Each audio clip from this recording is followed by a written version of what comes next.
Oh shoot, good morning, y'all. I didn't even realize y'all was in here already. So I'm just gonna get us started. We are still watching the TK trial. My understanding is Karen Reed is still having jury selection, y'all. So no Karen Reed today. That's what I know as of now. But let me go ahead and get our shirt on, and we are. Oh, did I just? Yes, I did. Accidentally hit the wrong thing. I believe we were on day 4.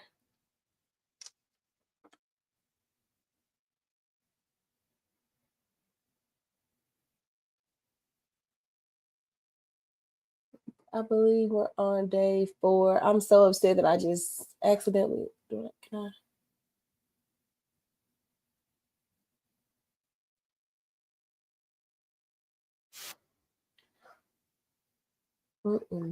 I was watching it. We was watching it from. Hold on, yeah. I don't like case that audio. I'm not doing audio, but it's okay. We're gonna work with what we got.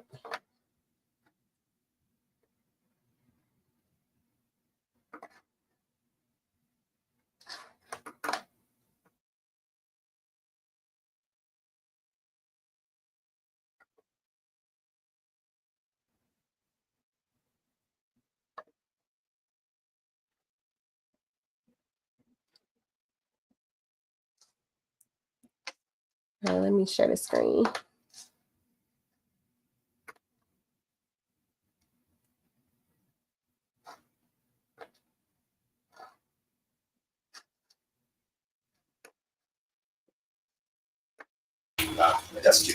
So, Your Honor, this chain of custody has been established. There's been no evidence of tampering, fraud, or problems in the chain of custody. The evidence has been authenticated as being authentic under 901A, and it goes to weight and authenticity. We're not required to demonstrate that there's any evidence of tampering or impropriety in order to be able to stand on Mr. McIntyre's right to have the chain of custody properly authenticated and established by the witness at the beginning or the commencement of it. And so our objection still stands. Judge, I have case law if you'd like to review it, but the chain of custody has been established. He has testified that he personally observed Kimberly Wong along with the state's exhibits that were previously introduced, photos that are state's exhibit 25 through 31, which shows Kimberly Wong marking and seizing the evidence. Your Honor, I can just cite from one particularly regrettable, memorable example because I lost the argument. I can cite the court to Russell versus Say out of the Austin Court of Appeals for the premise that if there's going to be a confrontation issue with regard to chain of custody, it is at the commencement and the origin of the chain of custody. And Ms. Wong is clearly, I don't think anyone's dispute here, the first person in this chain of custody. Everything this witness attests to is when this evidence is still on the ground and not in custody. I'm sorry, Your Honor, I think we were talking at the same time. All right. Now, if you could please, oh, you have it already. Do you need scissors? Please.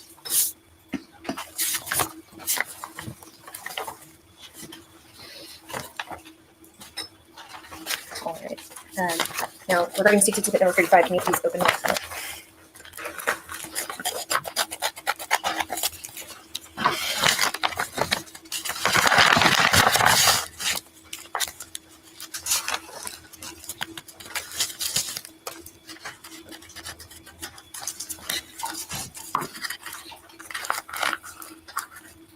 Okay. All right. And if you could take a look at it and see if there's any unique identifiers on it.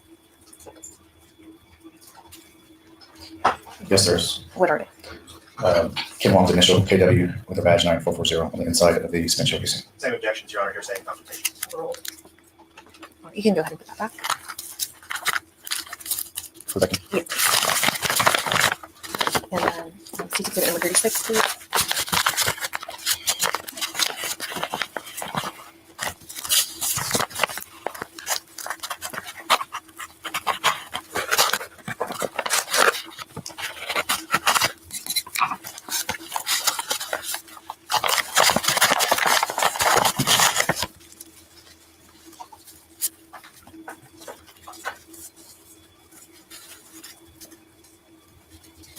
And just what you're holding right here, what is this? This is a white towel with a teal stripe. And does it have any markings on there? It does. It has initials KW 9440, which is Kim Wong's badge number, and the first and last initials. Okay. Objections, Your Honor, here saying confrontation. All right. And then regarding this item, what is this? This is a cell phone, and on the back Initials KW 9440. And what do you observe on the back of that cell phone? Same objections, Your Honor, to that testimony about the initials hearsay confrontation. Overall. And just so I can clarify, I'm not asking about the initials. What do you observe on the back of that phone? Black powder. Black powder is what I observed. And in your training and experience, that's consistent with what? With the item being processed for fingerprints. All right. Thank you. You can go ahead.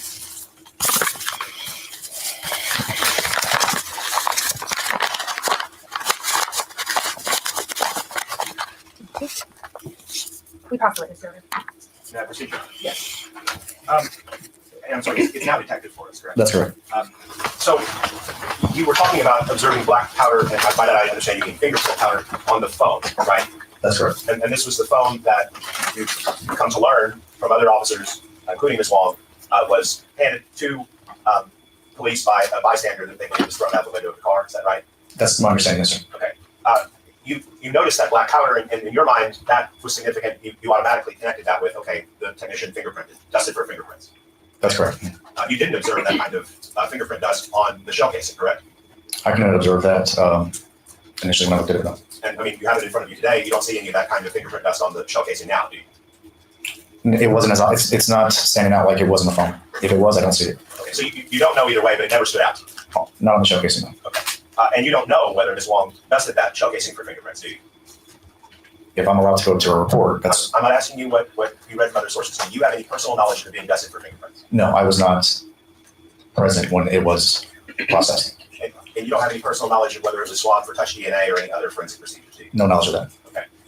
You, in your report, referenced that you went to the camcorder and documented the scene as you observed it, and which you marked in your report as E1, E2, E3, and V. Do you recall writing those initials or variables? Yes, sir. And when you're referring to E1, E2, and E3, are you referring to Kimberly Wong's E1, E2, and E3? Yes, sir. Ms. Andrews. Kimberly Wong. Okay. You're not referring to Ms. Andrews' E1, E2, and E3. This is Kimberly Wong's E1, E2, E3. Okay. And were you aware of the fact that there may be other E1s, E2s, and E3s in this case? If there was, I'm referring to Kimberly Wong's E1, E2, E3. Okay. If I may. Thank you, officer. I Okay. appreciate it. When you arrived, Ms. Wong and Ms. Andrews were both already present at the scene. Is that correct? I know Kimberly Wong was. I don't recall if Andrews got there before or after. Okay. And you're referring to something during my questioning. Is that your report or Ms. Wong's report? Which answer? You were reading something during my last question. Is that Ms. Wong's report or yours? This is my report. When you document the baggie of marijuana on that video that we watched earlier, it appears to be in very close proximity to the body. Would you agree? Yes, sir. Would it surprise you to learn that Ms. Andrews documented that marijuana to be much further from the body, about equidistant on the other side of the deceased's head from where the shell casing was found? You guys am I surprised? Did that surprise you? I saw the bag close to the body, and that's what I saw. Okay. I don't know. You never saw during the course of your work documenting the scene anyone move the bag of marijuana. I only saw it when the medical examiner arrived and began her investigation. That's when I first saw it. And the body was rolled. You see that on the footage? That's when you saw it? That's when I saw it, and which was on my video. Okay.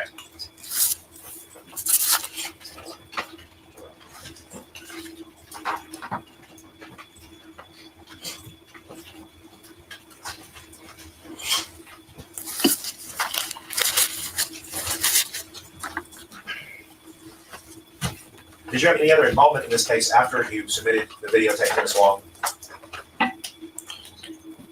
So once I turned in the video, I don't recall any other involvement in the case. You weren't responsible for processing or handling any of the objects of evidence that the state has introduced through you today.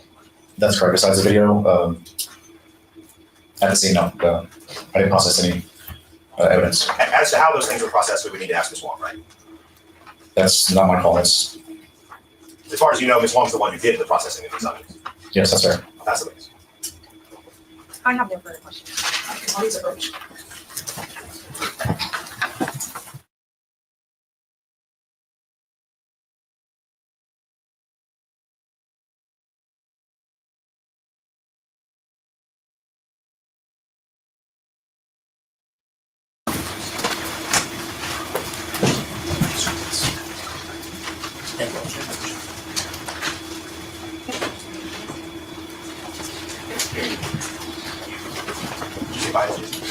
Yes. Take a seat after your shirt.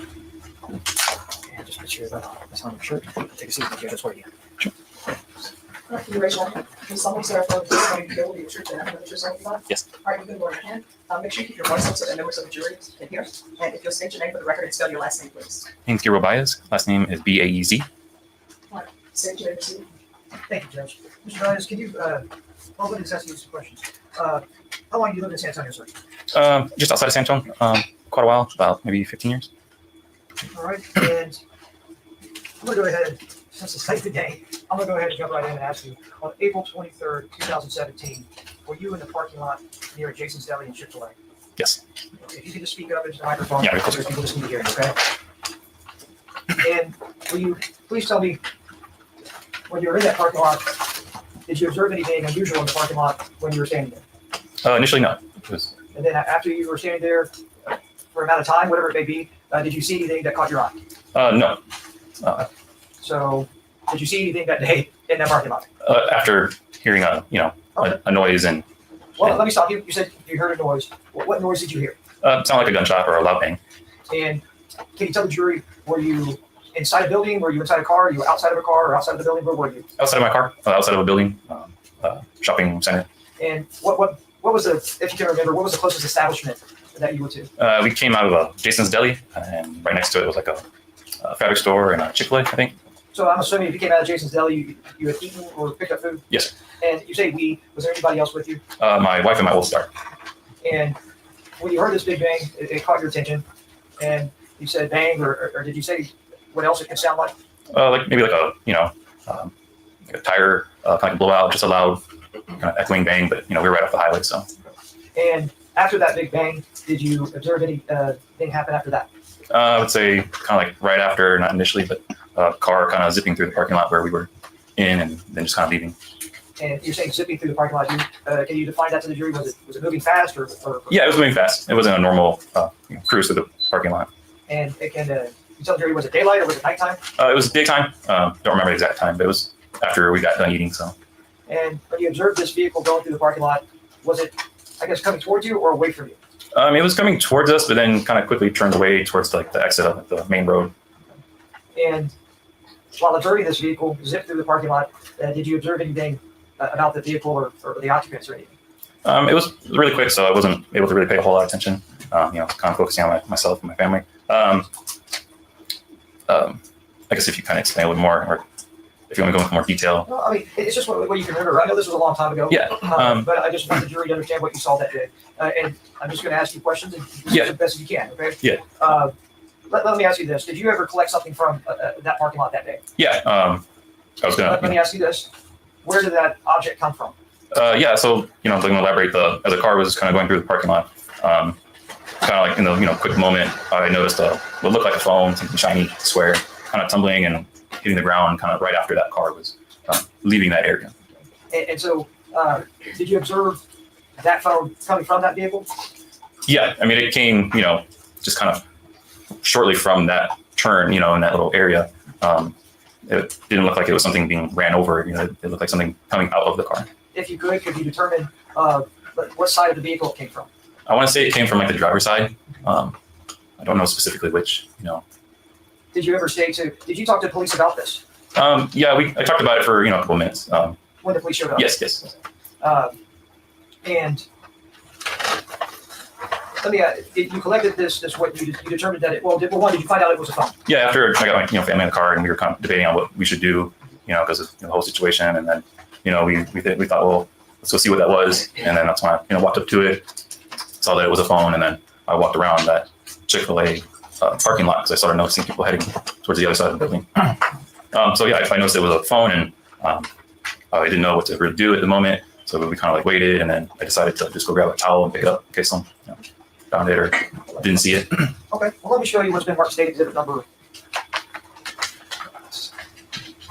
36. State exhibit number 36.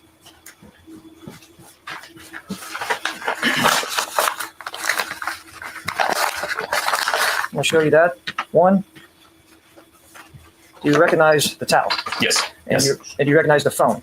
Specifically, no. Okay, but the towel you do recognize, and the phone, it was. What was it? Do you remember there was an Apple phone or anything? No, I didn't really investigate it. But then, what did you do with this towel that had a phone. What did you do with it? I kept it in my possession until we talked to an officer that was on that scene.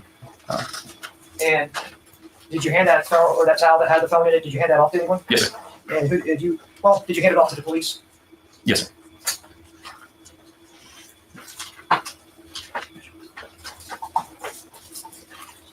I'm going to show you the more state exhibit number 38.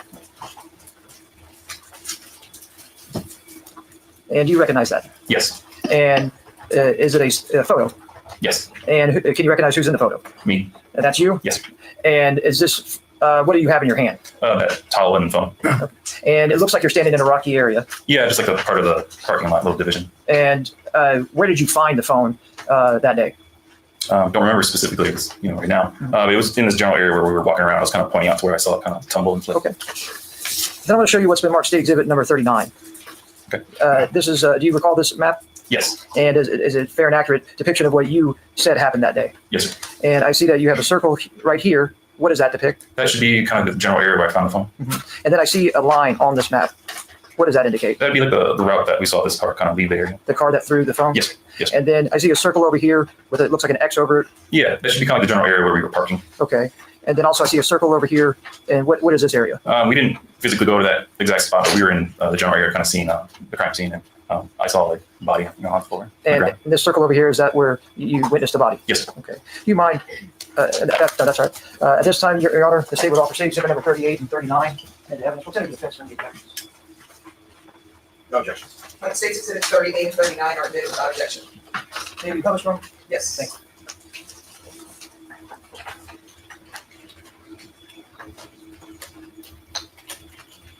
And that is state exhibit number 38 that you stated earlier. That is you holding that towel with the phone in it. Yes, And this rocky area is what is depicted as where you believe that you found it. yes, Or not believe, that's where you did find it in the general area. yes. Okay. State exhibit number 39 is a bird's eye view.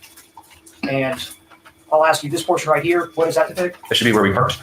And this is where you and your wife and your child were? Yes, And this is where you were standing outside your car when you heard the big bang. yes, we were getting to the car. And then that's when you observed, what does this line here indicate? That'd be like the vehicle route that's leaving. And that's after you heard the big bang. Yes, And then this circle right here. that's where I found the phone. And then again, this other circle over here. That would be where I saw the body. Thank you. Yes, sir. At this time, Your Honor, we'll pass the witness. All right, defense. Thank you, Your Honor. You saw a woman throw the phone out of the car? I didn't see anyone specific. Okay. Pass it. All right, any further questions? No more questions, please release. Is this witness excused? All right, the rule has been invoked. That means you're not allowed to discuss your testimony with anyone during the pendency of this trial. All right, you remove the mic and you are excused. Thank you so much. State call your next witness. State calls Daniel.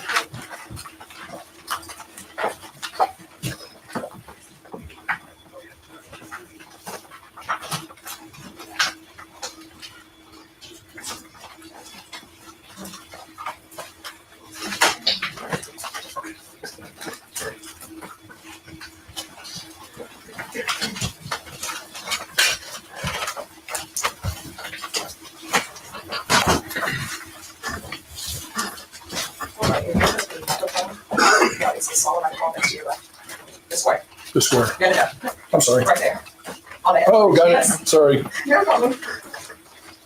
Please raise your right hand. Do you solemnly swear to affirm the testimony you give will be the truth and nothing but the truth, so help you God? Yes, ma'am. All right, you can lower your hand. Make sure you keep your voice up so members of the jury can hear. If you'll state your name for the record and spell your last name, please. Dan Aiken, last name's Akin, Let's state your name, proceed. Thank you, Judge. Mr. Aiken, how old are you currently? 69, And what city do you currently live in? San Antonio, How long have you lived in San Antonio? 20 years. All right. And did you go to school here in San Antonio? No, ma'am. All right. Where'd you go to school at? San Marcos High School. All right. And how are you currently employed? I am a independent contractor with Chick-fil-A, operator owner. And do you own and operate the Chick-fil-A located at 27 Northeast Loop 410, San Antonio, Texas, 78216? Yes, ma'am. And about how long have you been doing that? 20 years. Now I want to turn your attention to April 23rd of 2017. Were you made aware of an incident that occurred in the parking lot of your Chick-fil-A? Yes, I was. And when you learned of this incident, what did you do? I immediately came up to the restaurant. Okay. And were you able to observe the scene upon arrival? Yes. Did you speak with officers on that day? Yes, I did. And was your Chick-fil-A at the time equipped with security cameras? Yes. Can you please describe to the jury what kind of cameras you had at the time? They were digital cameras located at various locations on site. All right. And some of the cameras, they have a fishbowl view, is that correct? Could you repeat that? They were like a fishbowl or a fish eye Yes, view? yes. I think there were two at that time. And in fact, when you appeared on scene, you had your MacBook with you, is that correct? That is correct. And officers allowed you to enter your establishment, is that That correct? is correct. And you were able to pull up your security camera and begin looking for relevant video, is that correct? Yes. I'm gonna object every question is made. All right, that objection will be sustained as to the last question. Did you find any relevant video? Yes. Um, all right. Now I'm going to show you what's been marked as State's Exhibit number 40. I'm going to take it out of its white envelope. That way you're able to see it. Do you recognize what this is? Yes, I do. Okay. And does that have what is it? It's a CD-ROM disc. And have you had a chance to view what is contained within that disc? Yes, I have. Okay. And what does the disc contain? It contains various videos from that day that were deemed pertinent. Okay. And that's what you turned over. Those videos that are contained within the disc is what you turned over to San Antonio Police Department? Yes. Okay. And do you have any identifying marks on State's Exhibit number 40? Yes, I signed my name and dated it September 20th, 2024. And is that how you are able to ensure that this is the same video that you turned over to SAPD? Yes. Okay, now regarding this recording, was it prepared on a device that was capable of making accurate visual recordings? Yes. And did you find your system at the time, your security system, to be reliable and accurate and fairly depict the location? Yes. Okay. And to your knowledge, well, has this been altered in any way? To my knowledge, no. Okay. And you viewed it, and it was the same videos that you gave to the police department. Yes, right? they were. Yes, they Okay. were. And on the date and on April 23rd, 2017, you were competent to operate that system, correct? Yes. All right. And the recording wasn't made at or near the time of the offense. What was that question again? I'm sorry. Well, the video that's contained that captured the offense, correct? Yes. And it was live recording as it occurred? Yes, yes. It was recording as it occurred. Thank you. I'm tendering to defense for inspection. The state offers to exhibit No objection, Your Honor. State's Exhibit number 40 is updated without objection. permission to publish your own. Right.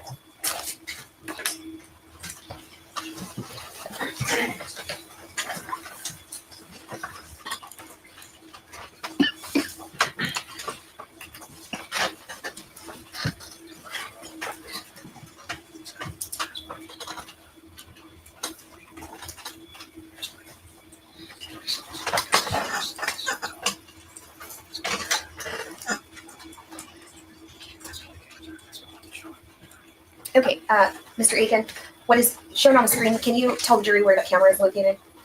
It is on the northeast corner of our restaurant building, the back corner, facing Conn's and K&G Superstore. Thank you.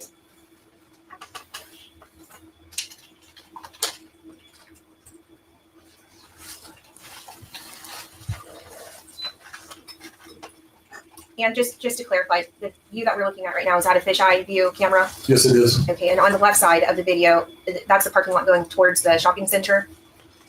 Yes. And on the right side of the video, that's towards 410. Right side, I think that was, let me look at the bigger picture. I think that is where TGI Fridays used to be. Okay, if you take a look at the video, Oh, I can see the access road. You're okay, correct. thank you. Thank you.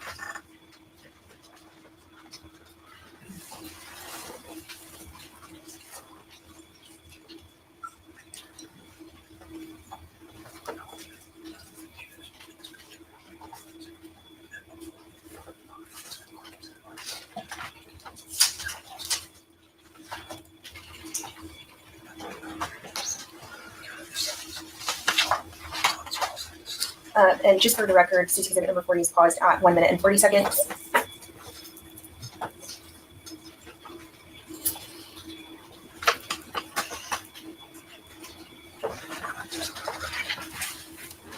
And just rotating the video for. Your Honor, I'm going to object to them manipulating the video. There's been no predicate laid that that's not something native to the program. I don't think this is to sponsor that. Judge, it's not manipulating the video, it's using the viewer to look at it in a different manner because it's oriented sideways. That would be the testimony of the prosecutor. I think they need to have someone explain whether, like, how that works.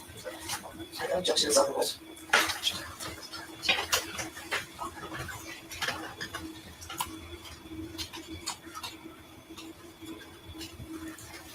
Your Honor, I guess just so that the written record is clear, the prosecutor has opened up a dialogue window within the application that's running the video and has gone through a series of menu selections to reach what appears to be a digital representation of a dial, almost like a rotary phone instrument, and has now moved the angle of the image. And as long as counsel doesn't disagree with that recitation of it, I'd just like the record to show that the exhibit and the file folder within the exhibit has been altered by the prosecutor in the course of this through the computer program.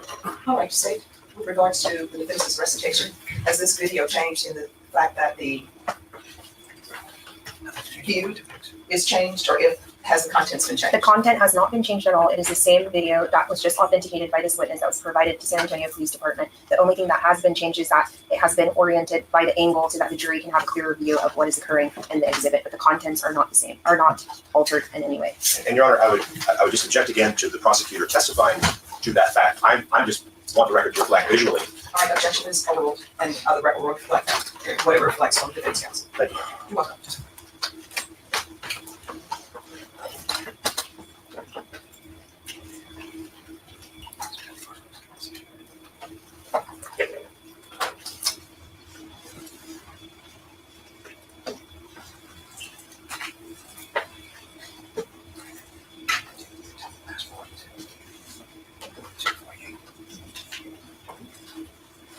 For the record, I am fast forwarding State's Exhibit 40 to 2 minutes and 45 seconds.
For the record, I'm playing a different camera view from State's Exhibit number 40.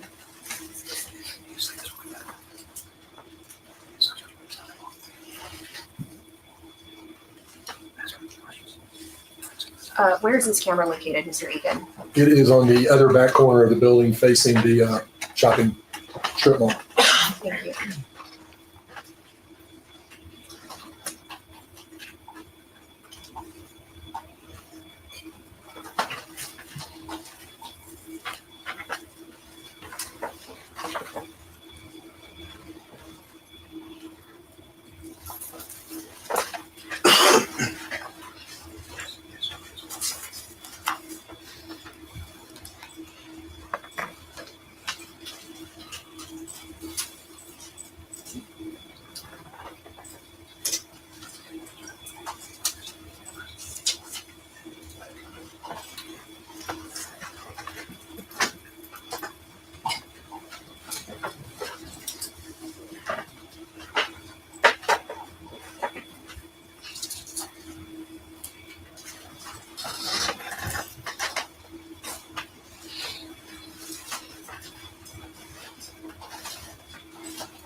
And I'm going to play a different vantage point from State's Exhibit number 40. Mr. Egan, if you could just tell us where this camera is located. This camera was on a pole facing back towards that very first camera, fisheye camera we looked at. TGI Fridays, it's near TGI Fridays or where it was before. Thank you. Thank you.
We pass the witness, Your Honor. How are you doing, sir? I'm doing fine, thank you. Just real quick, when you open your MacBook to give the police the video, what program does your computer use to have the video on? It's okay. So I'd log on to like Safari, the web browser, and then I'd go to a program called Envision, which you saw the title. You know, for each one of these, you saw the title for that company, and that's our video provider Okay. for our business. They store it on a cloud, I guess? There is cloud storage, but there's also what do you call it, DVR. So there's some amount of DVR storage, and then it goes to the cloud. Okay, understood. But since this was so fresh, it was on DVR, not cloud? Correct. But you're not using VLC to look at the video on your computer or in your ordinary practice of business, right? I'm sorry, I'm not familiar with VLC. Probably I should be, but I don't know. Safe to say you're not using VLC in your business. Okay. I would assume that's correct because I don't know what it is. Fair enough. That's what it is. No further questions, excused by state. Is he excused? Yes, Your Honor. All right, the room has been revoked. You're not allowed to discuss your testimony with anyone as long as this child continues. We can make that, yes. Okay, You're thank you. excused. Thank you so much. I sure appreciate y'all. No problem. State Party next witness. Judge, that's, can I be telling witnesses for today? All right, so, ladies and gentlemen, The state does not have any more witnesses for the day, but they have not rested their case yet. I'm going to have you all come back tomorrow, and we will start in the morning tomorrow. I don't expect other jurors to be called up, so you should be able to have parking space. We can go off the record, Cindy. But somebody did tell me there is a lot of activity happening downtown tomorrow, which I didn't know about. So plan accordingly. But what I'll do with you all, instead of starting at 9, is everyone okay with starting at 9:15? So that'll give everybody a chance to park and everything. So we'll start at 9:15. Again, if you want to bring breakfast or anything else, you know, there's room for it in the jury room. Remember my previous instructions. You're not allowed to view anything about this case. You're not allowed to have people talk to you about this case. If somebody tries to talk to you about this case, let them know. You're not allowed to listen. If you see anything, just ignore it. You're not allowed to start deliberating internally with yourself or with each other, and no investigation. Does everyone understand? Yes. All right, so I will see you all back here tomorrow at 9:15.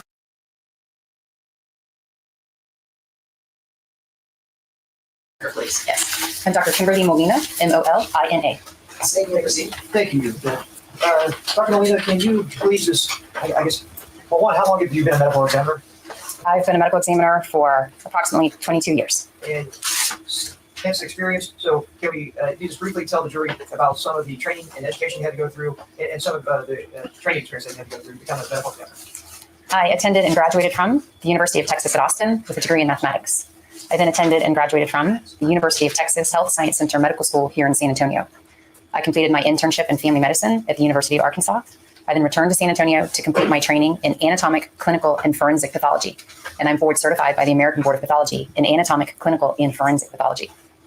And as you said, you've been a medical examiner for 22 years. Has that been all in Bexar County, Texas, or has it been other places? All in Bexar County. And I'm going to go ahead and ask you why you came here today. Are you familiar with case 2017-0941? Yes. And did you review the materials associated with that case number? Yes. And reviewing those materials, is there an individual that an autopsy report was generated on for a Mark Anthony Salvador? Yes. And was that performed on April 24, 2017? Yes. And can you just tell the jury in general what an autopsy entails? Well, an autopsy performed by a medical examiner is performed to determine cause and manner of death. In essence, an autopsy is looking at a body, is assessing the circumstances of how the person came to be deceased. It's performing a post-mortem examination. That means looking at the outside of the body, looking at the inside of the body, the individual organs, performing laboratory testing or any other testing that's necessary, and taking that information to determine a cause and a manner of death. Thank you. And was an autopsy performed on this Mark Anthony Salvador on that day? Yes. And after reviewing the materials associated with this case, you come to the conclusion of the manner of the death of Mr. Salvador. Yes. And what was that result? The claims? That he died as a result of a gunshot wound, and it was a homicide. Thank you. And I'm going to show you what's been marked state exhibits number 41 through 57, and ask you if you're familiar with those photos.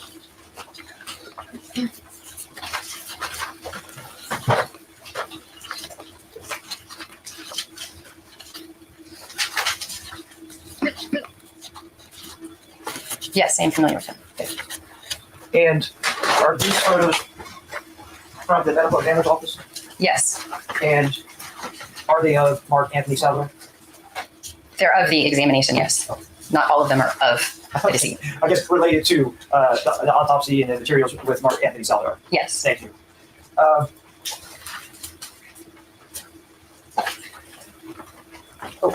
The state offers state exhibit number 41 through 57. I have attended to the defense prior to Ms. Dr. Melinda taking the stand, Your Honor. I don't believe there's any objection. No objection. State's exhibits numbers 41 through 57 is admitted without objection. May I publish, Your Honor? Yes. And Dr. Molina, if you need to step down because that screen isn't working, I think you're more than welcome to step down. And say, I think that light is shining in everyone's eye. Is that better? Yes. Okay. I'm going to go ahead and put up state exhibit number 41. Can you describe to the jury what we see here? Medical examiners are tasked by law in the state of Texas to investigate certain types of deaths. When a death falls under our jurisdiction, that means we take possession of the body.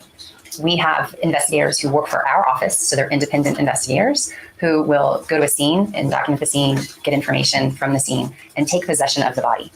When that happens, the body is placed into a transport pouch or a transport bag, and it is sealed at the scene so that the body can't be tampered with prior to it coming to our office, where we break the seal for our examination. I go into that explanation because the photo you're seeing here is the receipt of that body transport pouch, that body bag that contains the decedent, and you can see the yellow seal on that zipper indicating it was sealed at the scene. It stayed sealed until it arrived at our office. And I see on this that it reads, it has some numbers listed on there, and this number seems to match very closely to the number I called out earlier. However, I called out 2017-0941. How does that number correlate with these numbers? So each case that is investigated by our office is assigned a unique case number. In this particular case, that unique number is 2017-0941. Our placards, as you can see, the black placard that's on the bag, as well as the listing of the bag, we tend to refer to cases by simply the last two numbers of the year, followed by the case number. As you can see, there's not enough room on our placard to put the full four number year, so we just use the last two numbers. So this would be 2017, case 0941. Thank you. I'm going to show you what's marked state exhibit number 42. And can you please tell the jury what we're looking at here? This is what we call the identification photograph. Every case, again, that comes through our office gets one of these. This, again, has that placard of 2017-0941 with a photograph of the decedent's face so that we know that this decedent is the decedent that was autopsied and that all of the case information from this case number, again, 0941, is associated with this decedent. And on this particular picture, do you see any injuries on the deceased body? Yes. And where are those injuries located at? So we can see some abrasions or scrapes just above the right eyebrow. Correct. Okay. We also see one just above the middle of the left eyebrow. Correct. We also see a contusion or a bruise on the upper lip on the right side towards the middle. Correct. And we also see some kind of scattered other abrasions on the cheeks and on the chin, what we describe as a punctate, small, kind of round. Thank you.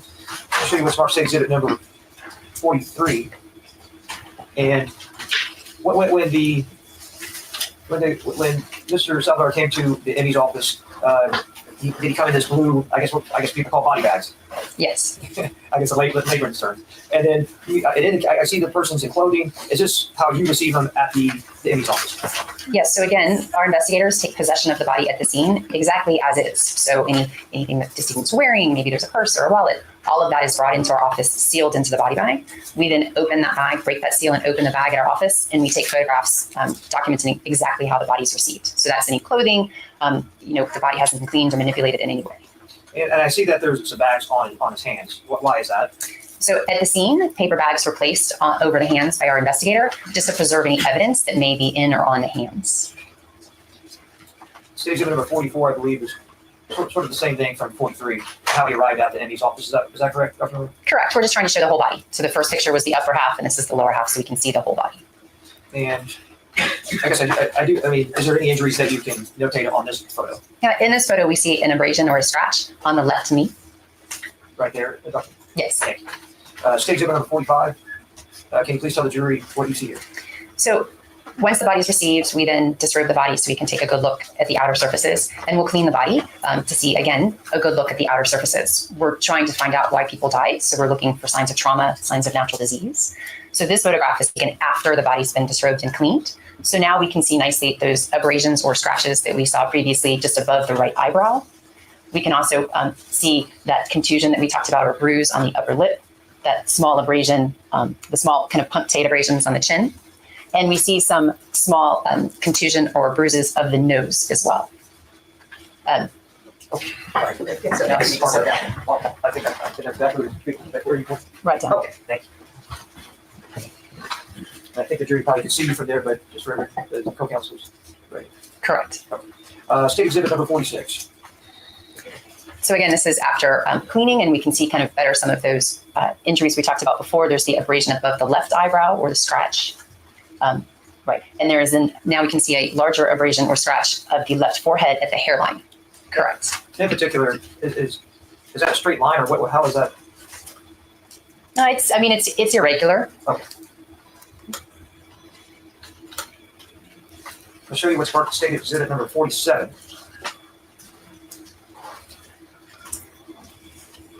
Let me pick this up there. Funny thing. It's So That's what I- need to look at the room to see what's being shown to the witness. You made it so. Oh, thank you, Your Honor. I'm I'll put it back on the because I was like, it was upside down. I had it upside down. I apologize. I'm going to show you what's marked state exhibit number 47, which was upside down previously, but now is right side up. What are we looking at here? So what we see here is we're looking at the left side of the neck. So if you can kind of see, there's a little bit of the ear showing to one side. That's where the head is. And then the ruler that you see is over the shoulder for your orientation. And then along the left neck, what we're seeing here is we're seeing some kind of faint bruising or contusion above the ruler around the 14 centimeter, right in there. And then back below the ear, there's also another abrasion or scratch. Okay. Oh, sure. Now, all of these injuries, I guess what I want to ask is, were these injuries healing, or, I mean, can you tell by the pictures if they were... Objection 702, Your Honor. If that opinion's going to be elicited, I'd like to put our witness. All right, that'll be overruled. You can answer the question. I'm sorry, ask your question. Well, you know what? I think it was a bad question anyway, so I'm going to move on. State exhibit number 48. What is this a picture of? So this is a photograph of the left shoulder area, so the left upper arm right at the shoulder. And what we see here is a gunshot wound of entrance. And state exhibit number 49. This is a close-up of the wound after it's been cleaned, and you can see the defect and the kind of surrounding abrasion or scratch for where the projectile entered the body. And this is an entrance wound or an exit wound? This, I believe, is of the entry wound, but Okay. yes, that's the entry wound. State exhibit number 50. What This is that a picture of? sorry. This is a photograph of the right back, so you can see that the deceased has been kind of rolled up onto his side, and we see a defect in the right back. That is a gunshot exit wound. And state exhibit number 51. That is a close-up of or closer photograph of the exit wound. And state exhibit number 52. This is a photograph of the left forearm, and we can see some contusions or bruises of the left forearm sort of above the identification band that you see. And state exhibit number 53.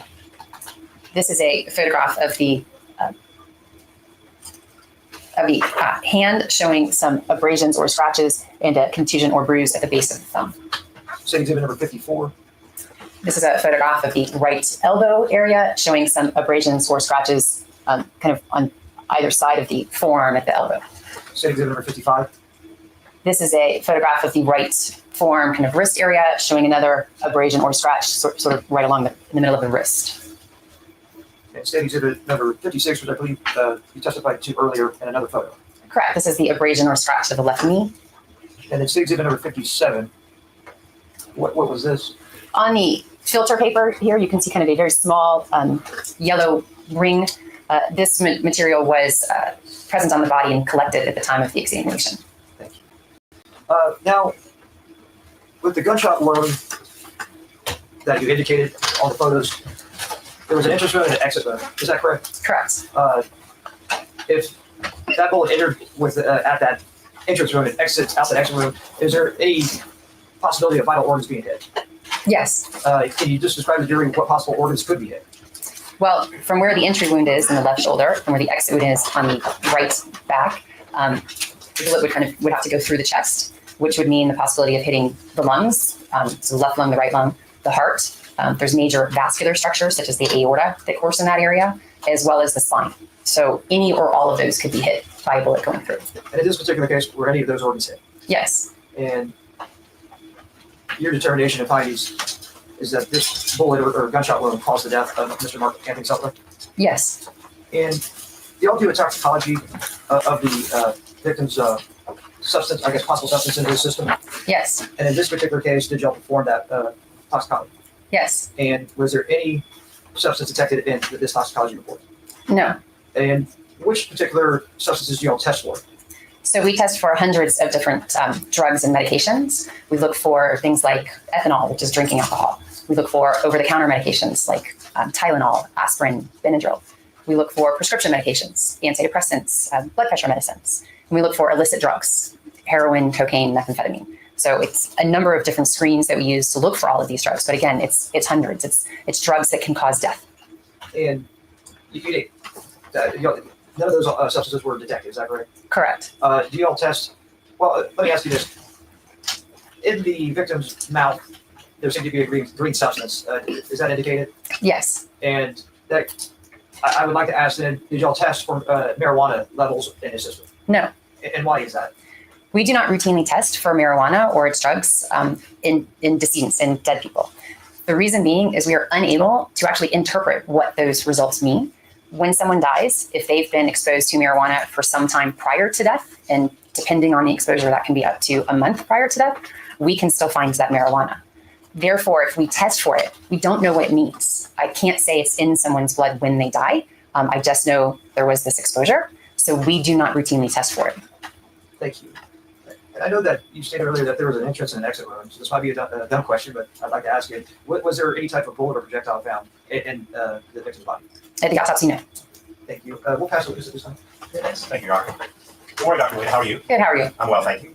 Just a few questions. When you received the body, obviously he had clothes on and there were items that had been bagged in the body bag with him, right?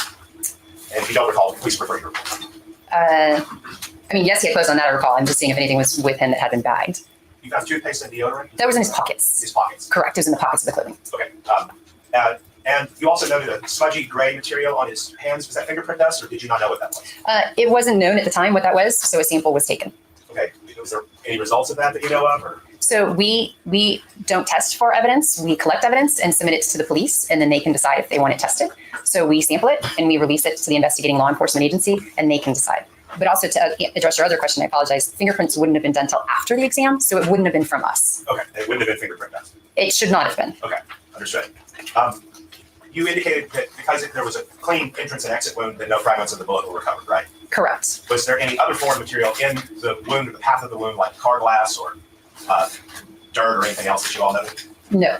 Okay. That can sometimes happen, right? Someone shot close proximity to a window and shot through the window. There might be particulates from the window in the wound, right? That can happen, yes. And you noted, I believe, correct me if I'm wrong, that there wasn't any tattooing or powder burn on the entrance wound? Correct, that was noted. Okay, so help me understand this. Tattooing and powder burn occur if the gunshot occurs too close to the body, right? Not necessarily too close, but I think you're saying, right. So we look for powder tattooing, powder burns, kind of all of these soot, and it helps us to decide range of fire, how far away the firearm was when it was discharged.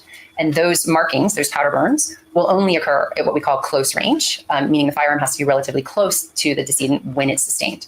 If you get outside of that range, we don't see those markings anymore. So just to get a sense of what close range would be, you could still be fairly close to someone and not deposit soot or tattooing, but generally, in your mind, how many feet is close range? So assuming a generic handgun, close range is usually about 2 to 3 feet. So if the muzzle of the firearm is more than 2 to 3 feet away, we don't typically see those markings. Understood.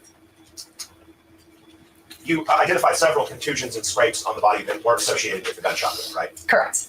But you're not able to say how those contusions and scrapes got there. Correct. They could have been something that occurred relatively, well, I mean, they could have happened that same day, but earlier in the day. It could have happened at the time of death. It could have happened right after the time of death. And it would probably have manifested the same way or roughly thereabout. Correct. Okay. You talked about toxicology, and I wanted to get a better understanding of this. You said that you all test for hundreds of different substances, some legal, some illegal, all across the board, right? Correct. And then there's a toxicology report that's delivered to you that you can use in making your ultimate findings about this, right? Correct. And so in that report, you note that nothing was detected among cocaine, opiates as a class, benzodiazepines as a class, fentanyl, oxycodone, and oxymorphone, right? As some of the tests listed, yes. Okay, so you're saying that this report is incomplete? No, I'm just saying there's three other tests that were Oh, run. I'm so sorry. That's right. Alkaline, alcohols, and acid neutral. Correct. Okay, but what's alkaline? So alkaline drug screens for hundreds of different drugs. These are drugs that are alkaline at their usual pH. So basically, it's a property of the drug that tells us on which screen it would show up. Okay, so it's a very big fishing net, basically. Yes. Okay. And if you got some kind of a hit on that screen, it would be a good prompt to do additional toxicology work to see which of those many alkaline chemicals it could be, right? So actually, our alkaline screens or our screening tests will actually tell us what drug it is. These tests are done on instrumentation that's based on the properties of the drug, right? So it depends on how large the drug is and how volatile the drug is, how it responds at different temperatures, right? So on this screen, for instance, for example, on an alkaline screen, the screen might say there's methamphetamine present. But yes, in our line of work, if a screen shows that methamphetamine is present, we will then do another test, we call it a confirmatory test, to confirm that, yes, indeed, this is methamphetamine, and we will quantitate it, meaning how much of it is there. But if nothing's on our screen, there's nothing to confirm. Are synthetic cannabinoids going to fall into the general classification of an alkaline? No. What about PCP? Yes. Okay, so you don't test for cannabis, you testified to that earlier, marijuana. Correct. Okay, and you explained the reason for that is that marijuana can linger in a person's system for a very long time period after they smoke it. Potentially, yes. And so, I mean, from the true scientific inquiry as to how a person died, knowing that they may have smoked marijuana sometime in the past 30, 45, 60 days probably doesn't help you make a determination, so that's a waste of time. It doesn't help us make a determination, so we don't use it. But it could be circumstantially relevant. I mean, especially in a homicide case, the fact that someone might be intoxicated acutely on anything might be significant, even if that intoxicant wouldn't have made them sick or caused an organ to fail or otherwise killed them, right? So intoxication can be important, but I think what you're referring to is actually impairment, and we can't testify to that. So I can only tell you when things are present, and it would be unfair for me to tell you that marijuana is present at the time someone died when I don't know. I just know they've been exposed to it.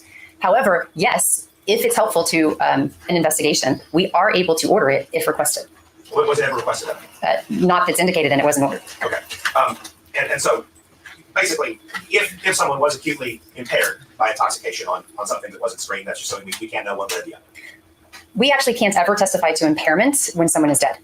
Impairment is a clinical diagnosis. So the only thing I would ever be able to testify to anyway would be, hypothetically, again, let's take our methamphetamine, that methamphetamine is present. What it's doing to that individual, to that body, any impairment it may be causing, I cannot testify to when the patient is dead. So really, I can only tell you if something is there or not, which is, again, why we don't test for marijuana, because I can't even tell you if it's there or not if I do the test. Okay, so we know, like, for example, in an alcohol case, 0.08 is a legal limit in Texas for alcohol, if you're aware. Yes, so in Texas, there is a legal impairment limit. Right, and there's been significant medical research on what certain blood alcohol levels correlate to in terms of expected signs of impairment, right? Correct. So while you wouldn't be able to say that a person with a blood alcohol level 3 times the legal limit was necessarily impaired, they could be a chronic alcoholic and they present, you would be generally able to say that that's a very high level, and then studies have shown that that does often impair cognitive function, right? So- What is the relevancy? Well, Your Honor, the relevance, may I proffer the relevance at the bench? Sure.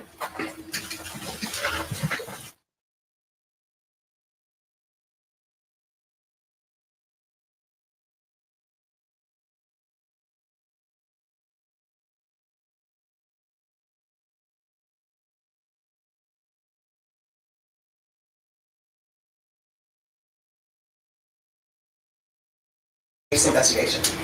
I know about impairment versus intoxication, and I know what our toxicology means. So understanding effects of certain drugs that are present, yes, that can be helpful, but we also have to know whether or not they're present. Well, okay. So let's talk about what you mentioned earlier. You did not test for synthetic cannabinoids. Correct. You are aware that sometimes synthetic cannabinoids are sprayed onto material that looks like marijuana or sprayed onto marijuana itself, right? As a common form of ingestion. So yes, I am aware, usually it's not ingestion, but yes, I'm aware that is a route. Usually it's smoked. Usually smoked. I apologize. So that's a potential lookalike to a marijuana sample. Somewhat, yes, they are actually slightly different in how, but somewhat, yes. Okay.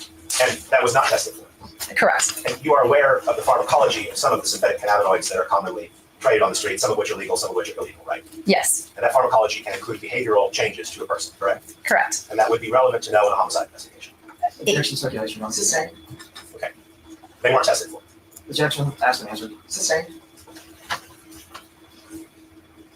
Did you do the gunshot residue testing? Or I guess a better way of asking that, because I don't think you did. I would draw that remark, I'm sorry. So when you received the body, there were bags on the hands, correct? Correct. And swabbing had already been done prior to its arrival at the medical examiner's office, correct? I will need to review the report. That'd be fine.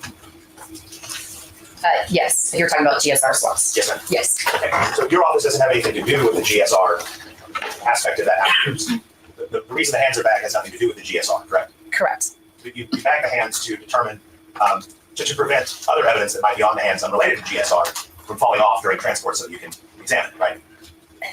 Yes, to the caveat that there are some gunshot residues that are of interest to us, and those aren't the ones necessarily you're swabbing for. That's usually done for different reasons. But sometimes, depending on how firearms are held or how they're discharged, marks can be left on the hands, and we're protecting those. Similar to the discussion we had about those powder burns that can be on a wound, marks can be left on the hands as well. But that would be something we would see and we would note at autopsy versus the chemical testing of GSR testing that's done. Okay, understood. But also relevant on a hand in a homicide investigation would be to look and see, for example, if there are fingernail scrapings, like if somebody else's skin is underneath their fingernails. Well, correct. We would take fingernail samples. It's not something we would see, but we can take fingernail samples if there was an altercation, or maybe there's hair or fibers on the hands, things you don't want to have lost or dislodged during transport. And you'd want to know that because it might help you see whether or not there's been a struggle. So that would be part of evidence collection. So, finding a hair in someone's hand might not affect our investigation, but law enforcement may be interested in that. So we collect it for law enforcement. So that's a parallel function that you have. I mean, your primary function is to determine how did this man die. But you know that because it's a homicide investigation that brought this body to you, that you have a responsibility to make sure that you're not destroying evidence, that you're preserving the things that might be relevant for law enforcement. That's something that you have to look out for, right? Correct. Okay. I'll pass the list. No further questions, Your Honor. Sorry, is this witness excused? Yes, but may I confer counsel for a moment? I'm sorry.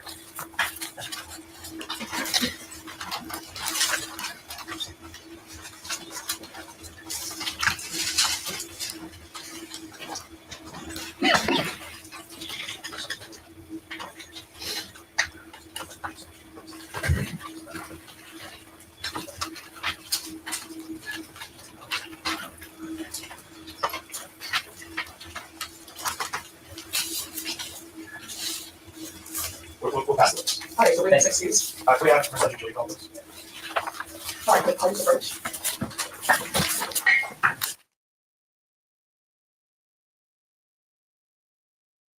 The supplement. All right, and is there a second person that you made contact with? You want to look on page 3 of your report?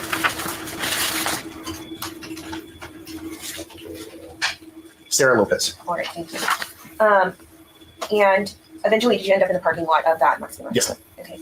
Okay. Did you notice a vehicle, or what did that look like? when you The went? vehicle was pointed out to me on the initial dispatch. It actually gave the license plate number for the vehicle that was in question. And on the way over there, I ran the license plate, which actually came up with a BOLO for the vehicle with a matching description. Okay, and just so the jury's aware, what is a BOLO? Be on the lookout. Okay, and do you recall what type of car it was? I don't recall, no. Okay. Do you remember if there was any damage on the car? The windshield. Okay. And once you were on scene, what did you do? I called up the detective once I verified the vehicle. That was the vehicle I was in question as far as the BOLO is concerned.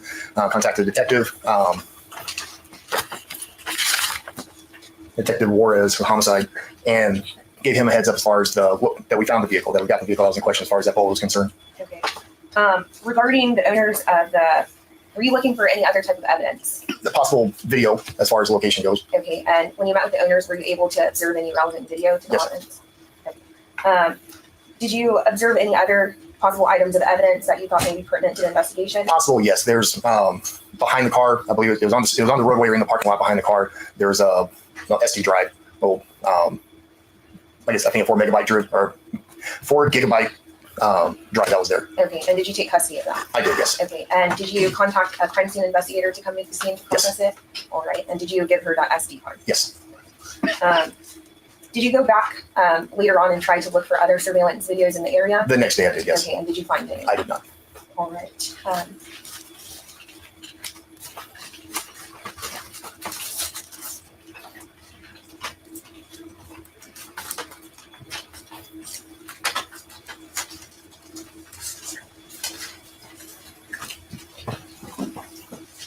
I'm showing you what has been marked as state exhibits number 59, 60, and 61. Do you recognize these? Yes, All right. And what are they?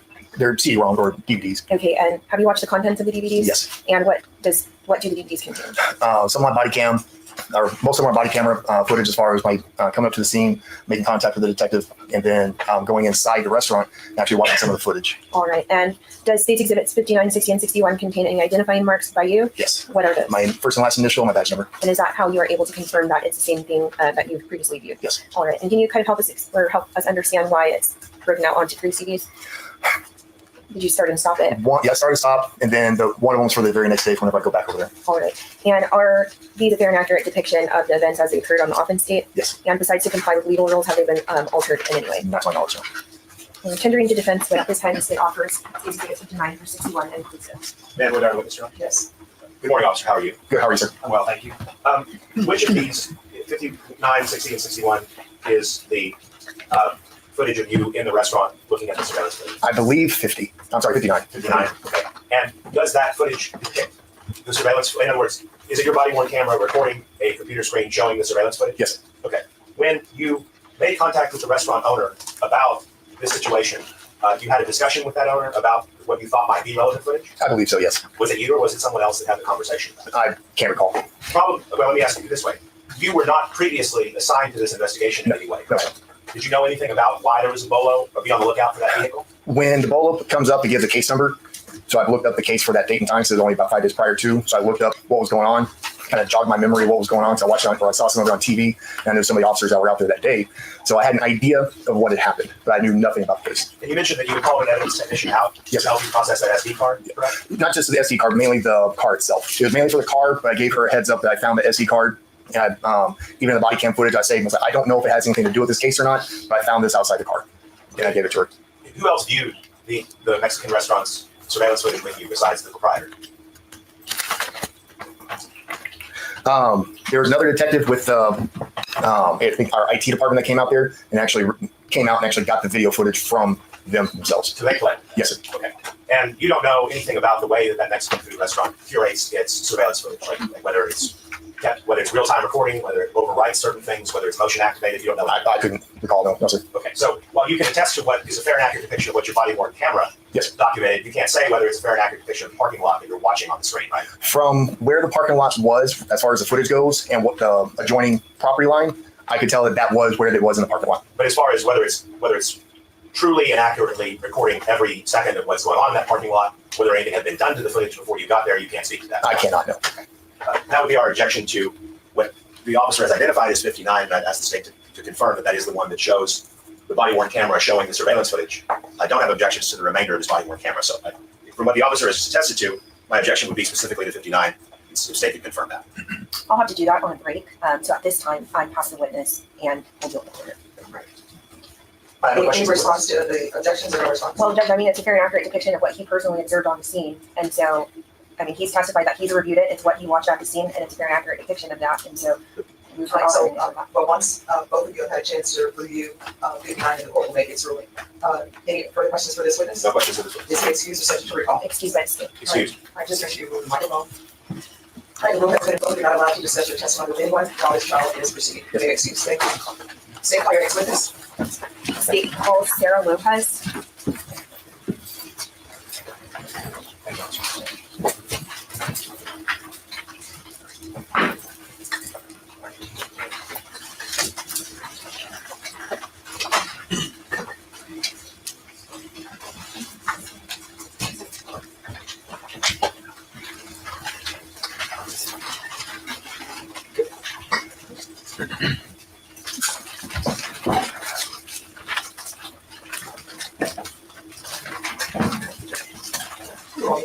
Could you raise your right hand, please? Do you solemnly swear upon the testimony you give to the truth and nothing but the truth, so help you God? I do. All right, you can lower your hand. Make sure you keep your voice up so that the rest of the jurors can hear. If you need to adjust the microphone down, you can. Okay. All right, could you state your name for the record and spell your last name, please? Sarah Pacheco. Pacheco, Pacheco. Good morning, Ms. Pacheco. How old are you currently? 52. Okay. And you currently live in San Antonio, Texas? Yes, I do. And about how long have you lived in San Antonio? About 28 years. Okay. And are you in the restaurant business? Is that correct? Correct. And back in 2017, what was your last name? Lopez. Now I want to turn your attention to April 28th of 2017. At that time, were you an owner of Potosino Mexican restaurant? Correct. And who were you co-owners with? My ex-husband, Prisciliano Lopez. Okay. And is that restaurant El Potosino located at 7243 San Pedro Avenue, San Antonio, Texas? That is correct. And did you and your husband notice a vehicle that had been at the location? Object to reading, Your Honor. Overruled. You can answer the question. Have you and your husband noticed a vehicle that had been at the location? My ex-husband noticed it at the time. Okay. And was a call made to 911? Yes. Officially, Overruled. I'm sorry, can you repeat that? Yes. All right. And did an officer with the San Antonio Police Department arrive on scene and speak with you? Correct. All right. And at the time, was your restaurant equipped with security cameras? Yes, it was. And were those digital cameras? Yes. Okay. And do you recall where they were located at the time? Yeah. Okay. And when the SAPD made the scene, you were able to log into your security camera footage and pull up. Were you able to log into the system? Yes. Okay. And did you look for video? Yes. Okay. And did you find any relevant video that the officer asked you to preserve? Yes.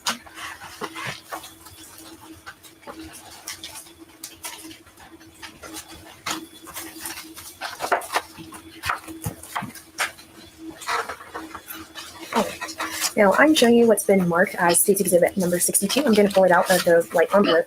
Do you recognize what this is? The CD? Is the video? Okay. And so this CD, State's Exhibit number 62, contains video on it. Is that correct? Correct. Okay. And have you made any markings on this exhibit? Yes, it's my initials. Okay. And is that, you've reviewed what's on this CD, correct? Yes, I have. Okay. And you're able to confirm that what's on the CD is the same thing that you viewed because you signed it when you watched it? Correct. Okay. And what's contained on State's Exhibit number 62, is that the same video footage that you provided to the San Antonio Police Department? Yes. Okay. And was the video that's contained on State's Exhibit number 62, was it prepared on a device that is capable of making accurate visual recording? Objection, Yes. Your Honor, calls for speculation. Overruled. Okay. And in your experience with the system that you had, the security camera system at the time, did you find it to be reliable and accurately depict your location? Yes. Okay. And has this video been altered in any way? No. Okay. And on the date that you extracted this video, were you confident to operate the system? Yes. Okay. And you've reviewed the contents of State's Exhibit 62, is that correct? Yes. And it's a good visual representation of the location at the time? Yes. Okay. Tendering to defense for inspection at this time, State Officer State's Exhibit number 62. May I go down to witness? Yes. Good morning, ma'am. How are you? Good morning. I'm good. Thank you. So this is the surveillance footage from what the police asked you to prepare for this case. Is that right? Correct. And can you tell me a little bit more about the surveillance system that you used? I don't know what you want me to say about that. Did you install that system No. yourself? No, Who installed it?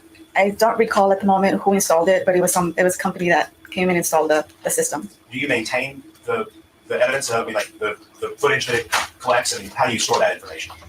It just whatever it stores on the hard drive, but we don't keep records of it. It's whatever time it stores it. That's it. Okay, so does it overwrite itself at some point? I don't understand what do you mean by overwrite. I mean, did somewhere on a hard drive that you own or owned, would every day that camera was running be available to look at it?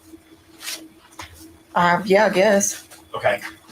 In terms of finding this specific chunk of footage, what did you use to find this piece of footage? I used a mouse to go into the system and look for the date and hour. Okay, so you were able to search it just by date and hour? Mhm. Okay. No objections. All right, State's Exhibit number 62 is admitted without objection. Permission to publish, Your Honor. Granted.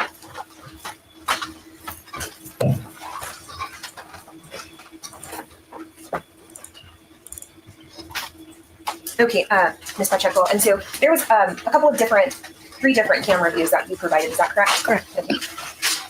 And so.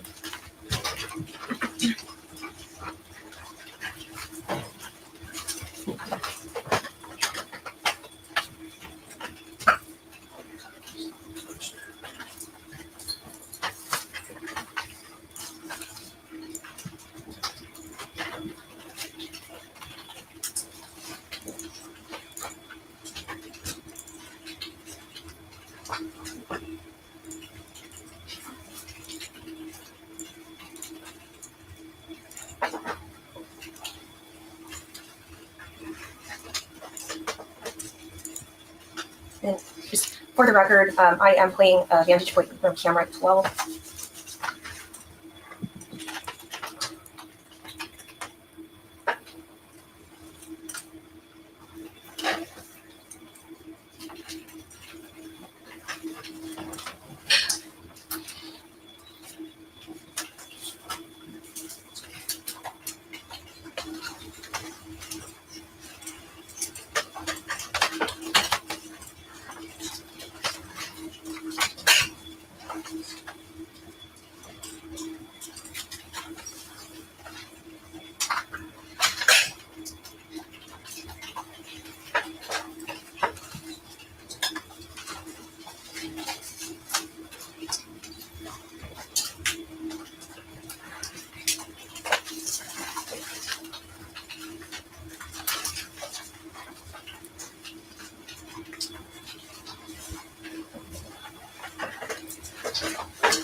We pass the witness, Your Honor. No question. All right, this witness excused or subject for recall. Excuse by the stand. Excuse. All right, the rule has been revoked. That means you're not allowed to discuss your testimony or do anything about this trial. Do you understand? I understand. All right, you'll remove the microphone. You can just step down. Thank you. State card the next witness. Yes, Your Honor, this is Charles Kadisha Ross.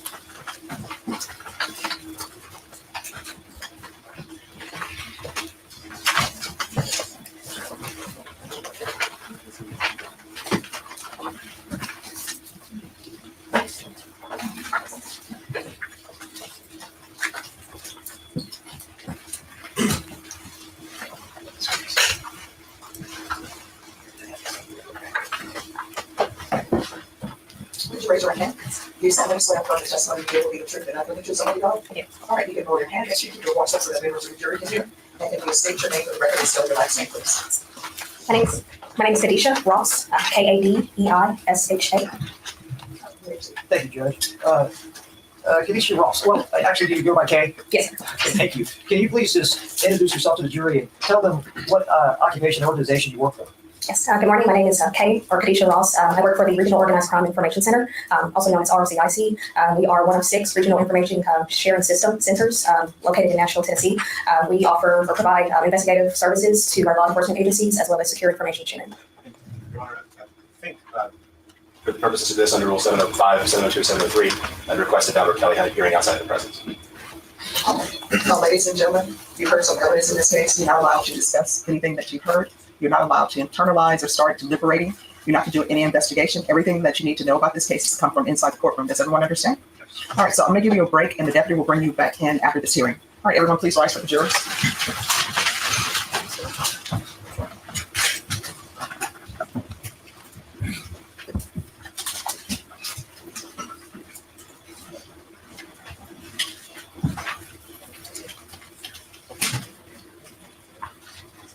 All right, everyone, please be seated. Your Honor, I would call the court and give the counsel's attention to a case, Dexter versus State. We're going to have a cite to it, Your Honor, it's Court of Appeals case. And the court held that it was the name organized crime. We would object to that, and the court instruct the jury not to go in, not to consider that factor, but the title organized crime. And you'll see, I'll get you the cite to it.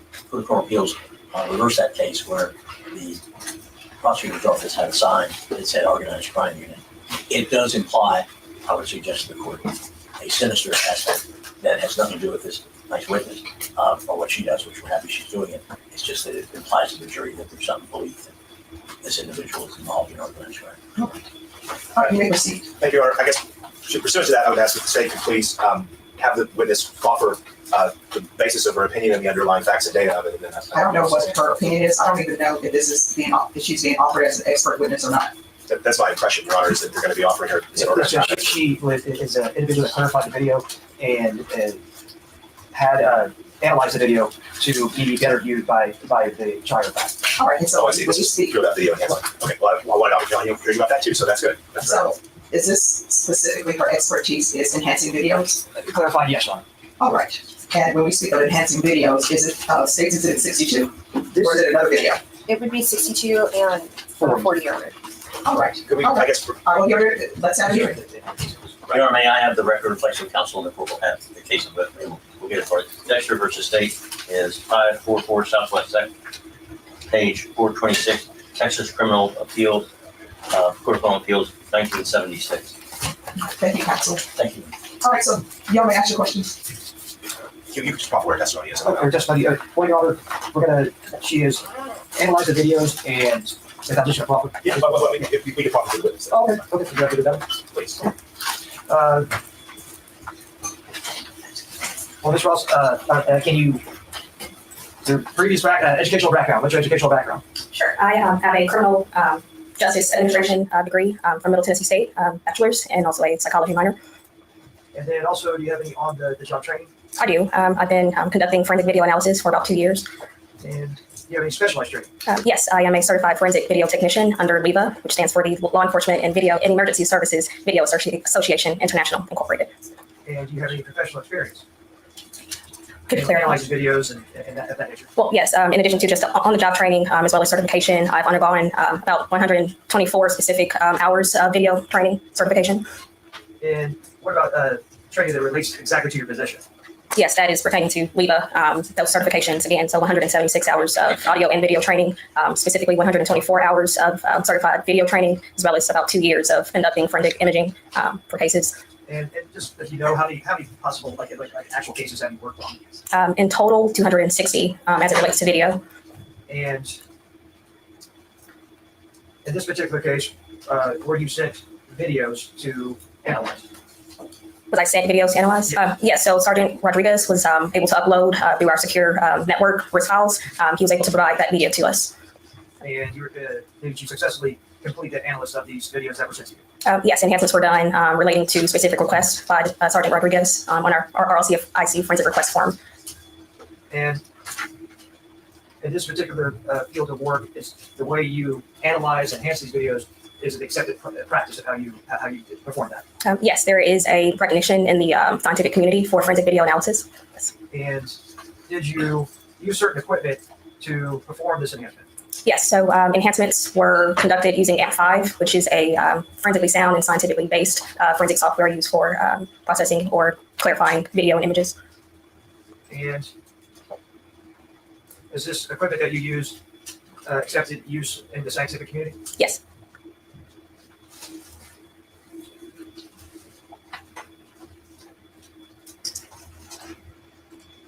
And do you represent yourself to be an expert in the field of, I guess, enhancement of these videos? What is your title as in enhancing videos? Under LEVA, I am certified to conduct forensic video analysis. At this time, Your Honor, we'll pass the witness for the purpose of this hearing. Thank you, Your Honor. Good morning, man. How are you? Morning, good. A couple of questions. You gave an acronym of an accrediting organization that you are certified under. Could you please give me that full accrediting organization's name again? Yeah, so it's LEVA. It's the Law Enforcement and Emergency Services Video Association International Incorporated.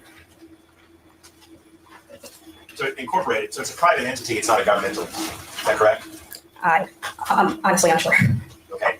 Do you know if it in and of itself has any collaboration with other organizations in the same field that engage in peer review and cross-analysis with what it does? Or is it a standalone entity that has no additional oversight? To my knowledge, they are standalone. If they are recognized as a global standard for forensic, for the science of forensic image and processing. They train and provide certification. When you say that they are recognized as the global standard, is that something that the incorporated entity has represented, or is that something that has been independently accredited from another crime laboratory or another law enforcement entity that you are aware of? They recognize themselves as a global standard. It's on their website, if you were to go. Yes, sir. Now, you said that what you did in this case was enhancements of a video, and I want to get a little bit more precise about that. When you say that you enhanced the footage, what specific process, digital, mechanical, or otherwise, did you put upon the videos you were provided in this case? Sure. So if I'm understanding your question, so the process or the purpose of image enhancement is to reveal pre-existing image information from the file in order to provide a more fair and accurate representation of the image content. Okay, so when you say pre-existing image information, when we're talking about a digital photograph, we're talking about a series of pixels on a computer screen, right? Sure. Yeah. And so, the pixels will be a color of some kind. Luminance and color, yes, sir. Okay. And so when you say luminance, you talk about how bright the pixel is? Yes. And then what color that pixel is? Correct, yes. So if the camera captures an image in that pixel, a certain amount of light has reacted with the sensor of that camera, and that camera has discerned that wavelength of that light to be a certain color, right? Correct. And that's sort of a fixed thing about the world, that light refracts off a certain object or a certain person at a particular wavelength, and it gives off a certain amount of brightness, and that's just how light works, right? I would agree, yes. And we can't change that later. You agree with that too?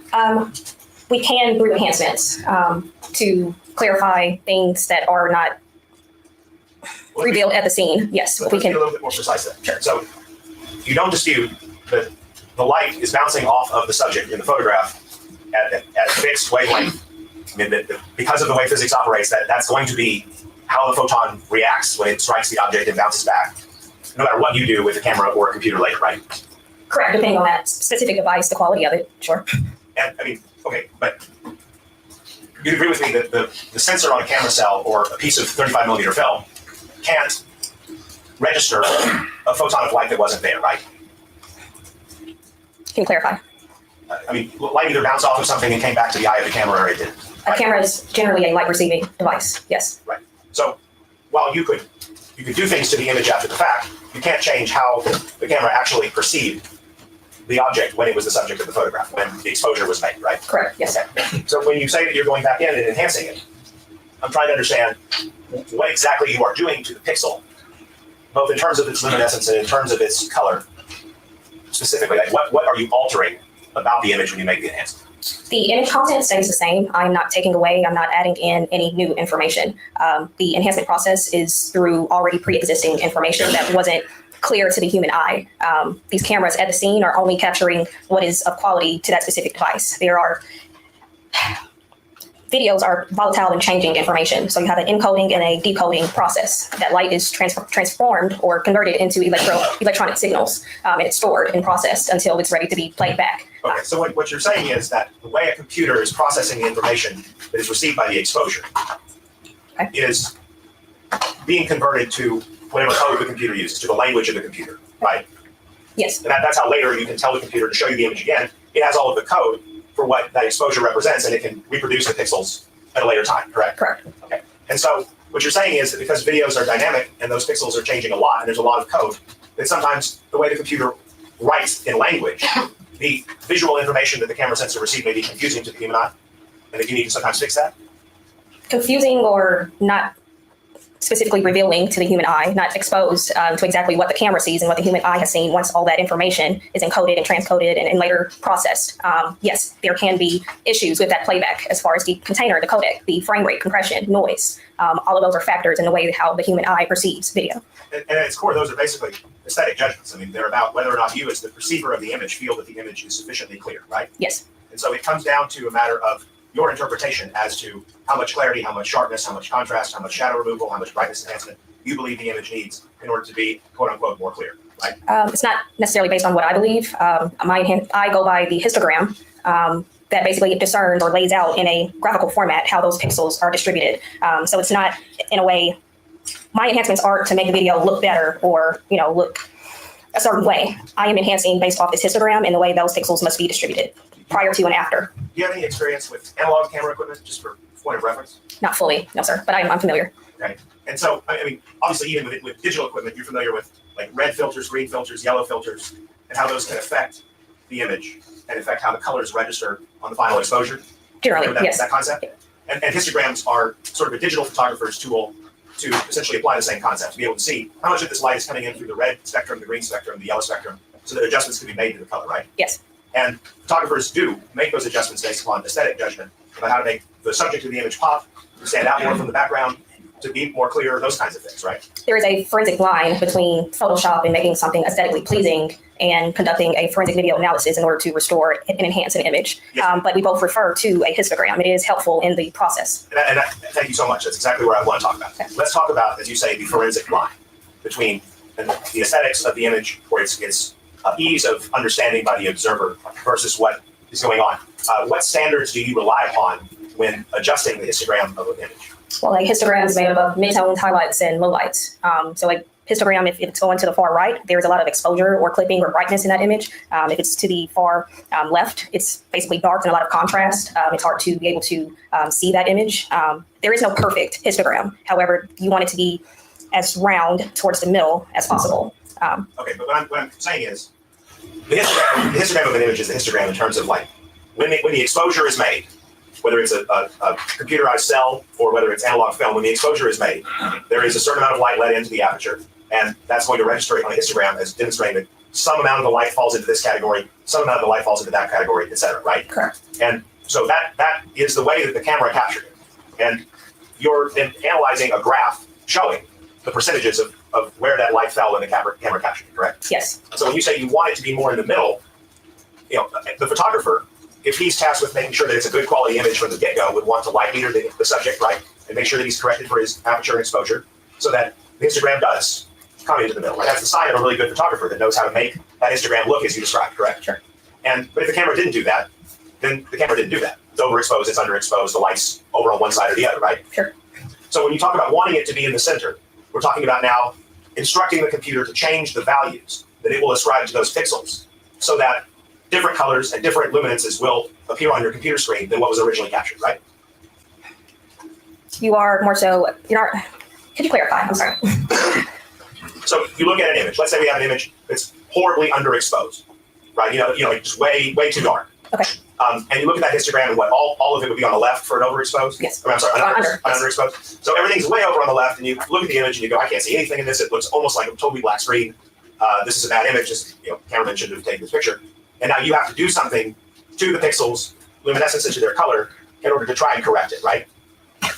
There's limitations, sure. It depends on how overexposed or underexposed that image is. We don't receive or enhance every image or video that we come across. It is If you close the aperture of the camera completely and no light got in, you would not be able to overexpose that image, right? correct. Okay. So understanding that there are physical limitations, what instructions have you received? What are the protocols that your accrediting organization recommends that guide you as to where the line is between naturally adjusting a histogram on an image to slightly improve its contrast or its brightness or its white balance versus manipulating it too far? Like, do you have written protocols that instruct us on this? There is a forensic image processing framework that we follow in order to restore and enhance video or images. It's a case-by-case basis. Each, as you may know, each video and image is different. But there is a framework, yes, that we do follow in order to first restore, figure out what is wrong with that video or image, restore as it relates to aspect ratio, for example, distortions. And then from there, we go into the enhancement process. All right, so let's just start from that concept. How does your training tell you to identify when an image is wrong? What makes an image wrong? So frame rate, for example, distortions, lens. There could be a wide angle lens, a barrel lens. So depending on that camera's lens is where that distortion may play a part. What if the photographer wanted to have those distortions? Or what if the photographer intended that lens for a particular effect? Sure. So, for example, that's where you have proprietary video and where they make up or program their systems to operate a certain way. So, for example, I don't know if we can relate this to the case, but that 360, fisheye lens that was unrolled and flipped horizontally and vertically because that specific manufacturer wanted a 360 scene of that camera. Okay, so that's what I want to know about, right? The lens is a fisheye, and so then to adjust or enhance that fisheye lens in some way, are you saying that you would be using the proprietor's technology to be able to do that? It was the source of the video, so I'm only clarifying what was provided to me. So yes, that video came as a 360 fisheye camera. I understand. What I guess I'm getting at is, what are the methods that you would use to address problems like distortions or other problems with a fisheye camera? As it relates to? Well, I guess my problem is, it sounds like all of this is an aesthetic judgment because I still don't understand from you okay, let's back up. You get an image. The image is what the image is, right? Flaws and all, it's the image, correct? Okay. And then they hand it to you. What criteria do you use to determine that image needs to be changed? We follow the forensic image processing framework. Well, tell me about that. Sure. So the forensic image processing framework, includes file preparation when we first receive the request. This goes into contacting the officer, getting the nature of the request, specific timestamps, things like that, introductions. From there, we do a analysis. Let me pause you right there because I think that one might be the most important thing. The process starts because someone in law enforcement is asking you to adjust the image. That's why the process starts? They ask us to enhance, yes. Okay. So it isn't a situation where it's given to you and you are determining whether or not there is something about this footage that is wrong or problematic. The way that it comes to your attention as needing your work is because law enforcement has asked you to do something to the image. Is that right? Yes, because they are able to clarify or see or specify an object or person or vehicle. They want to see. Yes. Okay. And so they're asking you to make evident, to make visible what it is that they want you to show them, right? Yes, based on descriptive information or timestamps provided by that requester. Yes. Okay. When that kind of a request comes in, do you ask them questions along the lines of who took the image, under what context was the image taken? Do you ask any kinds of questions like that? We mainly ask how was the media obtained, and then also go into specifics as far as descriptions, again, timestamps, when that person, vehicle, or object comes into view of the camera. Yes. Did you receive such a request in this case? Yes. Do you have a copy of that? Not with me, it's in my case file, but yes, it is here. Okay. In a moment, we'll be requesting that that be produced. Well, here's the thing. Let's not request it in a moment. Does she have it? Can you give it to him? So if he wants to ask questions about it for determination of this hearing, it can be done now. Does she step down here? Yes. Thank you.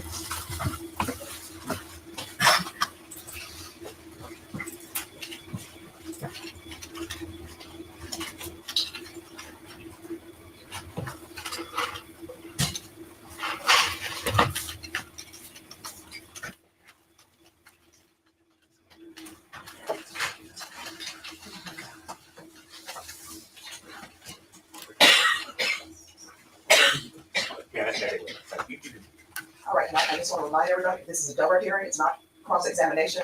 So let's get to the expertise, and if there are objections to her expertise in whatever field that she is here for, let's get to that.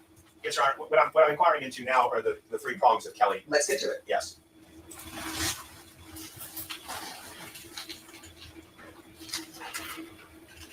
All right, Council, you're going to proceed with your question. I'm sorry, Your Honor, I'm just reading the document she tendered to me. All right, you can have a seat, Council.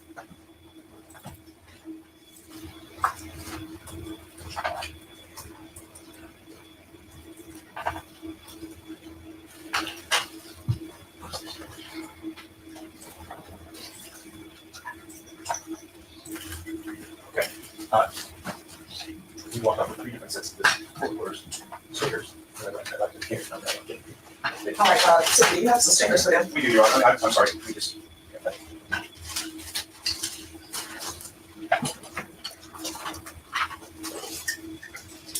As far as, I think I'm fine. well, but for these, Also the hearing. like, out of the presence, I think this is 2, right? So I'm gonna mark this as 2R.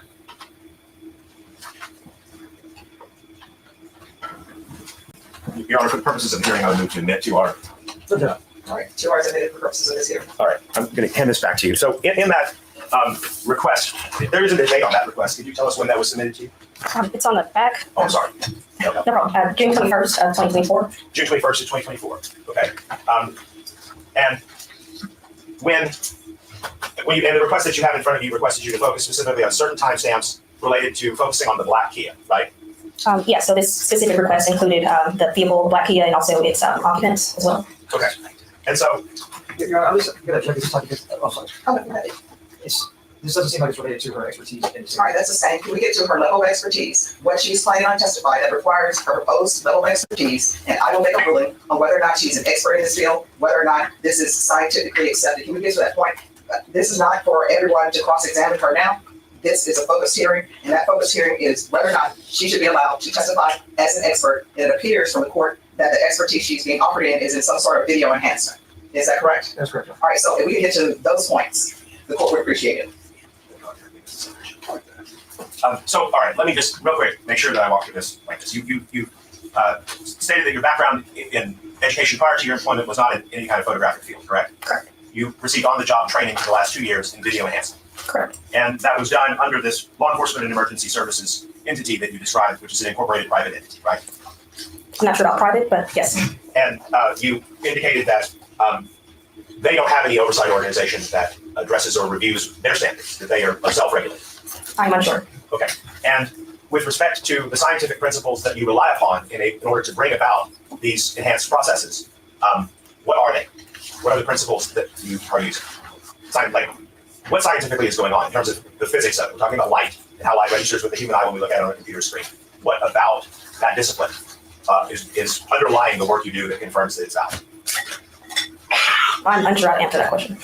Okay. Do you not know what scientific principles underlie the work you did on this case? Are you asking me about the specific filters that I use as it relates to science? I don't know exactly what it is you did to the video, so maybe we can start there, and then I'd like to ask you, what principles lead you to believe that that's not misleading?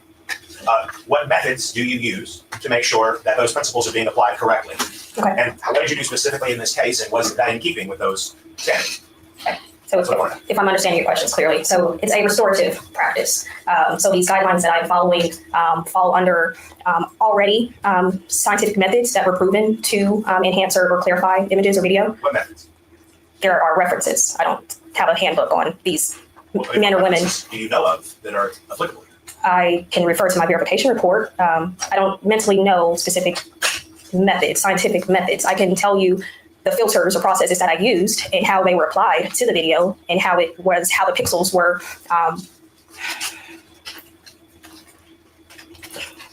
how can I say this? I can, for example, sharpening, cropping, resizing, magnifications. I can explain to you how those filters are used Did and you how they use work. those filters in this case? I did, yes. Okay, then yes, please explain how do those things work? So, for example, when you annotate or magnify, that magnification uses different interpolations to calculate those pre-existing pixels in order to make that image larger. Specific interpolations are nearest bilinear by cubic, as well as sharpening. Sharpening emphasizes edge details of the higher frequencies of images in order to define those edges. Cropping takes out parts of the video or image that would otherwise be distracting. So if you have like the vehicle was in the lower left area of the corner, all the other higher parts were cropped down to that specific vehicle only. Lighting contrast adjustments. There's a color cast, white balance would help reduce that. So just so we're clear, all of the things you just described are settings and options that anyone with Photoshop can access, right? These features should be, to my knowledge, are available in Photoshop. Yes, you can crop and resize. You cannot magnify. It could be wrong in Photoshop. But yes, these same features are available in that software. Okay, and so they're proprietary to the particular piece of software that has these features. So Photoshop's one program that may do that. I'm sure there are hundreds of others that offer some variety of magnification, cropping, sharpness, contrast enhancement, white balance, alteration, all those different things, right? Yes. Like those are standard photo editing tools that hundreds of different companies manufacture versions of, right? Sure. And so which software do you use? I use AMP5. AMP5. Yes. Okay, tell me about AMP5. It's a scientific-based and forensically sound software used for video image processing. When you say it's scientifically based and forensically sound, do you know anything about how AMP5 was developed or what stands it apart from, say, if I went over and bought a license for Photoshop? Okay, so aside from Photoshop, the processes in AMP5 can be repeated, they can be reproduced, and they can be verified. So okay, Photoshop, right? Does Photoshop print out a verification report for each filter or process used? Do they have references for that specific filter? Well, I mean, aren't you just describing metadata? AMP5 does not have a verification report after an image has been enhanced. Well, I mean, other than calling it a verification report, what's different from that and clicking properties on a Photoshop image? Because it includes all the specific metadata, file input, processes, who used, who has practiced, who has done a scientific, hypothesis and proven that these processes have worked. Okay, so do you have that material, that verification report for this enhancement? It was submitted as a final, it was submitted in the final exhibit to Sergeant Rodriguez. Do you, have you reviewed it in preparation of testimony? I have reviewed it, not in its entirety.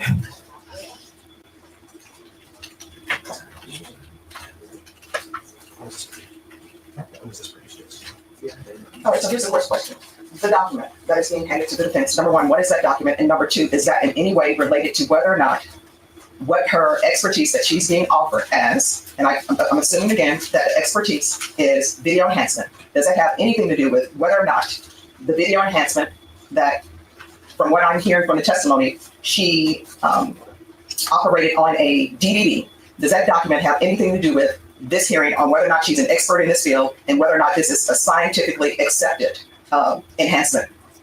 Does it have anything to do with that? I'm not sure I've ever seen this. Actually, it was sent over October 17, 2024. An email was sent to you. Additional evidence in this case has been copied to a disk at your convenience will be placed at the 4th floor window. All right, so any other questions for this witness for this hearing? Because this is not the time for cross-examination. This is strictly whether or not she's an expert in video enhancement and whether or not video enhancement has been scientifically accepted. Any more questions in regards to that? Well, Your Honor, I think that we have established that the three prongs of Dahlberg-Kelly have not been met, but I also, given that one of the things that she stated is that this forensic video report is the reason that the software that she uses would meet the standards of Dahlberg-Kelly, I would like to cross-examine her slightly about the contents of the report because I'm not. All right, so when was defense given this report? It was made available to them on October 17, 2024. All right, so that's been made available since October 2024. Ask the questions. Your Honor, I'm not ready to stipulate to that yet because I'm not familiar with it. So while I'm sure that Mr. Garahan advises something that he believes to be true, I'd like to verify that against what we've received. We've been trying to. All right, could one of the councils look and see if you all received that in October 2024?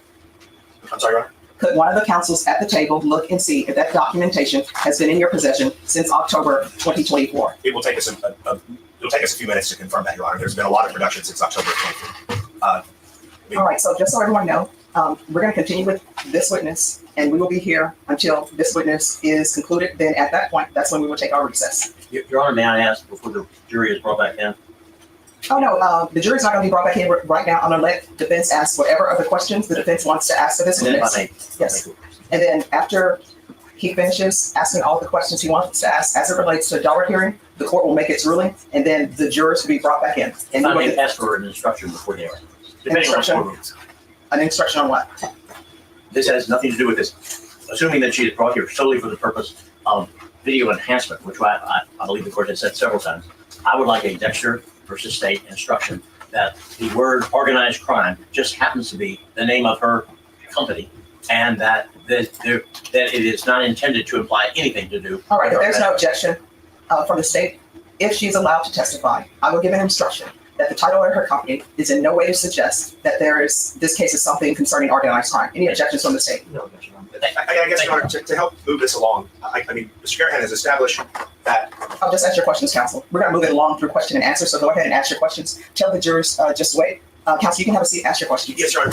My point in addressing the court with that was just simply to say that my questions further will hinge somewhat a little bit more on what specifically they are trying to elicit. No. Here's the thing. We're having a Daubert hearing. There's a proffer that was made, and the state stated that they were offering her in the expertise of video enhancement. So, counsel, you may continue to ask your questions of the witness as long as it relates to her expertise. But, Your Honor, I believe under Rule 705, part of the hearing entitles us to know the specific conclusions of the witness's opinion and the underlying facts and data that support. My understanding is that the report that you received that the state said that you've had since 2024, that's what's in the report. And the state has already stated what they're offering, the purpose of her testimony. So please continue with your questions. You can ask as many questions as you want to ask of the witness. You may proceed.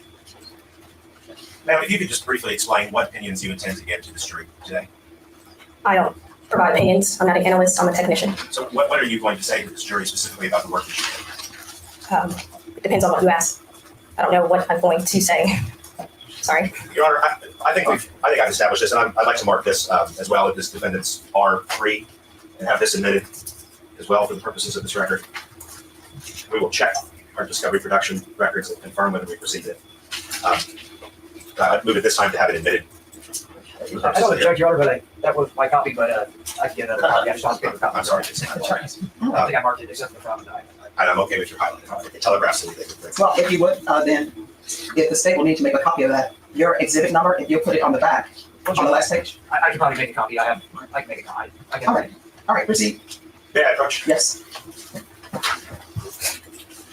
So I'm showing you what we marked for the purposes of the hearing as defendants R3. This is the report that you indicated was produced. Yes, sir. And you're saying that this report is produced by the program? No, this is a comprehensive forensic report that was written by me. You authored this report? Yes. Okay. So when we were talking about what the information that the program can produce, the program doesn't write this. No, so we have a forensic video report, and then there's also a verification report that directly comes from GAP5 that lays out specifically details and references as it relates to that last page, the procedures.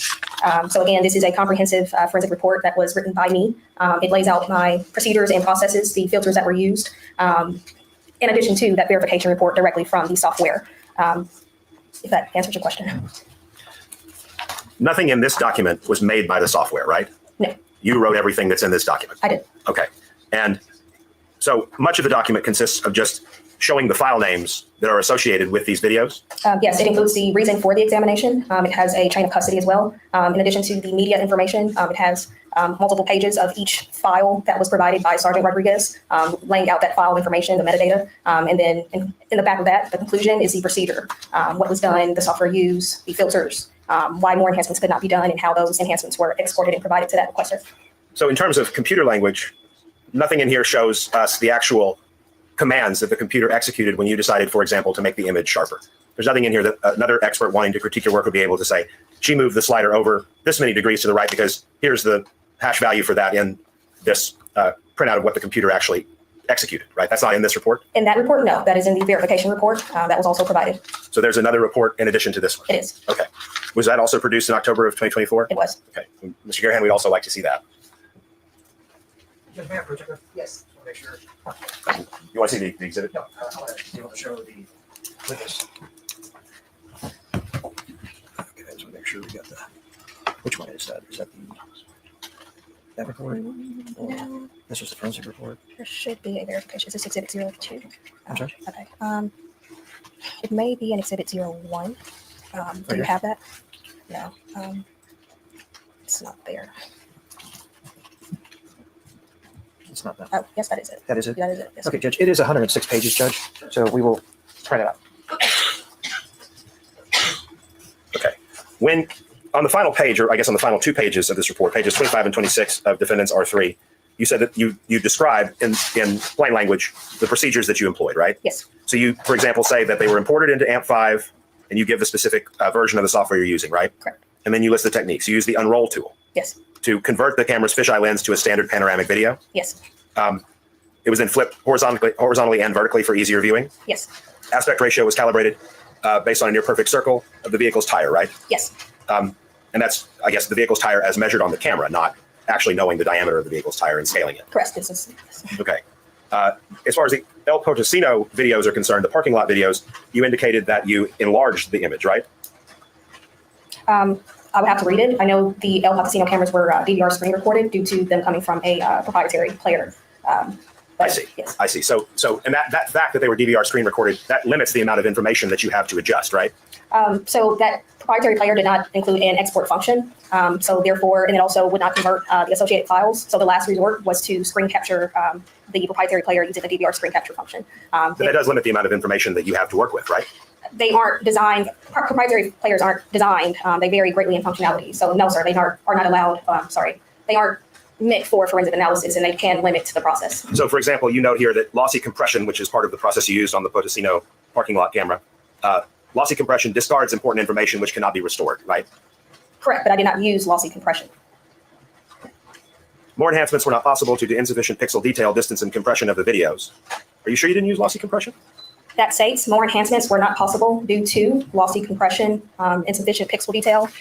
So the DVR screen capture was done in a lossless manner. That is where all information is retained and no information is lost. I'm saying that more enhancements cannot be done due to lossy compression, which discards important information in order to save file space, storage space. Okay. So I guess what I'm saying is the way that's written makes it sound like because of the process that was put upon it, you couldn't get additional information out of the image. Is that right? Yes, prior to my enhancements, these videos, I can't create new information. I can only work with the information that is there. So prior to me restoring or enhancing those videos were already compressed. Compression is a common process in video. Okay.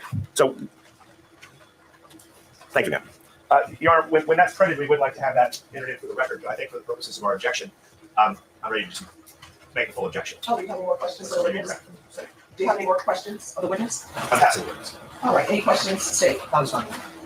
All right, brief argument. Your Honor, it doesn't mean Dr. Kelly or 702. The witness is accredited under an entity which is a standalone private entity. It's not a governmental one. She is not aware of any oversight entities that it is affiliated with that accredit it or engage in peer review of its published literature. There's been no testimony that establishes that the software that's used by this particular company is any different in the way that it operates than just what any individual or the general public would be able to use. She's unable to identify any specific scientific methods that are, not methods, but scientific principles that are at issue in the way that her work is conducted. She's not able to identify the way in which what she uses with this software is correctly applying those scientific principles, and she's not able to attest that any specific methodology that she hasn't identified was applied correctly on the occasion in question. Those are all 3 prongs of the Dr. Kelly test. And we have to be very careful here because what we're talking about is something that fundamentally does alter the actual pixels of a still or moving image, which is a matter of subjective judgment both by the operator and by the program that was written by someone unaffiliated with this organization as to how much change to give at any particular moment in time. So I think that under Dr. Kelly, it would have a tendency to confuse and mislead the jury. It is invalid scientific evidence, and that this testimony should be excluded. And response say. Yes, Your Honor, the state's position is it does fit the underlying scientific theory. It is valid that it is a field, and it does take the applying of this technique is valid, and it's been properly applied in this case because she's obviously stated that this does not change the image. She doesn't add nor take away. It's just an enhanced version of this image, and the underlying. What is that noise? There's a noise.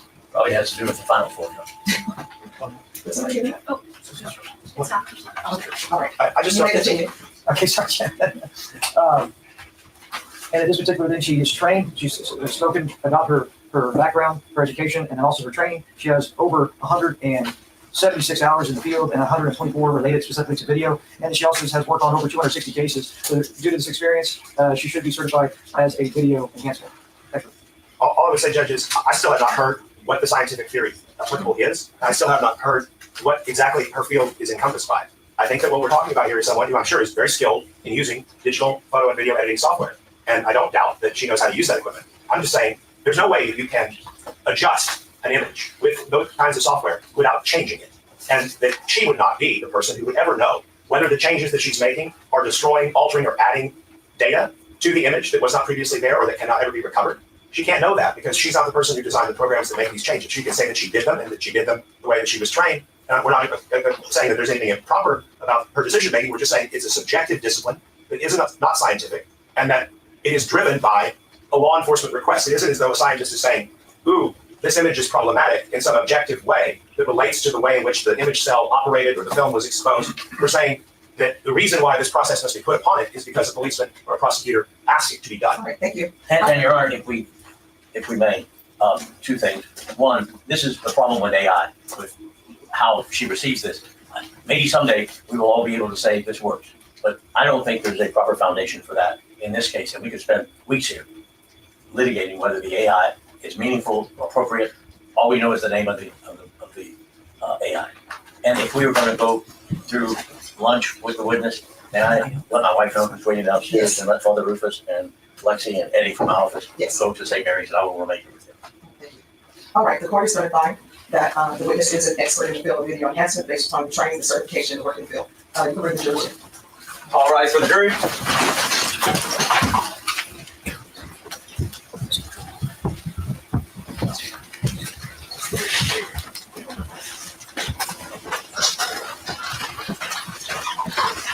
All right, everyone, please be seated. All right, ladies and gentlemen, this witness, I believe, gave her organization name, and I believe the words organized crime was in some shape or form mentioned in the name. What I want to instruct you on is the fact that those words, organized crime, has absolutely nothing to do with this offense. There's been no allegations that the alleged offense is any type of organized crime. Does everyone understand? It's just the title of a company, but you are not to take any meaning to the words organized crime. Does everyone understand? Yes. All right, State, you may proceed. Thank you, Judge.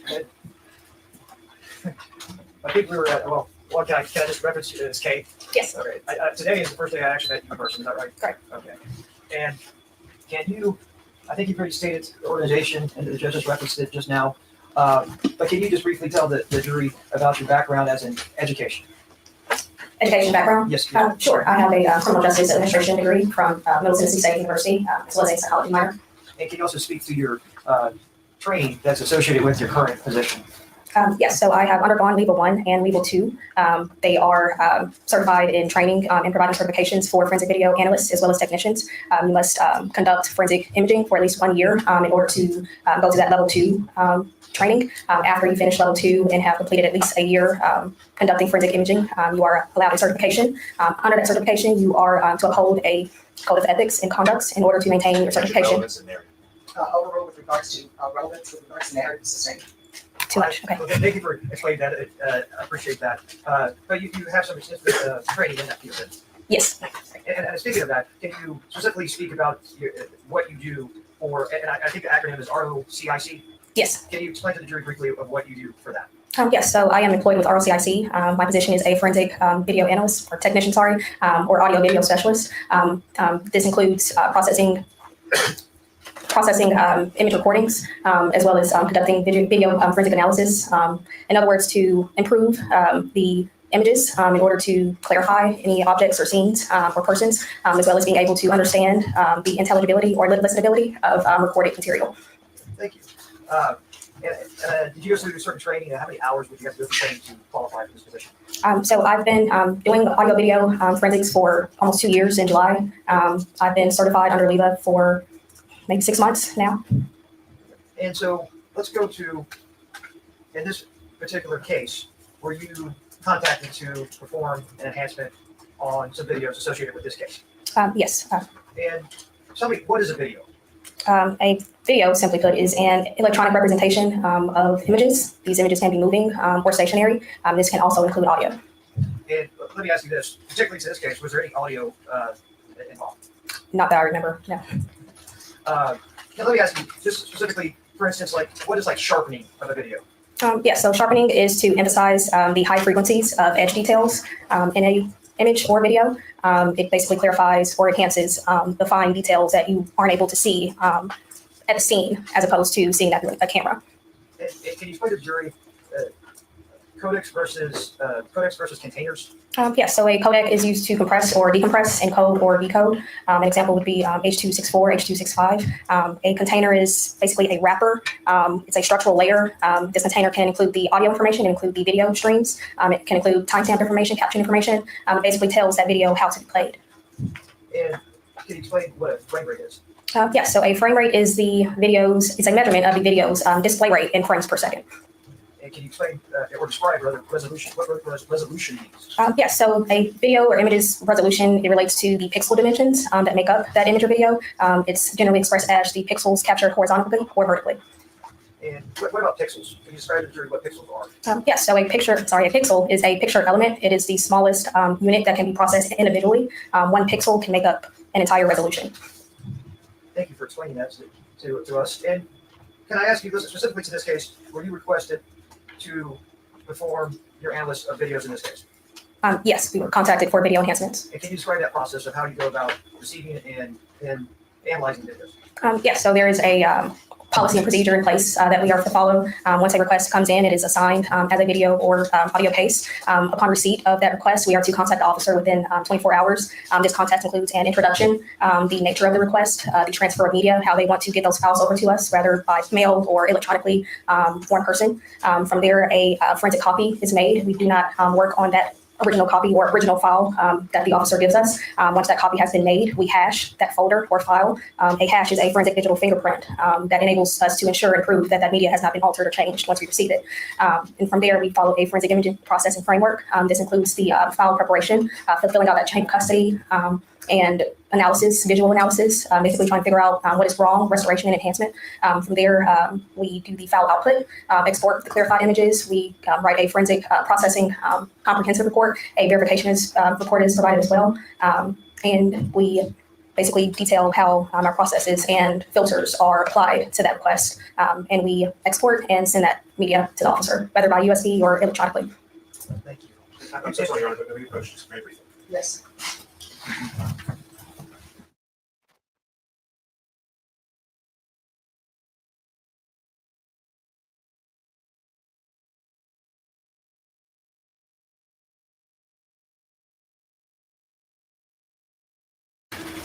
And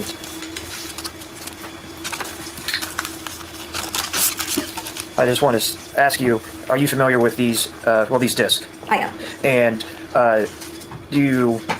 were these originals that were sent to you to be analyzed? Yes. Okay, thank you. I'm sorry, Council, what exhibits were those? Exhibit number 40, State's Exhibit number 40, which was the Chick-fil-A, what we'll call the Chick-fil-A videos, and then State Exhibit number 62, which is the El Potosino restaurant videos, we'll call that, Judge.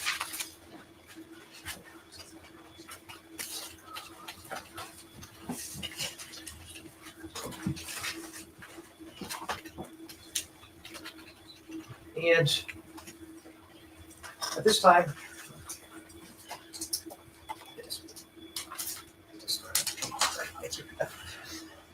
I'm going to show you what's been marked State Exhibit number 63. And also State Exhibit number 64. Do you recognize those CDs? I do. And what do you recognize each of these to be? Those were the folder names or file names that were used for enhancements. And beginning with State number 63 in particular, what does that disk contain? As far as the file names. So this is if I'm not mistaken, the 360 fisheye camera specifically that was used for enhancements provided by Sergeant Rodriguez. And then also State Exhibit number 64, what is contained on there? That is a El Potosino proprietary player that includes files used for enhancements. And these are enhancements that you performed and sent to us. Yes. The judge, at this time, the state would offer State Exhibit number 63 and 64 for the purposes of this trial. Your Honor, we would object under 702, 703, 705, Albert Kelly principles, Sixth Amendment, Fifth Amendment, and also Article 3914 of the Eighth Opinion. All right, those objections are removed. States Exhibit 63 and 64 and then. And may be published? Yes.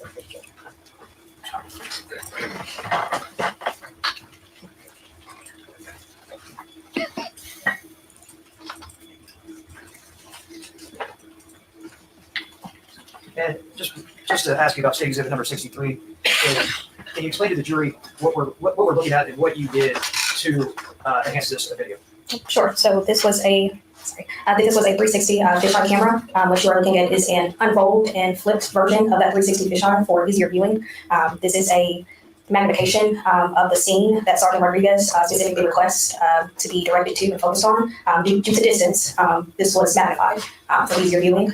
That larger box is a direct focus into that smaller box, and it has been again magnified.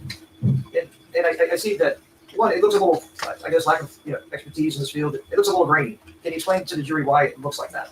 Sure. So the way the process, the camera is able to record that information, the grainy features that you see is basically compression and or compression artifacts that arise from that specific device. So when you clarify this image or this video, are you changing the image? Are you manipulating the image into something different? I'm going to object to leading you on. You can answer. So yes, so the purpose of enhancement is to restore and enhance. So yes, there are changes made. It is not the same image that was provided to me by Sergeant Rodriguez. The output image is going to be different, but it is not to be misleading or misrepresent the image content. It's to reveal pre-existing information. Your Honor, I'm going to object to the bolstering of the testimony. I mean, I think that kind of a self-serving statement is inherently not an acceptable line of inquiry for the prosecutor to go into. I guess that would be a Fifth and Sixth Amendment objection. All right, that'll be overruled. Were you're finished with the answer, is that correct? Yes. Okay. At this time, we'll go ahead and play the video.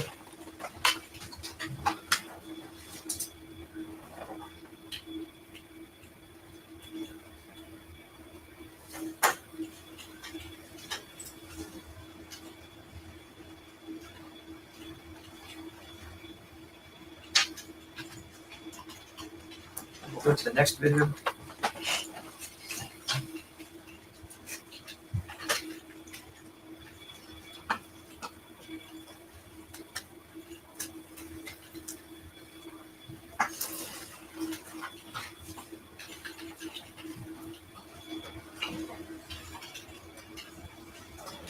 I'm going to go out of that folder. Open up Civilian Mode 3.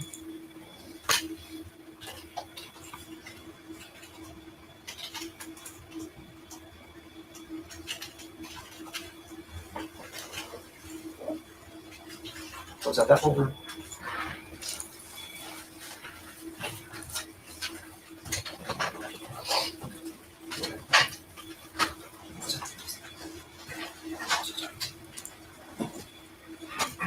And did you do anything to this image, or this video? Could you clarify the following? Oh, sorry. No, I can't. Let me withdraw the question, because I can't see it. Can you X out of there and go to the next one? There you go. Okay. Now, and that image, it seemed like a image from the previous one, but just what was done to that one? Okay, so this is what I'm looking for. I'm sorry. So I named my filters or processes to replicate what I use for that specific video. So for this example, the blue highlighted file is nearest. Levels, TDBLR stands for turbulence and blurring, and UM stands for unsharp masking. So this is a cropped version of that full video that you see beside it. It has been, since it was cropped, it was resized to a nearest interpolation. TD blur removes or reduces blurring of that vehicle, and then it was also sharpened, again, to emphasize the high frequencies or edge details of that vehicle. Thank you. And this video was a little bit different from the previous videos. Can you describe what that, I think they call it a fish bowl or fish eye? What is that? Yeah, so the Pavlon's cameras 1 and 2 was a fisheye camera, sorry. So a fisheye or the 360 view is just a full circular viewing of a scene. And then the camera that we just saw, that we just witnessed, what's that, I mean, is that a fisheye camera also? No, that's not a fisheye camera. Okay, thank you.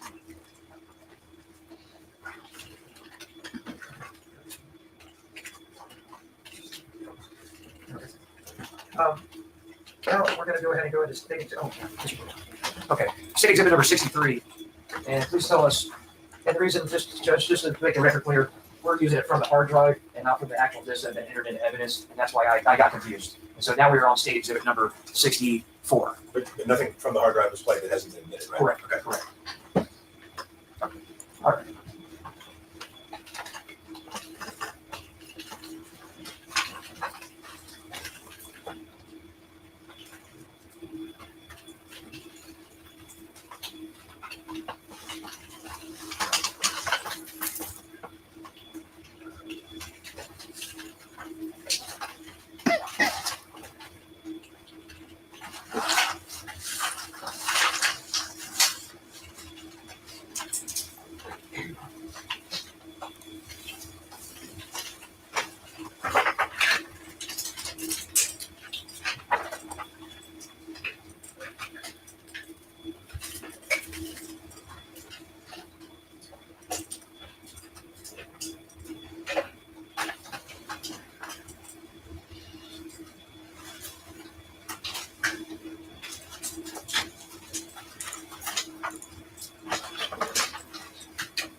Ms. Ross, okay, I'll show you Ms. Van Mark's state exhibit 65, 66, 67, and 68. Can you please just look through those and tell me if you recognize them?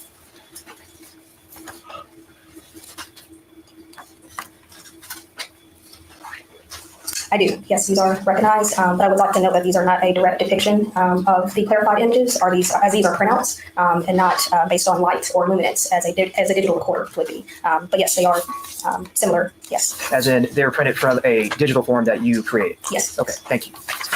And Judge, at this time, the state would offer state exhibit number 65 through 68 to the defense.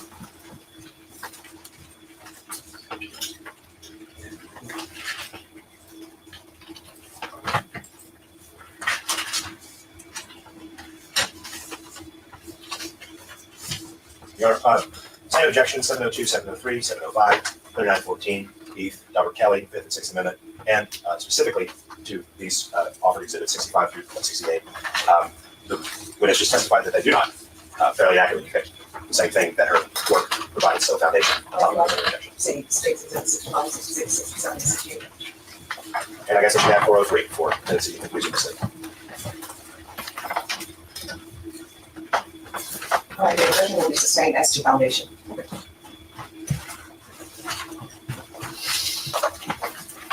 Let me just ask you, for the exhibits that were not in just now, are those seen on the videos that were presented already? Yes, so those are sequenced images that were, yes, came from my enhancements. But again, since they are used or printed out and used for ink, that color discrepancy is there. Thank you. That's what you know. Yes. Thank you, Your Honor, very briefly. Just to be clear, you talked a lot about things like compression artifacts and things of that nature. You call that testimony. Yes. And so what we're talking about there are things that are different about the image because of the way the computer is storing and regurgitating the information, right? Correct. And so those are qualitatively different things about the finished product that have been changed from how it was when the light hit that photo sensor on a digital camera or hit the film on an analog camera, right? Yes. Okay. And we talked about this at length earlier, but just to go back into it for a second, what you are doing is very similar to what people would do with, say, for example, Photoshop or over-the-counter photographic editing software, right? I would not wholly agree, disagree, really. There's a forensic line, again, between Photoshop and creating something that's appealing to the eye rather than. And I'm not asking you about the what can be done with that software. I'm just asking you, that's what the software does, is basically the same thing that Photoshop does. What the user inputs is obviously a part of it, and that's where you draw the line, right? There are similar features, yes. Okay. And as far as that line between what's aesthetically pleasing to the human eye and what's forensically viable, you can't identify a specific singular thing that draws that line for this jury so that they understand it, correct? I think the images and videos based on when you question reliability of a video image, yes. In order to prove facts as opposed to subjective opinions based on what someone interprets or believes that video to be. Okay, but how much sharpness increase, how much contrast adjustment, how much white balance adjustment that you made is based upon the request that was put to you by law enforcement, right? Could you clarify? Well, you testified earlier that the way that this process starts is that you are given a specific request to emphasize certain aspects of the photograph or video image based upon what law enforcement asks you to focus on, correct? Could I clarify details that are not exposed to the human eye because of that specific device based off the defaults or defects, I should say. Well, of that quality. let's Yes. be more particular about it. In this case, you received a request asking you to specifically focus on a black Kia at certain timestamps in certain videos, correct? Correct. That was a request made by law enforcement, right? It was. And so when you come into it, you aren't looking at it objectively and saying, oh, there's a problem with this image. It's not digestible to the human eye objectively. You're coming at it and saying, oh, police don't like this image because it doesn't show what they want it to show. They're asking you to make that manifest, right? Can I clarify in order for them to further or enhance their investigation? Yes, that is what I do. Understood. That's the witness. Any questions? One more question. Did law enforcement ask you to make the image as clear as possible and also to make it look like Tabor Mountain? Yeah. Thank you. Pass witness. No further question. All right, is this witness excused or subject for recall? Excuse my state. Excuse me. All right, the rule has been invoked. You're not allowed to discuss your testimony with anyone. I'm sorry, you're not allowed to discuss your testimony in regards to this case while the case is proceeding. You understand? Yes, ma'am. All right, but if either the defense or the state wish to speak to you, they are allowed to speak to you. You're allowed to speak to them. Yes, ma'am. All right, thank you. All right, ladies and gentlemen, we're going to take our recess at this time. And can I have counsel approach for a moment? Now, see, my opinion is that regardless, the video is the video. The enhancement of it, I don't feel like she did anything extra to alter the video, so it's good in my book. I feel like she really did a good job holding her own as well. So kudos to the photo engineer who did her thing. We're gonna go ahead and skip past the break, and I'm gonna have y'all come back at 2. get back into some testimony. Your Honor, may I present the stipulation that the state and defense have entered into with regard to the previous matter that the jury heard about? Yes, and what exhibit number would you all like to mark that as? If it could be a court exhibit number 1, Judge? We can say court 1 if everybody's okay with calling it court 1. May I Yes. present it to the jury and then I will hand it to the court so we can put it. Any objections to the defense reading it into the record for the jurors? No. I don't think it matters who reads it. This is a stipulation of evidence which will be a part of the evidence in this cause. The state of Texas and defendant Tamar McIntyre agree and stipulate that the individual identified by the Bexar County Medical Examiner as Mark Anthony Saldivar is the deceased named in the indictment and that the cause of death is a gunshot wound by fire. Can I present this, Your Honor? Yes, thank you. Thank you. And we'll mark it as courts 1. Thanks. And for the record, the stipulations have been signed. It was signed by your client as well, is that correct? Yes, Your Honor. He is present. Who signed that? Yes, Your Honor. All right, so it has been signed by the defendant, by the attorney for the defendant, and also by the assistant criminal district attorney. All right, State, you may call your next witness. Yes, Your Honor. The state calls crime scene investigator Allison Bustamante.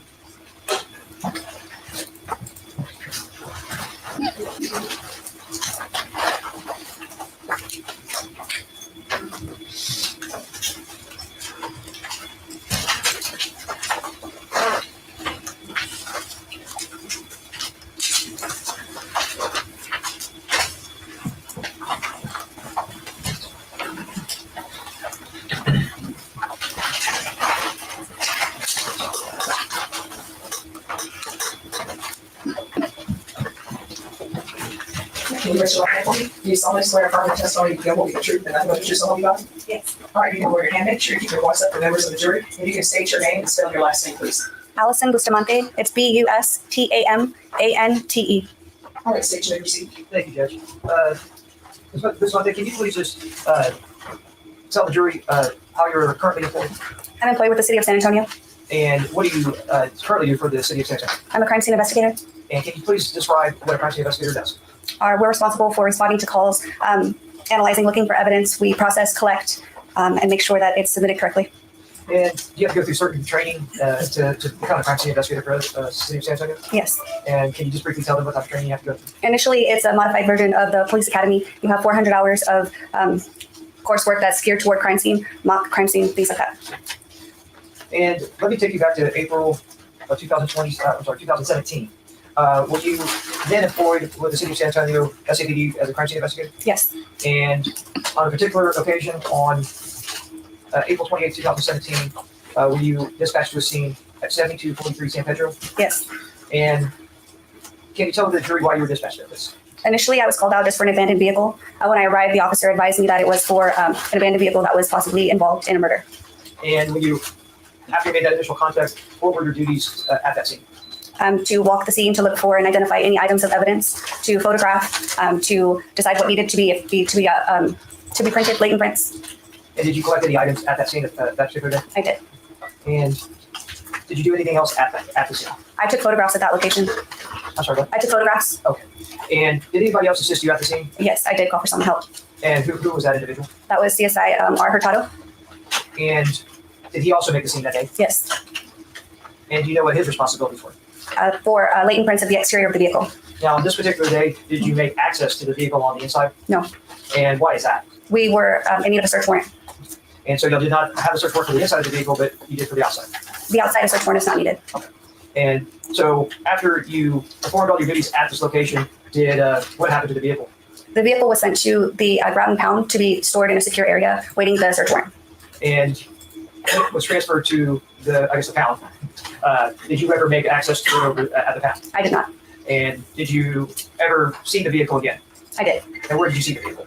The vehicle was going to be processed, so that's when I had the vehicle removed from the pound and brought to the 9th Street secure vehicle processing facility that we have. Okay. And did you, at that time, have a search warrant for the inside of the vehicle? We did. And did you gain access to the inside? Yes. And then at that time, did you collect evidence, or I'm sorry, what did you do at that time once you were at that secure location? It would help if you have a version of my report Yes. to refresh my memory.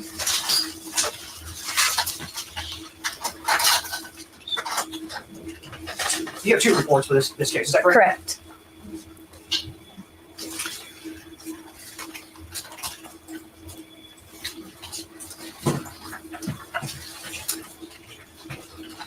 I'm going to show you what's been marked State Exhibit 104 and 105. Can you just go ahead and review those and tell me if you recognize them? Yes, I do.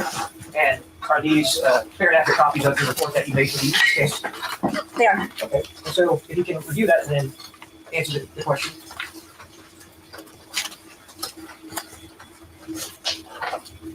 So on this day, I searched for evidence. I also completed a sketch of the items that were to be collected as evidence, and I collected the evidence. Well, okay, let's go back to San Pedro Avenue and speak about that location. I'm going to show you what's been marked State number 69 through 87. Might be upside down at times, but if you can go through that and review those and tell me if you don't mind, keep them in order.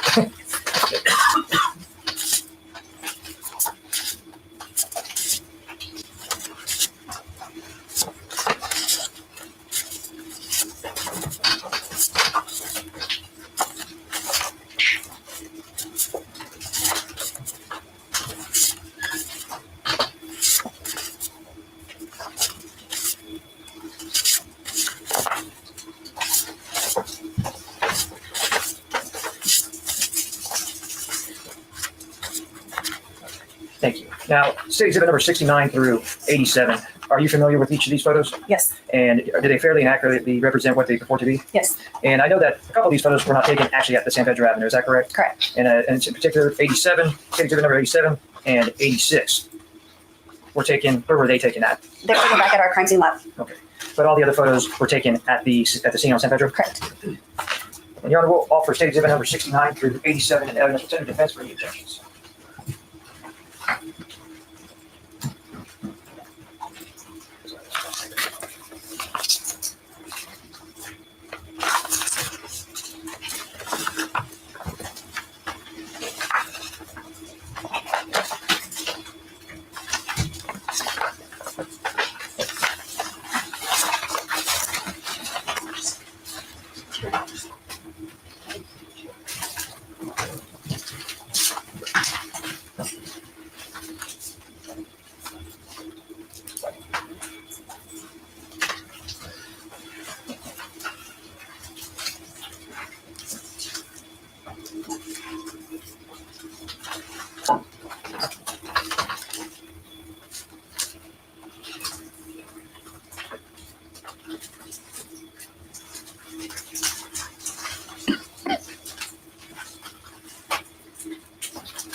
No objections. All right, State Exhibit 69 for 87 is admitted without objection. May I publish, Your Honor? Yes.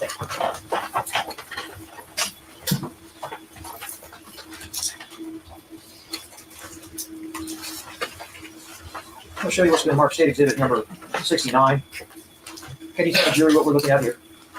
This was the location of the vehicle in the parking lot. And when you're at a scene and you're taking pictures, can you tell the jury when you initially take the pictures, what do you do when you're at a scene and the version of taking pictures? For instance, can you tell them what you're doing here with State Exhibit number 70? That's part of a sequence. When you arrive at a scene and you decide what you're going to be photographing, you're going to take a 360 of the area to put everything in relationship to one another to orientate the viewer. So in this particular photo, if I may, if you're facing the car, you take a right and you took a picture to the right. Correct. Okay. State Exhibit number 71, you're turning you're facing away from the car. Is that right? Correct. Okay. I think I get the picture here. State Exhibit number 72, is that just turning again? Correct. State Exhibit number 73, also turning? Correct. Okay. And then now we're on the State Exhibit number 74. What is this a picture of? A picture of the abandoned vehicle. And this is from the front of the vehicle, is that correct? Correct. State Exhibit number 75 is just a different angle from the back view, is that correct? Correct. And can you read the license plate on that vehicle? The license plate is Hotel H Sierra Whiskey 6017. Thank you. I want to show State Exhibit number 76. And in this photo, again from the front, but it looks like there's a little grassy area and bushes. but I see some numbers. Can you describe and tell the jury what those numbers indicate? Those are the items that I have identified needed to be collected as evidence. And this item here is number one. What would that item be? Number one was a wallet, an empty wallet. And number two? Number two is an empty cigarette package. And number three? Three is an empty chocolate milk container. And number four?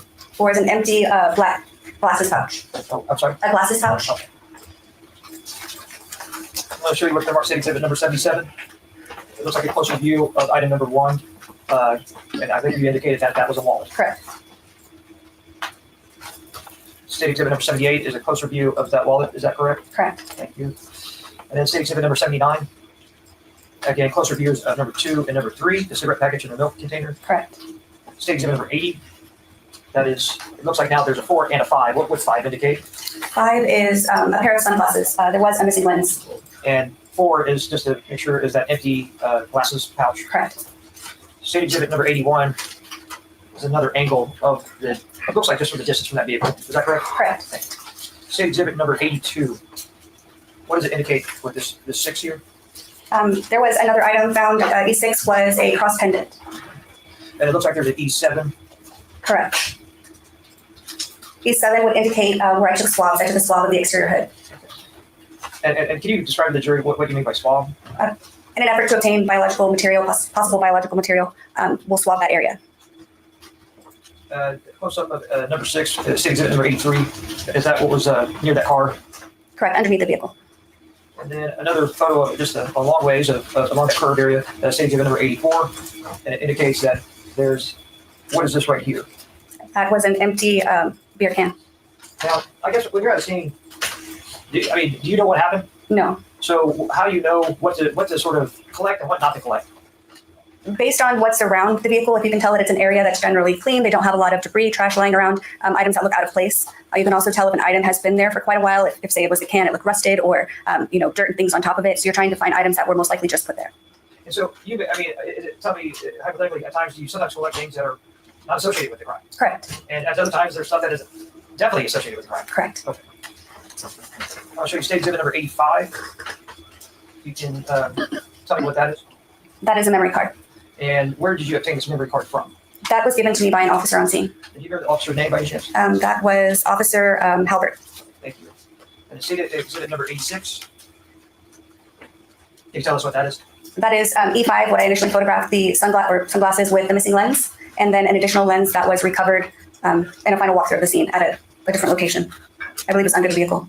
Under the vehicle? I don't want to misspeak.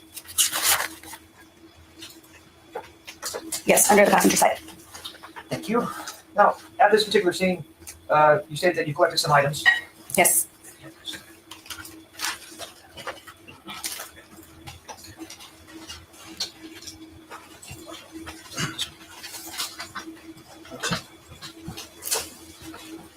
I think you brought some items with you, is that correct? Yes. And let's start with this one.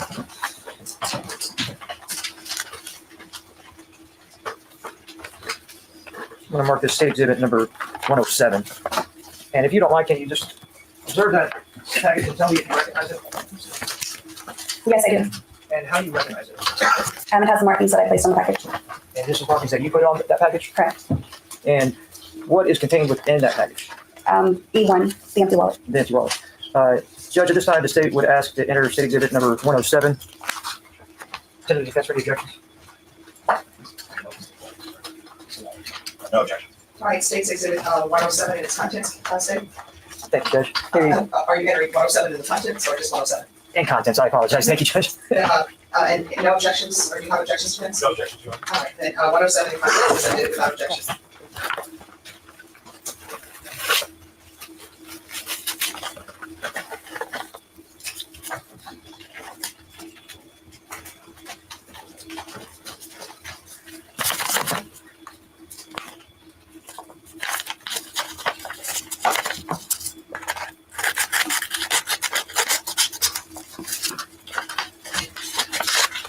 And if you don't mind, can you just hold that up for the jury to see? And this is the, oops, sort of falling apart. 11.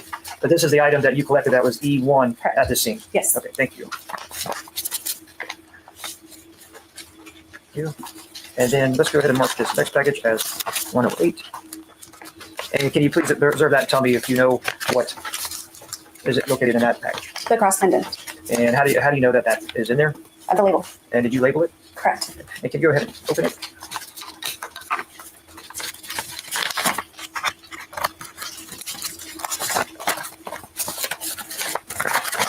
So, what's this? Yes. Oh, gotta open that.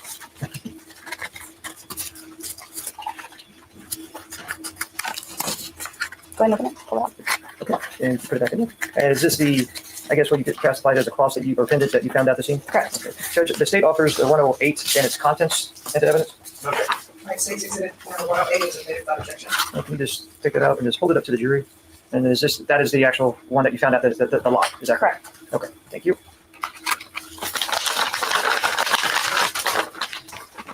Now, while you're at this scene, you stated that somebody else assisted you, Correct. and that was Raul Mercado. Yes. Did you do anything else? Well, you stated that you did some swabs. How many swabs did you do of that vehicle?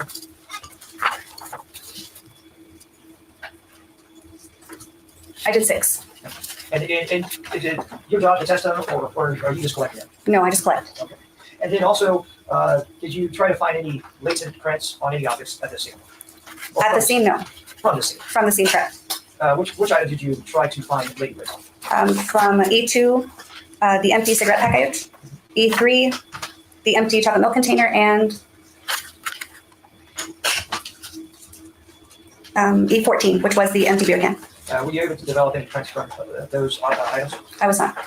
Thank you. Now, let's go to the 9th Street, I guess called the 9th Street Security Facility. Correct. And at that location, you stated that you had actually finally gained access to this vehicle with a search warrant, and you collected items from this vehicle. Is that correct? Correct. And these items are listed in your report. Is that correct? Correct. And can you tell the jury, one, did you do any swab collection at this location? Yes, as I had already taken swabs from the exterior of the vehicle, at this point, I took swabs of the interior. And I guess, was it E1 through E5, are those swabs? Yes. And then what about other items that you collected from this vehicle, particularly going in, let's just go in order, E6, what is E6? That was a live round. And do you have the specification of what type of round that was? Spear 380 auto And the location of that item? in the interior front passenger side door panel. And moving on to E7, what was that item and where was it located? That was an unopened Lifestyles condom, and that was underneath the front passenger side seat. And E8 That is another swab from the interior of the vehicle.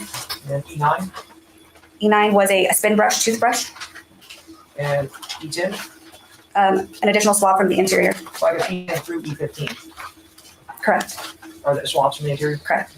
And then what about E16 E16 is an additional toothbrush. and E17 17 was a red straw.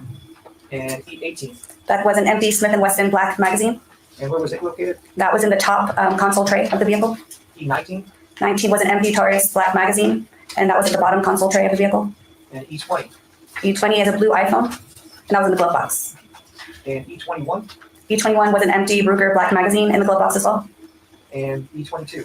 An additional motorized toothbrush.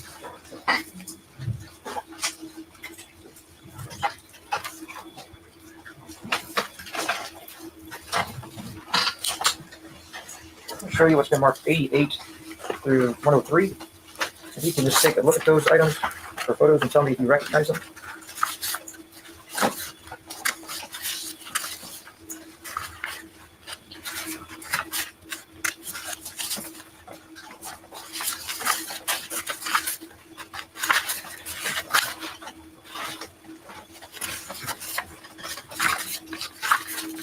Yes, I do. And some of these photos have the items that you collected that day. Correct. And where were these photos taken? At our 9th Street count. And or do they fairly and accurately represent what they purport to be the photos of this vehicle at that 9th Street location? Correct. Now, you didn't take these photos? I did not. Who took the photos? They were taken by CSI V Hurtado. And were you present during the photo taking and collecting your evidence? Correct. Okay. Your Honor, at this time, State Officer Statement number 88 to 103 and headed to the desk for any objections.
No objections, Your Honor.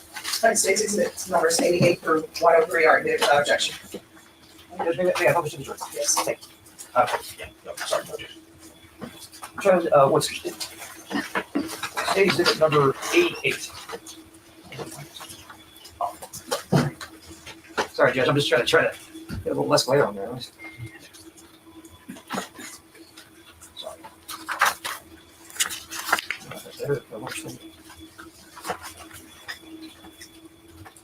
All right, we're just gonna go with it on that. State exhibit number 88. Can you tell the jury what they're looking at here?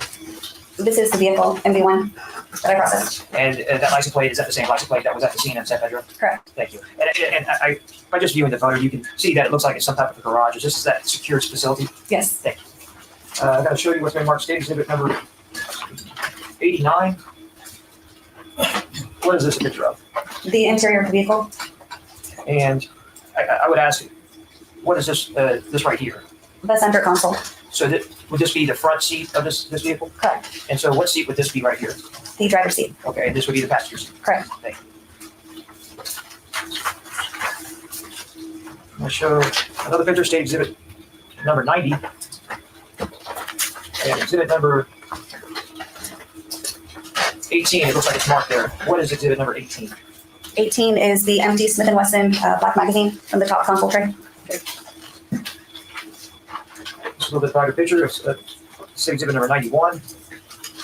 Is that same number E18? Correct. Now, I want to ask a question. These are magazines. What are these magazines for? Firearm. And some people don't know. You say firearm. What do you load into these magazines? Live rounds. And then what do you do with the magazine after you load it? The magazine is put into the firearm. Okay. And then that's how you function a firearm to actually shoot it. Correct. Were any of these magazines that you found in the car, were any of them loaded? No. Okay. State exhibit number 92. What is this? That is a second magazine. That's the Taurus magazine. And again, is that center console? Correct. The lower portion. So you can open it up and it's inside of the console? Correct. Once the top area was removed, you could see the second. And so E18 was on top? Correct. And E19 was inside? Correct. Okay. E16? What is that? That is a toothbrush that was in the center storage compartment as well. And so that center console area? No, I'm sorry, I misspoke. That was the center storage compartment under the radio. Okay, so that was not the console, the cover that was under the radio. So like where you have the radio, it'd be like below that? Correct. Not in between the seats? Correct. Okay. State exhibit number 94. Can you tell the jury what you're looking at here? That is a view of inside the glove box. It looks to be 20, which is the cell phone, and E21, which is an additional empty Ruger black magazine. Maybe a better shot of that is state exhibit number 95. And that E20 is the Ruger cell phone, and E21 is the Ruger magazine? Correct. And state exhibit number 96. What are we looking at here? E7, an unopened Lifestyles condom. And where was that located at? That was underneath the front passenger side seat. Okay. And then we have state exhibit number 97. It looks a little blurry, but I think we can sort of make it out. What are you really focusing this photo on?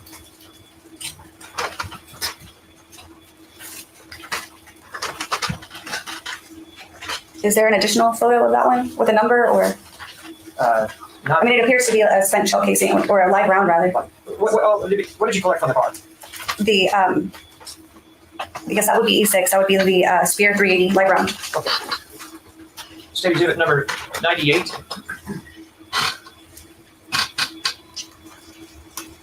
What is the jury looking at here?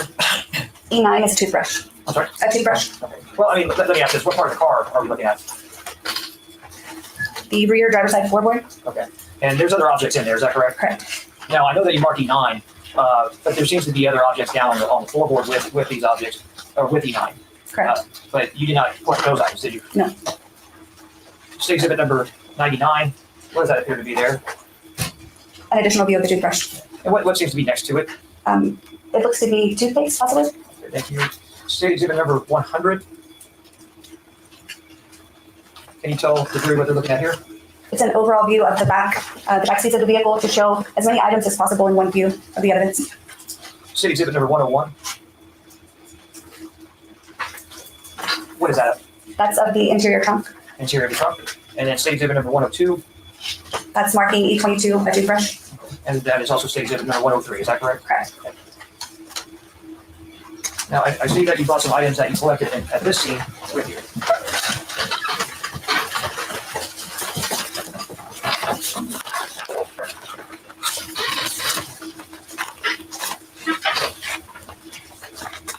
Just want to hand you that. I'm going to ask you to look at that and tell me. Excuse me. The jurors will listen to my break, so we can pause right now. I'm gonna give you a break, and I'll have y'all back at 3:55. Is that enough time for everyone? All right, remember my previous instructions, all right? Everyone, please rise for the jury.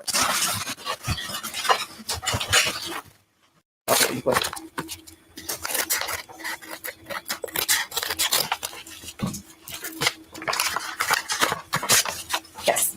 And that's the blue item that you collected from the glove box. Is that Yes, correct? it is. Okay. Say what all for state exhibit number 113 into evidence, Your Honor.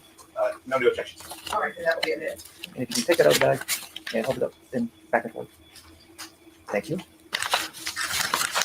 And down. And state exhibit number 114. Can you look at that and tell me if it's packaging that you made? It is. And is it, what is it identified in there? The empty Ruger Black magazine. And can you please open that up and tell me if that contains that?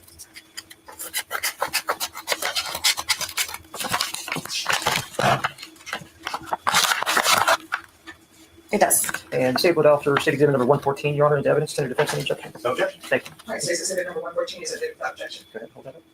Thank you. Put that down. And the collection of these items were done by you. Correct. What about, were there any, anything, did anybody try to lift fingerprints from any of these items? CSI v. Hurtado. And which items did you try to lift prints from? I would have to refresh my memory. All right. I'm sorry, your question and your answer. What was your answer? Did you have to review something? I have on here that he did No. the. I believe you said your answer was you had to. I guess I'd have to refresh my memory. All right. So that'll refresh your memory and then ask your question and then I'll hear your objection. And so, can you refresh your memory on your report? No, to clarify, I have in my report that he did a latent print search. So you can't say certain things. Okay. So have you refresh your memory to the state's question? No. All right, so you'll refresh your memory and then say, you'll ask your question, and then I'll hear your objection, then I'll make a ruling. Thank you. Okay. You can reference if you need to remind yourself of what you wrote in your report. Please don't read directly from it. No. Oh, hold on. I'm just going to ask a question and then you can see if you can answer. Do you know the items that CSI V. Hurtado, lifted prints from or tried to lift prints from? Not without seeing his report. Okay. And did you reference his report during the time that y'all worked together? Let me rephrase. Did you ever review his report? Yes, I have. And was he the individual that was at the 9th Street secure location with you? Yes, he was. Thank you. And so I would ask you, if you had that report, would you be able to refresh your memory with the items that he tried to lift latent prints from? Yes. At this time, Your Honor, I would like to approach and show her a report of CSI V. Hurtado. And Your Honor, we would urge our objection. You're saying confrontation. This is information that the witness has no personal knowledge of. It's hearsay from Hurtado. All right, so State, are you asking to approach her to refresh her recollection with a report? Yeah, because, Your Honor, if I may, she mentioned earlier that she references in her report to reference V. Hurtado's report. Hence, she would know what his report contained because she's saying to reference it from her report. So she would have viewed his report and known the items that he actually All right, please approach. Yes.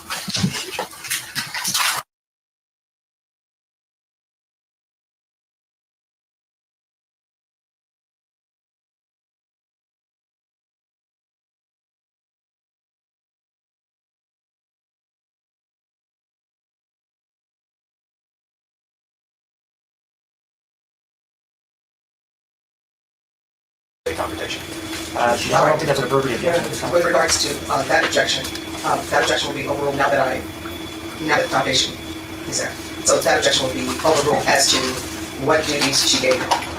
As to the duties she gave him, that's not what my objection is, Your Honor, just to be clear. Her answer, well, I'm sorry, the follow-up question was, did he do it? Which would imply that a communication back to her was received, which would be the hearsay. So, but she can certainly testify what she told people to do. All right, so with regards to the defense's objection, if she is testifying to actions that she did not observe, the defense's objection will be sustained.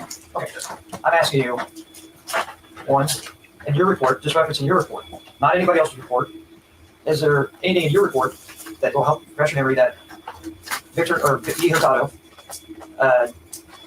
attempted to complete late print search? Yes. I'm going to object to that question and answer on the basis that that's not predicate for recollection refresh. She has a report, and he can ask her to review her report, and if it recalls a recollection to something, she can certainly say yes or no. But the prosecutor has sort of given us So enough. what is your legal objection? It isn't past recollection refresh. The predicate for that has not been laid. And what we're doing is we're just backdooring hearsay confrontation. All right, so your objection is hearsay? And confrontation and lack of foundation for any other path to admissibility. All right, with regards to your objection to hearsay, that will be sustained. And I think she did answer, but it's hard to I asked the jury to disregard the answer. Ladies and gentlemen, you're disregarding the last answer. Do you know if anybody did a late print search of the vehicle? Objection, Your Honor. That objection is overruled. May I make a clarification? I'm so sorry, you just have to answer the questions that are asked. Yes, someone did make a late print search. Okay, thank you. Pass the legislation. All right, then you may proceed. Thank you, Your Honor. Good afternoon, Ms. Visconti. How are you? Good, thank you. I know it's been a hectic day for you. I'll try to be brief. You processed essentially two different things in the course of your work on this case, right? The exterior of that vehicle in the parking lot and then the car in the garage. Two separate locations, yes, same item. So real quick about the environment around where the car was originally found. It's a bush area. There's some grass. It's in a parking lot in a commercial district of town, right? Yes, And all kinds of trash can be found in any kind of scene like that in any given moment in San Antonio. Fair to say? yes, Okay. And you were explaining a little bit about how it's difficult to parse what might be relevant and what's not. You try to be overly inclusive, correct? yes, So, for example, there was an SD card that was found at the scene. I believe the officer that called in off of the Volo that got you dispatched there found that, correct? I believe so. But I mean, you don't know whether that SD card has any connection to the car or to the crime you're investigating or anything else. It just was found in that parking lot, right? Yes, Okay. Same with the rosary pendant. Same with the sunglasses. Same with the wallet. Everything you found there, you don't really have any frame of reference. It just was there as refuse in a parking lot.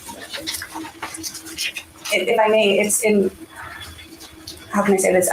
It's close to the vehicle. That's the difference. I understand. And so I guess that's what I'm trying to better process. Do you all have, through either training at the academy or written operating procedures, sort of a standard perimeter that you draw for how far to look around the vehicle before it's increasingly unlikely that it's connected to anything? There's not an exact perimeter that we have. I believe crime scene tape would have been up. You're going to at least include that part, and then you might expand a little bit further than that. But in my search of the parking lot, I did not find anything aside from what was around the vehicle. Like I said, you can expect that you would have trash and different things in parking lots. But in this one, the items that were located were all in close proximity to that vehicle or to those vehicles. There were items of trash that you didn't collect within that radius, right? If I would have seen something that looked like evidence, which would have included possible other trash, I would have collected it. So I say no. Okay. May I approach you? Yes. And I'm sorry, report advice. I think we're on defendants 5, is that correct? Yes.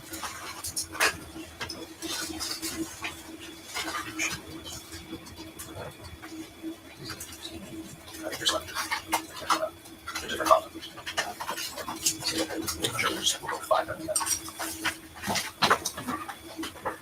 Mr. Monte, I'm going to show you what I marked for identification as defendants 5. Do you recognize that photograph? I do. And what is that? It is the front windshield of the vehicle. And does that fairly accurately depict the vehicle as you saw it at the Groton Pound secured garage? This was at the 9th Street Pound. I did not go to the ground, but yes, at 9th Street it was like this. Sorry, the 9th Street. Okay, thank you. At this time, Your Honor, we move to admit defendants 5 pending objections. No objection. All right, I'm sorry, defense incident number 5 is admitted without objection. May I publish the jury, Your Honor? Yes.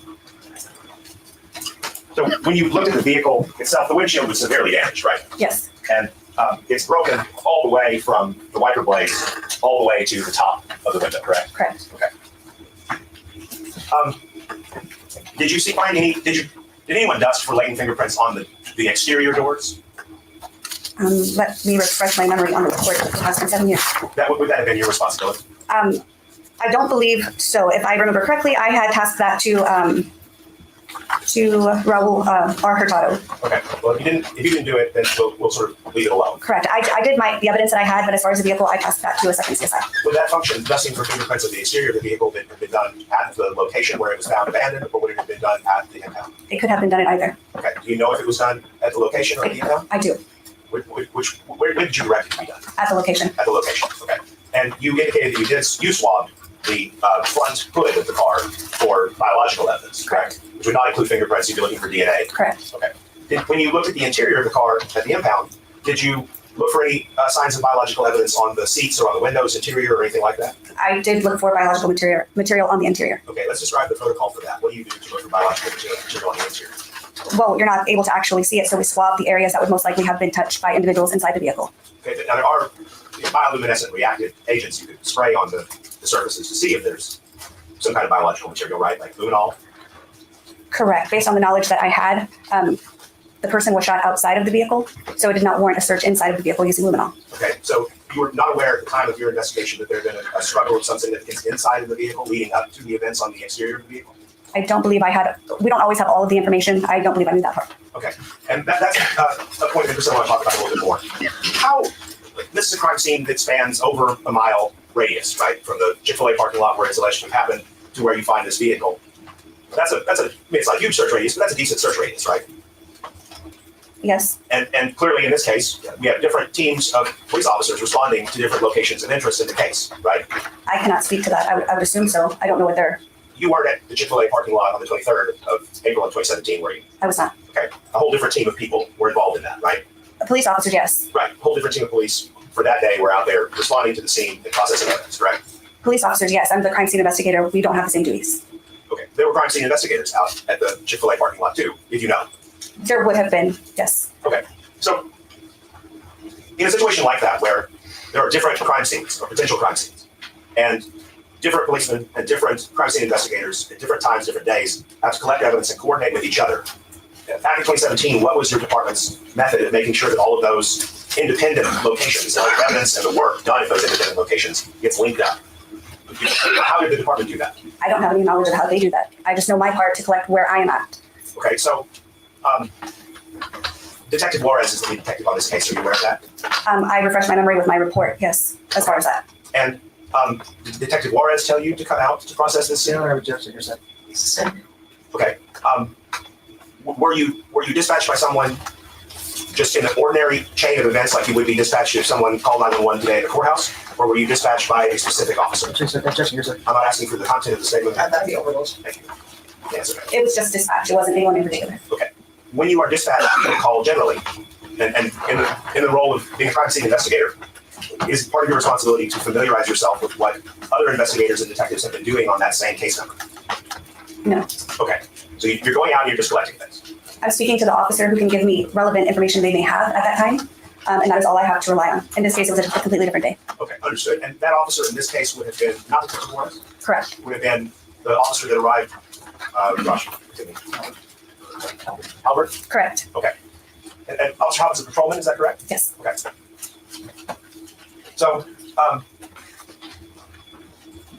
we were talking about the interior biological. So you were swabbing areas sort of blind, is that fair to say? Like you were swabbing areas that you thought might have biological material on them? Based on training and experience, I would swab in certain areas. I wouldn't call it blind. And swabbing for that type of biological evidence, blood would be a different type of evidence. That's usually something you can see visually. Okay. Although blood particles, blood spatter, if you will, could be very, very small or very, very big, depending on the injury that caused the bleeding, right? Correct. Okay. And so you're picking areas that are most likely to have biological based on your training and experience. Correct. And that would be important in a homicide case because it might tell you whether there was a struggle, whether other people were injured besides the deceased. All those things would be valuable to know, right? Jackson, speculation. If you know. If you know, yes. Can you repeat? It would be important to see if there's biological evidence, especially blood spatter, on the interior of a vehicle in a homicide case so that you could tell whether there's one injured person or multiple injured, right? I would not be able to tell that from that, no.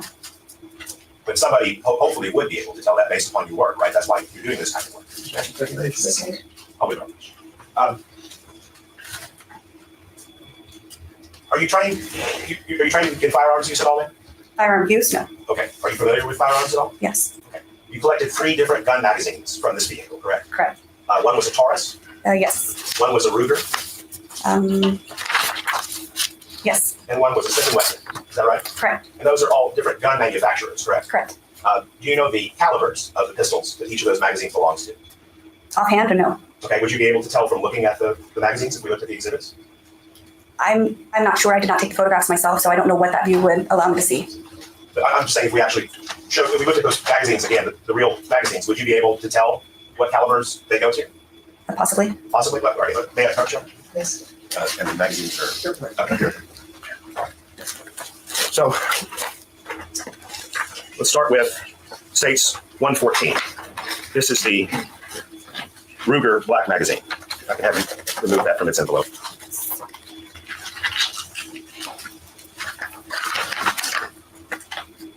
Yes, it does have identifiable information. And what caliber does that go to? A 380. A 380. And you recovered a 380 live round from the crime scene, correct? From inside the vehicle, correct. Okay, from inside the vehicle. Okay. Then let's next look at States 112, which is I believe the Taurus.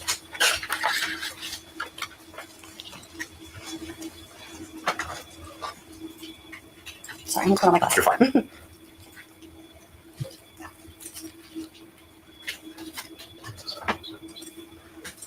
This is a 380 as well. Okay. And then this is States 111, which is the Smith & Wesson.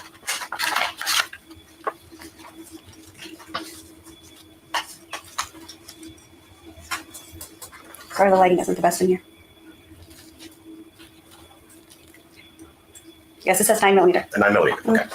Now, 380 and 9mm, those are just two different calibers of guns, right? Correct. And a 380 bullet and a 9mm bullet wouldn't fire out of the same gun, right? I don't believe so. Okay.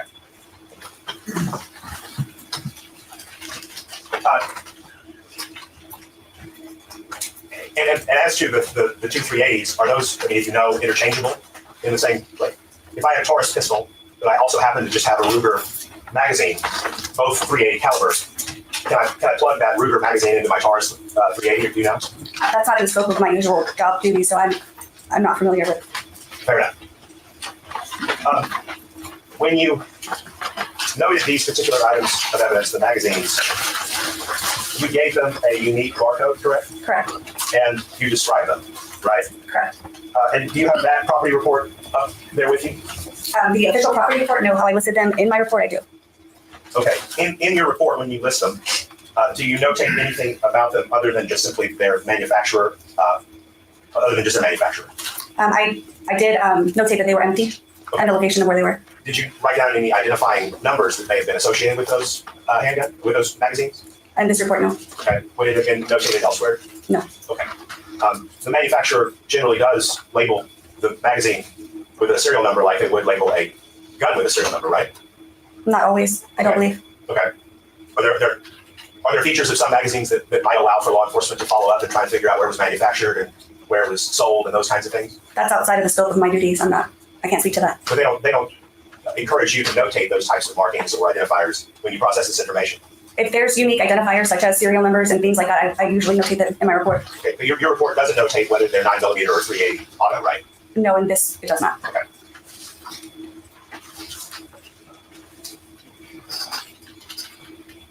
Now, on the 380 auto live round that you recovered, did you or did anyone in your direction, or I guess, did you direct anyone else to dust that 380 auto live round for fingerprints?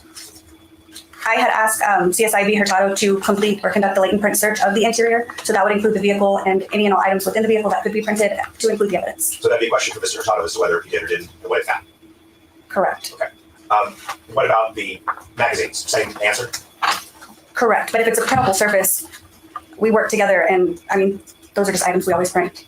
It would be a common safe sense to print a magazine, right? I cannot say for certain if he did, but knowing how we work together and how we're trained, I would be very surprised if he didn't. And the live round. Correct. The condom that you found, was that in the back seat or in the front seat? It was underneath the front passenger side seat. Underneath. Was it closer to the back of the seat or closer to the front of the seat? I would have to see a photo. Okay.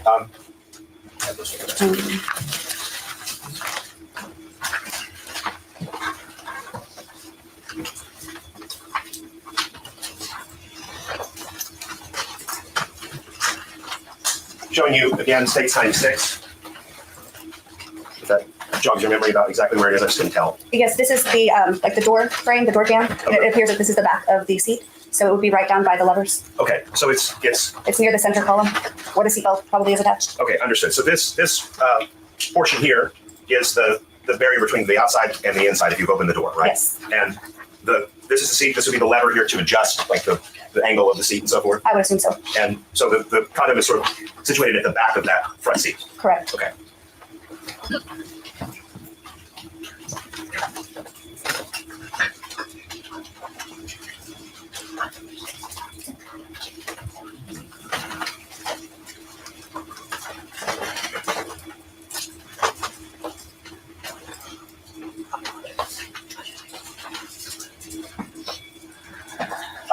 Can I see my exhibit?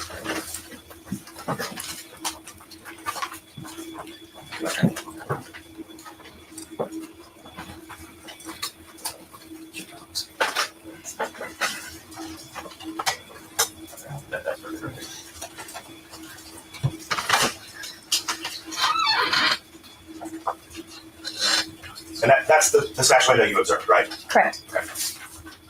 And just below the frame of this photograph, there were footprints on the hood, correct? I do not recall.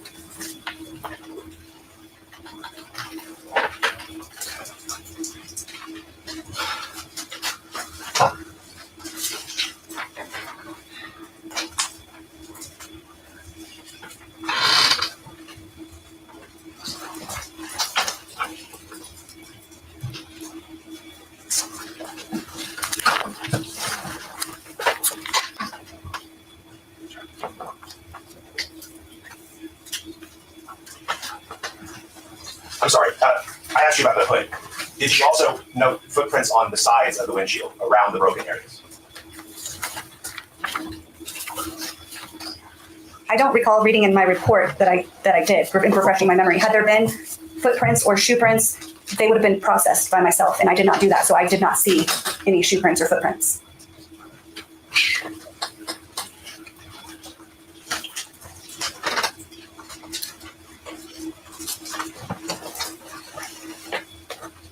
And I asked you about fingerprinting. Did I ask you about touch DNA with respect to the 380 auto live round that you recovered?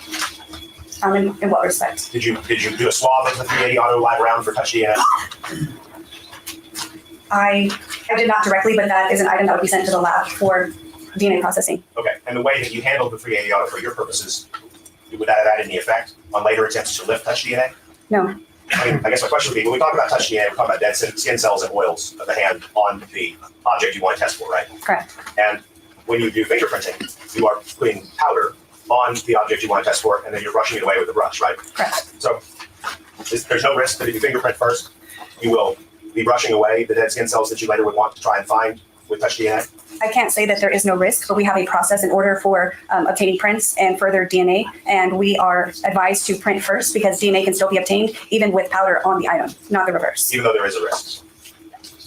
Yes, there would always be some kind of risk.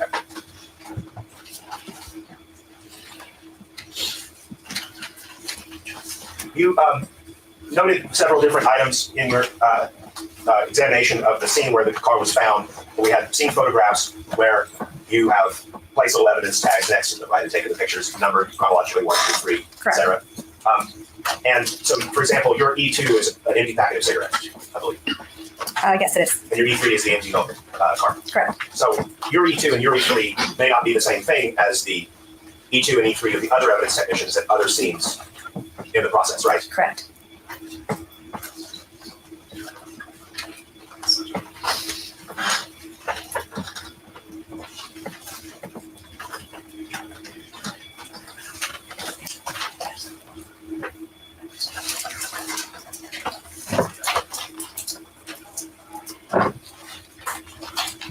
As far as the photographs that were taken at the secure location, are all of the photographs that you took, or are they Hurtado's photographs, or a mixture of both?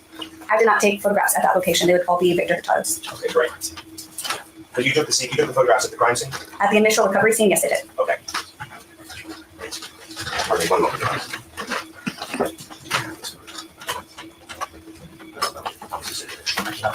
No,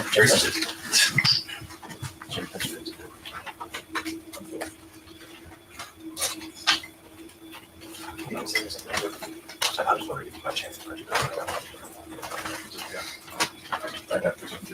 I'll pass the list. State. Yes, would it have been common sense to print the phone? Yes. All right, thank you. No further questions. Nothing for the defense. All right, is this witness's speech or subject for recall? Please from the state. We'd ask you to be placed on recall. So we can get her contact information. We'll notify her. All right, the rule has been invoked. You're not allowed to discuss your testimony with anyone. If you're needed to be recalled, just make sure that you're available. And you're not to discuss this case with anyone for as long as this trial lasts, you understand? Yes. And just one second, I have parties approach.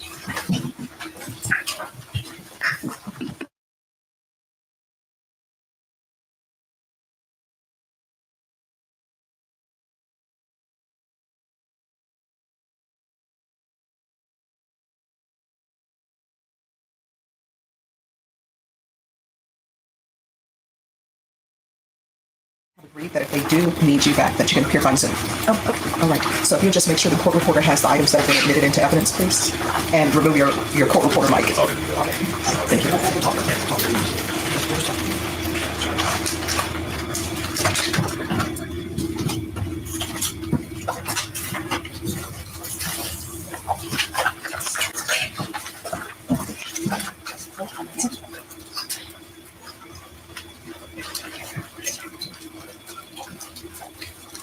State, call your next witness. State calls Raul Mercado.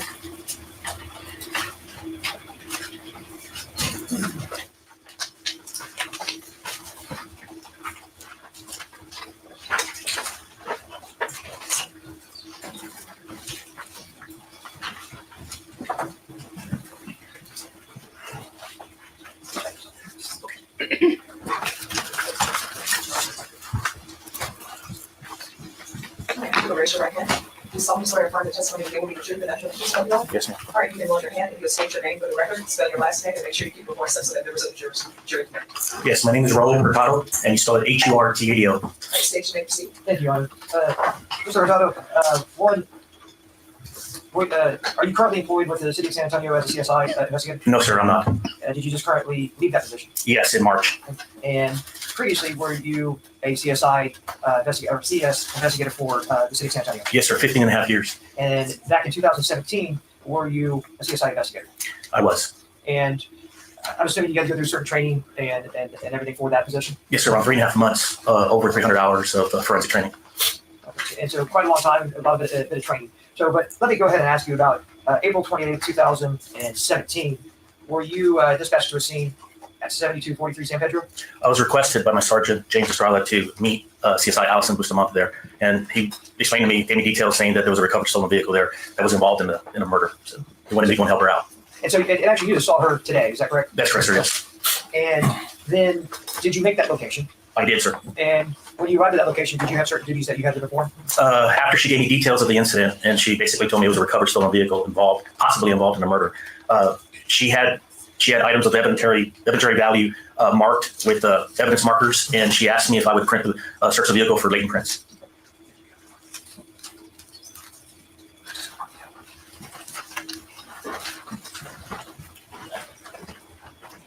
I'm going to show you. It's just been marked State Exhibit number 106. Warren, do you recognize that envelope? Yes, this is my writing, and this is the envelope, the late print envelope that I turned in with the cards. And do you recall how many cards are in that envelope? I had to put some of the cards together, but there should be 14 individual cards. And you mind going ahead and taking those out and looking at those? Please don't show No, me. sir, Just not at take them out here.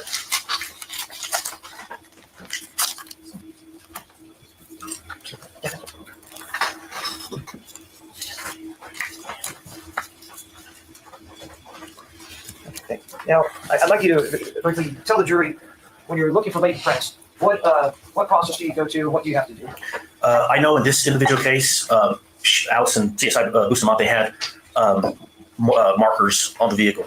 So I kind of did a visual search, and I looked for areas within the vehicle that I thought that might have possible latent prints. Those are the areas that I searched, and they were all exterior of the vehicle. And what about the actual process? What do you have to do to lift these prints from? Basically, it's a carbonite. It's a black carbonite, and just with a regular brush, and kind of visualize, look for areas, and then just dip the brush in the latent print powder, and then it's a finesse to it, and you try to develop some type of latent prints. And you do certain training to be able to do this? Yes, sir. Yes, sir. And would you you have to have a certain amount of training to be able to perform this duty? That was all within the 300 hours or so, the 3.5 months that I went through the training. And then just basically on the job training, just printing searching for latent prints, even just burglary vehicles or whatever for years prior to this. So this is not the first time nor the last time at 2017 that you tried to lift latent print. It might have been thousands of times. Okay. Well, let's talk about these cards. And I'm going to ask you if you can look at each card. And we'll start with this one right here. Tell me, where did you lift this print from? Okay, well, as you can see on the print card, I try to put some, as you can see on the print card, I try to visualize it just a little bit, cartoon thing, and I put an X on the front driver's window glass areas. Okay, and then let's go ahead and go to, this looks like this one was taped together. Yes. Okay, and can you tell the jury where you lifted these prints from? Yeah, these came off the passenger side hood area of the exterior of the vehicle. And you know where at on the hood? It's going to be on the passenger side up to the front of the vehicle. I did a little indication of the hood itself. So it's off on the passenger side to the very front of the vehicle, or the front of the hood. Okay. And then can you go to this card right here? Yeah, this is passenger side front driver window. And it's towards the top of the top of the glass. Okay, thank you. And then let's go to this card here. Okay, this one was from the passenger side front door window. And basically it's in the same area. It was towards the top of this one's towards the middle, and this was towards the top of the glass area. And you're pointing out on here that you have an indication, like a triangle, of where the X is where you lifted the print. That's correct. And it's not the scale. It's just no, it's not the scale. Okay, thank you. And then on to this card here. And this one, this is from the driver's rear window door.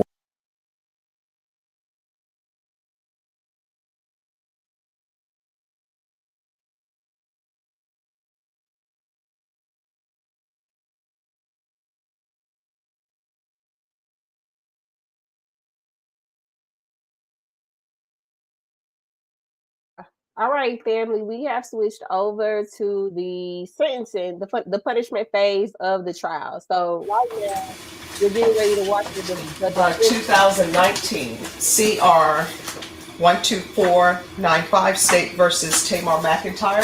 We're going to have parties announced. Jason Gary and Ben Galloway for the state yard. John Hunter and Thomas Light for Mr. McIntyre, Your Honor. He's present in the courtroom. And are parties ready to proceed? Yes, Your Honor. One moment, Your Honor. Yes. I'm going to need to call a witness out of my intended lineup, so let me just go see if she's in the hallway. All right.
Cindy, can you do a test on yours? Just write the word test so I can make sure it's coming through on my end.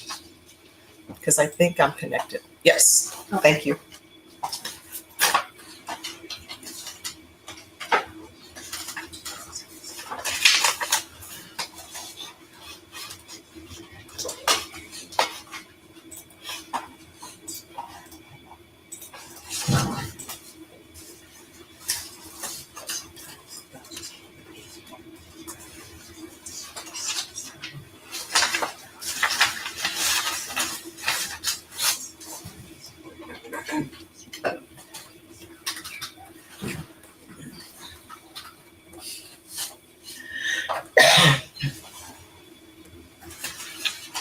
State, the case that's scheduled for trial, 2025 CR 001491.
Think about, she said 10 or 15 minutes, Okay, if the court would indulge us that. sure. Thank you.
We're up to 24 mistrial motions.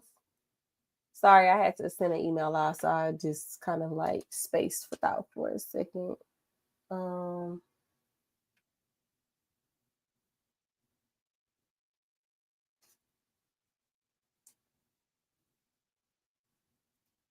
Yeah, I kind of spaced out there for a second.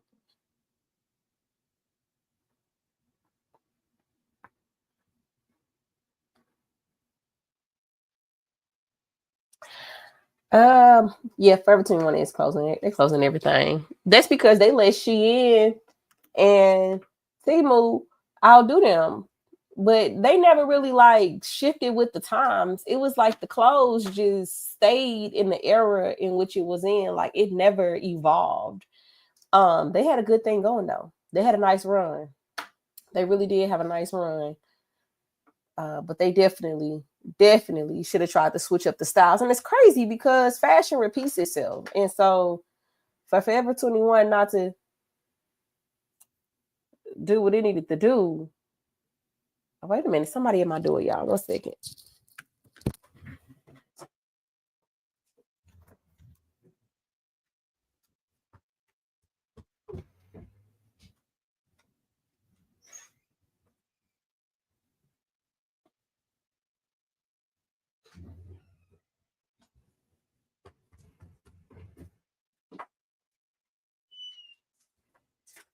Yeah. I literally just forget about stuff that I order and stuff just end up showing up at the door. And I'm like, what is going on? But they never really like kept up with the trend. And it's they had a nice little run though. I give it to Forever 21. They had a nice little run. So right here we are watching the punishment phase of the trial, which is interesting though. I had reached out to my girl Star. She is an attorney down in Texas. She's also a social media influencer, attorney Star on TikTok. And I had to ask her, I said, what is going on with this second phase of the trial? And I'm just going to share some of the things that she told me, just for conversation. So she's like, we have a jury punishment. So it's like a whole second trial. She did say she talked about it on Mel's I'm Not a Lawyer But's platform last week, and it's on her YouTube. So if that's something that you're interested in, go ahead and go over there and make sure that you check that out. She says since the verdict was non-capital, they have this second phase because murder is parole eligible. She said that she couldn't imagine that they're going to give him life, but here after 30, he will be eligible for parole even if he gets life. So I think it was pretty clear. I won't reiterate that. I think everybody's kind of following what's being put down. But she also said that she didn't think that he was going to survive 30 years in prison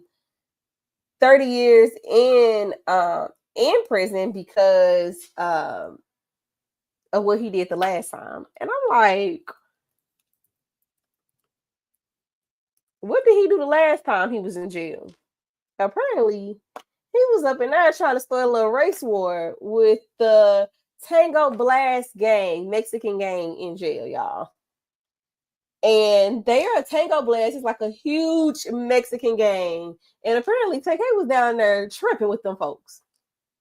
Hopefully, he's calmed down a bit. But they say he was up in there tripping with them folks.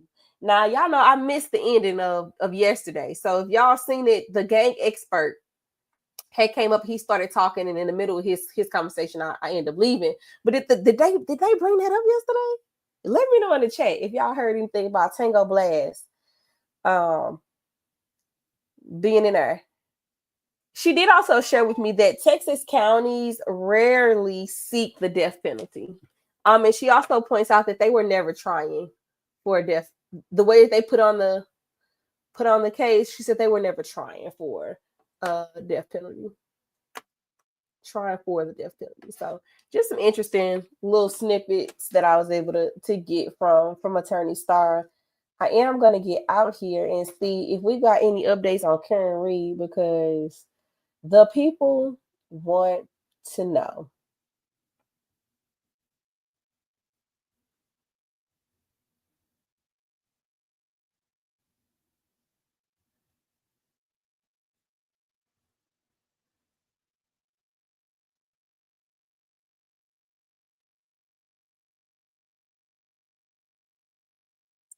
All right, so it looks like one juror may have been selected in the current retrial, which means that they are only waiting on one more.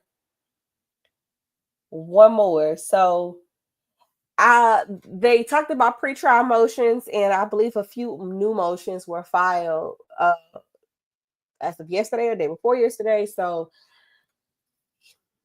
people saying Friday for current reopening argument. If that's the case, y'all, we're gonna have to find us a little something to watch in the meantime and in between time.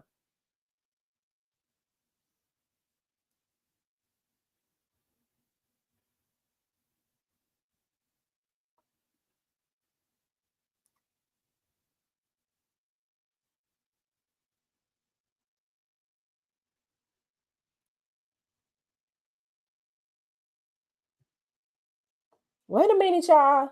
Rihanna pregnant again?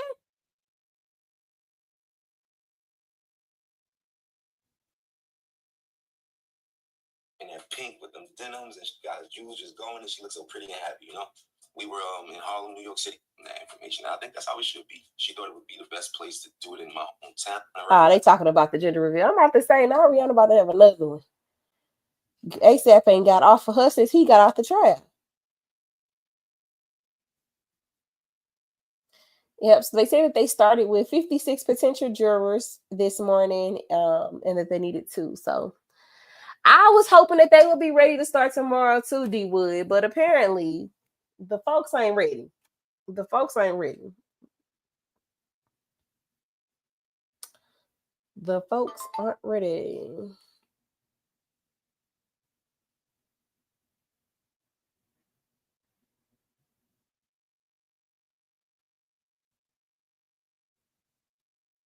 All right, so we're just waiting for them to get it cracking. See, this is why I like rewatches too, y'all, because we be breezing past this stuff here. We don't be sitting around waiting on court to start. We get right to it. My lunch hasn't arrived. It's late. I hope it's not cold. I'm feeling all type of ways today. Try not to be upset, but we're gonna keep pushing through. So y'all know I get my LSAT score back on April the 30th. Let me tell y'all how the LSAT definitely has taken me down and through there. Okay, this second time around really took me down and through there. I'm sitting here trying to figure out which way is up. Whole time I'm upside down. The whole time I was upside down, y'all. But I honestly do feel like this second time around, I did a lot better. I had a better understanding of the questions. There was one section I know I did tremendous. Like I know I did. I guess I can. Let me see if I'm put my camera on. Let me come off the stage. Nah, I look a little raggedy, so I ain't gonna come off the camera. Come on the camera.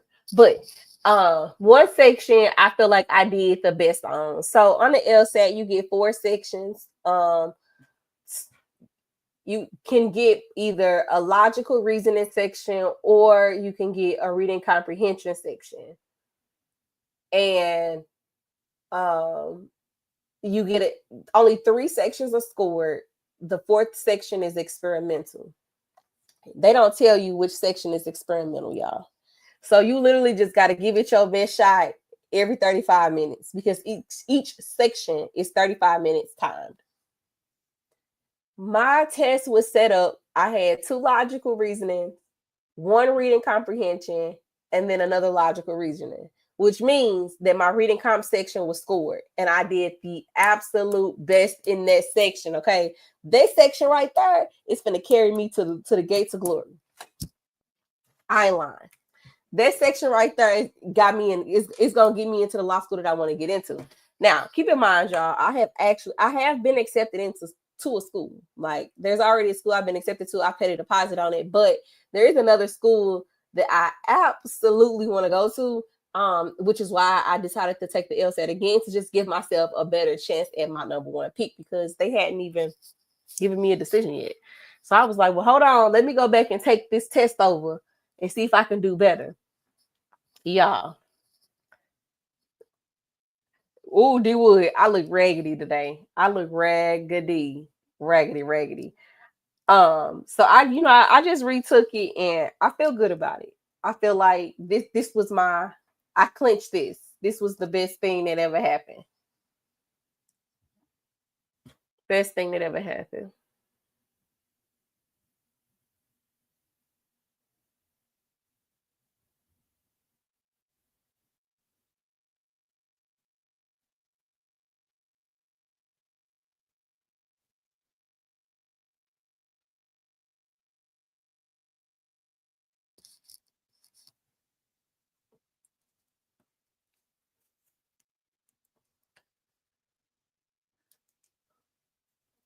Yeah, I just read this message from one of my team members, right? I'm like, they're like, we need to move our meetings earlier in the day because we got people who work with us that, basically they work over in India. So their time difference is super, super different, right? It's pretty much nighttime there when it's morning time here. So I'm like, okay, what is earlier? Do y'all know this man responded back to me, defined it earlier?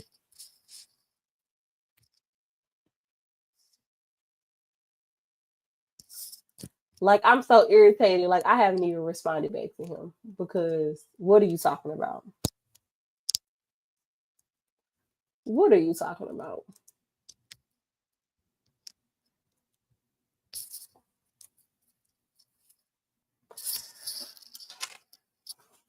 All right, y'all. Can we get some audio?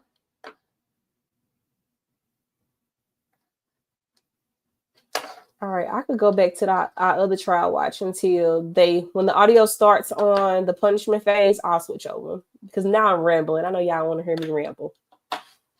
So, thank you. Let's move on to the next one. And this one is just want to look like it's from the rear. The rear. Yeah, the rear driver's side window. It looked like it wasn't on the glass itself. Looked like it was on the frame. Okay, thank you. And on to the next one. This one says driver's side front door window. Okay, thank you. Windshield passenger side. Okay, thank you. So it's towards the middle of that. And this wouldn't be the same thing. Windshield passenger side. Okay. And this one is driver's side. Driver's side. Next to rear door window. So it's driver's side. Here's the drivers, and this driver's side. This is the front, and this is rear. And it was on the frame of the vehicle. Okay, thank you. Now when you take these prints, what do you put them in this envelope, and what do you do with them? Basically, they get logged in. They get logged into a software called FileIQ, and once they're logged in, then we turn them into a Dropbox there at the central substation at 315 South Rio. And once we put them there, then the ID services, they'll come and they'll pick them up. And so are you in charge of trying to match any prints if they're legible to other, like people's prints? No, sir, that would be ID services. And so that's not not one of your duties? No, sir. So you won't be able to testify if these fingerprints match to anybody? Absolutely not, sir. Okay. Now, did you perform any other duties or assigned any other duties at the location at 7243 San Pedro? No, sir. That was my only duty, and that's what I concentrated on. CSI Bustamante had the majority of the evidence and then whatever investigative part there at the scene. Okay. Let me go ahead and fast forward to February 1st, 2025. I'm sorry, let's go to January 2nd, 2025. Yes, sir.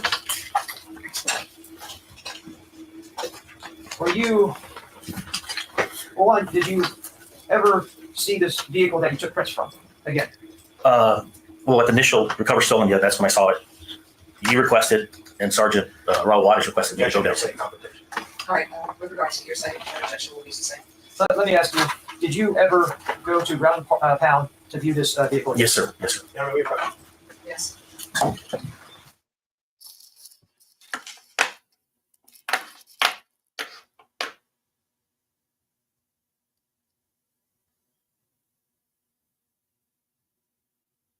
Let me give you a chronology. Let's go back to CSI Bustamante, who we had the same issue with. For example, able counsel Garahan sent us an email, which I believe is in Defendant's Exhibit 6, or R6. Sent us an email stating that he was downloading all of the discovery on this hard drive, which we appreciated. That would have been after the correspondence from him in the previous October when he advises us that he is sending it. So it should have been on that. We can tell you with all the vast information, as best we could search that, it's not on there. So what we're worried about is, I don't think it's Mr. Gary. I think he's trying, but something happens with this system that doesn't get it on, doesn't provide it to us. For example, last night after hours, we received 11 more video, which I think is pretty late, but 60. And when all of our offices, and they were jail calls. I'm sorry, jail calls. I believe everybody in my office tried to get into that, and so did John Hunter. So this morning, we discussed it with Able Counsel, and he said, okay, he would get it to us, and he's done. But the problem is that we can't get it off the computer. Well, I will say, with regards to jail calls, if jail calls are being made this week, then they can only get it to you when they're made. Now, if it's some jail call, we couldn't access it. No, I understand. But if it's some jail call that happened in 2017 and you're just getting that, then we can discuss that. But if it's jail calls that are being turned over to you or being uploaded, that are happening, for example, if your client makes more calls or jail calls are made close in proximity to today's date, They're not complaining about that. What I'm saying is we couldn't access them, even though they were uploaded. And that's the same problem we had with Ms. Bustamante, which we can see is not on any of that. I'm sorry, Khadijah Rob. Right. And secondly, we have the same problem again. I don't think anybody is trying to trick us. No evidence of that, and we're not claiming that. I think they're trying. What the problem is, we're not getting it. I think you're right. We should have. We have no complaint if my clients entitled to make calls, and if they record them, they're warned about it. And you're right. But if they tell us that, no, this is what I'm saying. What I'm saying is that just 1 second. I'm sorry. Right. Say, if there are other jail calls, you are to provide the defense in court. Just pass it to them on a DVD. Judge, today I did provide them with jail calls from 3:31 to 4. And we appreciate that. What we're trying to explain is the problem we've had is that when they upload it to this system, we're supposed to be able to get it. I don't think they have to come to our office and make sure that we can. We can. And that's all we are saying is that that's why we had a problem with Ms. Ross and with this nice witness. We're not complaining about them. They don't have any obligation to send us stuff. All we're saying is I'm just showing that even last night and this morning early, we weren't able to use that the system that we're supposed to be able to access. And whoever's fault it is, the problem is we're not getting them in a timely fashion. It's not a question of culpabilities. It's a question of what do we do so that we can at least review this stuff rather than, I think they have a right to assume that since they uploaded it, we'd have it. But we don't. So if we could actually ask if, not only, I like the idea of being able to provide us with stuff, but if they're going to offer stuff next week or whenever, if we're going to be here tonight, if they can show us what it is they want to offer, we can, that way we're sure we've got it. Otherwise, we're going to have this problem with every witness if they're offering these exhibits that have been uploaded, we can't have them. See? Response? Well, Judge, associated with the January 2nd, 2025 report, our indications, I guess I hate repeating myself, but it says that we uploaded that to at least Verifit on January 3rd, 2025, which we can read off our computer. And my understanding from the emails, and I don't know which defense exhibit it was, but the email chain, I believe that it was after. There's a letter on the 14th of January. There's also email correspondence. What I have is an R6. I have notes. The paralegal department was able to download from 9/2024 to the present. And this, at the top of the email, is dated January 22nd, 2025. And that's what I'm stating, that this portion that, at least on this January 2nd, 2025 report that we're currently going over with Mr. Mercado, that would have been on the hard drive that we would have turned over, Judge. Now, speaking to the February 1st, 2025 report that Mr. Mercado generated, we do have indications that that was uploaded on February 5th, 2025. I'm not saying that they didn't have problems with it, but and I'm not faulting them, but I didn't have any indication after that they weren't having problems until just recently, right before court, because they did state that they needed some information or something like that. Like I believe it was jail calls. But I mean, other than that, Judge, I can say for certain that this January 2nd that we've just been going over with was on that hard drive because of that email chain. Let me just say a couple of things. We will certainly triple check this, but I just want the court to know, I mean, my office hired a young man whose only job is to work on this file and to organize this discovery. And so I'm fairly confident that I can say we do not have it. The thing that worries me about the February issue is that early February would have also coincided with the time that we were also coming by to pick up the external hard drive for the re-dumping of Mr. McIntyre's phone that was the subject of our motions hearing earlier this week. And so we were coordinating with their office on large bulky discovery that couldn't be uploaded by other means around that exact same time. And we didn't, I believe, receive that production either. I think that the problem here for both sides is this is a huge case. It's 7, almost 8 years old, and there's several things that All right, so here's the thing. All right. So, number one, when people receive things and they can't download things, then people need to let people know, guess what? I can't download this. It needs to be done in a timely fashion. But we didn't know that if we didn't get it. All right, let me just finish. So, this is what I'm going to do. Sir, are you available to appear in person on Monday? Or no? All right. Are you available to appear by Zoom? Possibly. Thank you for letting this board know. All right. Bring the jurors in. And state, you can continue to ask your questions. And defense, you can ask your questions. And if any witnesses need to be recalled, then those witnesses can be recalled.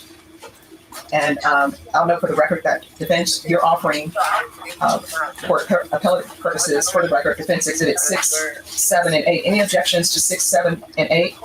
Number 8 is not emails from the defense. This is a note that have you seen defense record number 8? This is a note that they made on a document. I'll clarify, Your Honor, the photocopy is of the box that contained the external hard drive. The note on that is the contents of the hard drive. And just From their office. And just to be fair, this note was added to and taken away from many times because I don't know if that's the latest. But just to be fair, because when you first gave that hard drive to the state, it didn't have anything like all the different writing on it. It's been added to, we can put the witness on here who was just doing that, and he will say that that's what was on Excuse me, it. state, you'll pass this to Your Honor, with respect to the court's ruling with respect to the witness's testimony for the remainder of the afternoon, we would object to proceeding forward, the state's proceeding forward with this witness to elicit testimony about any additional actions that he undertook in 2025. I don't know what he did in 2025. I believe that under Heath and Watkins, that this is untimely discovery. This is a very old case, which we've been very The court doesn't know if it's untimely produced or not. The state has stated that it's been uploaded on eDiscovery. The state has stated that they downloaded it on an external hard drive. No, Your Honor, it was uploaded in late January or early February. This trial is now in March of 2025. In the grand scheme, I think that we can say it is untimely produced, that this is an 11th hour production.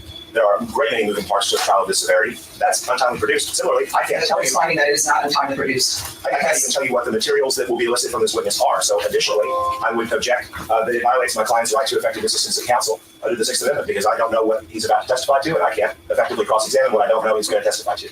So I believe that there's a concern that proceeding forward under this will make me ineffective. All right, the objection is overruled. Bring in the jury. Your Honor, may we just make sure that there's a chronology? I'm confused. Are they saying that his report should have been on the hard drive? It should be. Okay. I thought that this occurred The after. report from January 2nd, 2025 should be on the hard drive. Right, but isn't this something he did in February? There's two things he did. He went back in. Right, in February. Yes. And that won't be on there. Because the last time he gave us the hard drive was Well, it depends on which hard drive because we have data related. No, but the last one was January. Well, no, but there's also the February production of Mr. McIntyre's. All right, so jury. And then,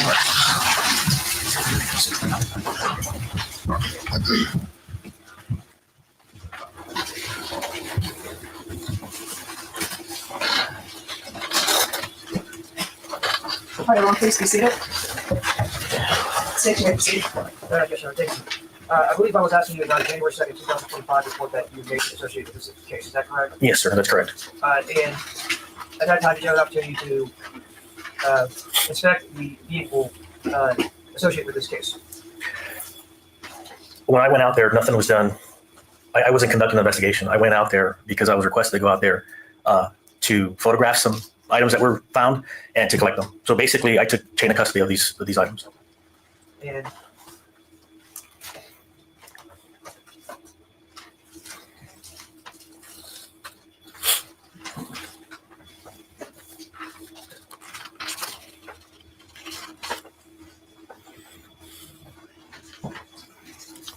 I'm going to show you what's been marked state exhibit number 115. Do you recognize that photo?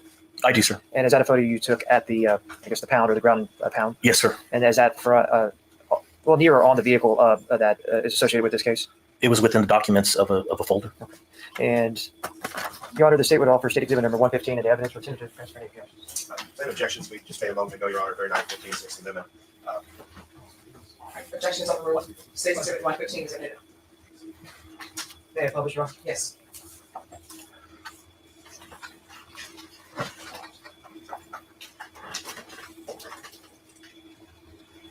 Now, is this a letter that you obtained in ground panel that day? Yes, sir.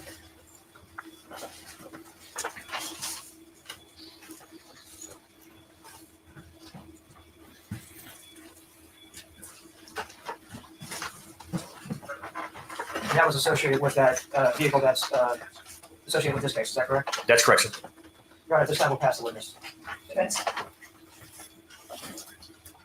Did you review the contents of States 115? Yes, yes, sir. Well, what was it, a letter? It was the actual envelope. I'm asking, within the envelope of that's displayed in 115, did you review the content? No, sir.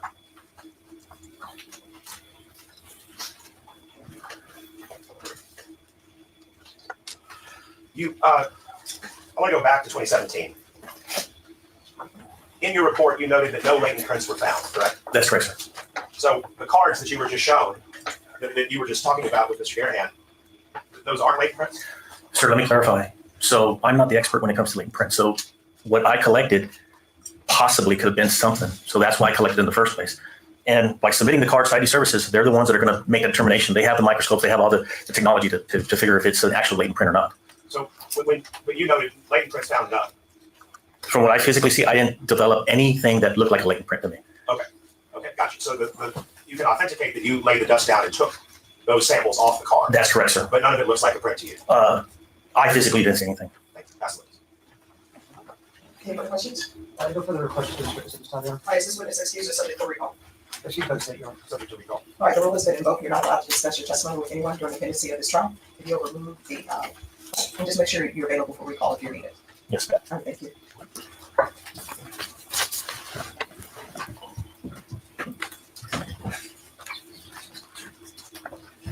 All right, parties approach.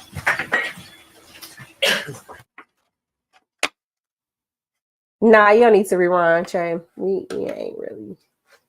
We didn't do too much.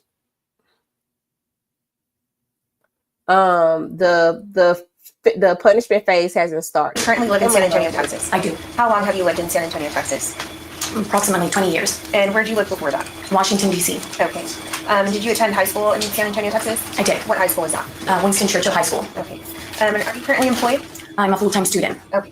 Now I want to turn your attention back to April 23rd of 2017. Do you recall who you were with that day? Yes, I was with my younger sister. And what is her name? Vanessa Rios Cruz. And do you recall how old you were at the time?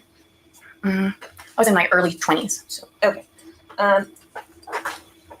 Shortly after that day, the 23rd of April 2017, do you recall making a written statement? Yes, I don't remember the exact time after. Oh, but you met with a detective, correct? Correct. Okay, and you provided a written statement? Yes.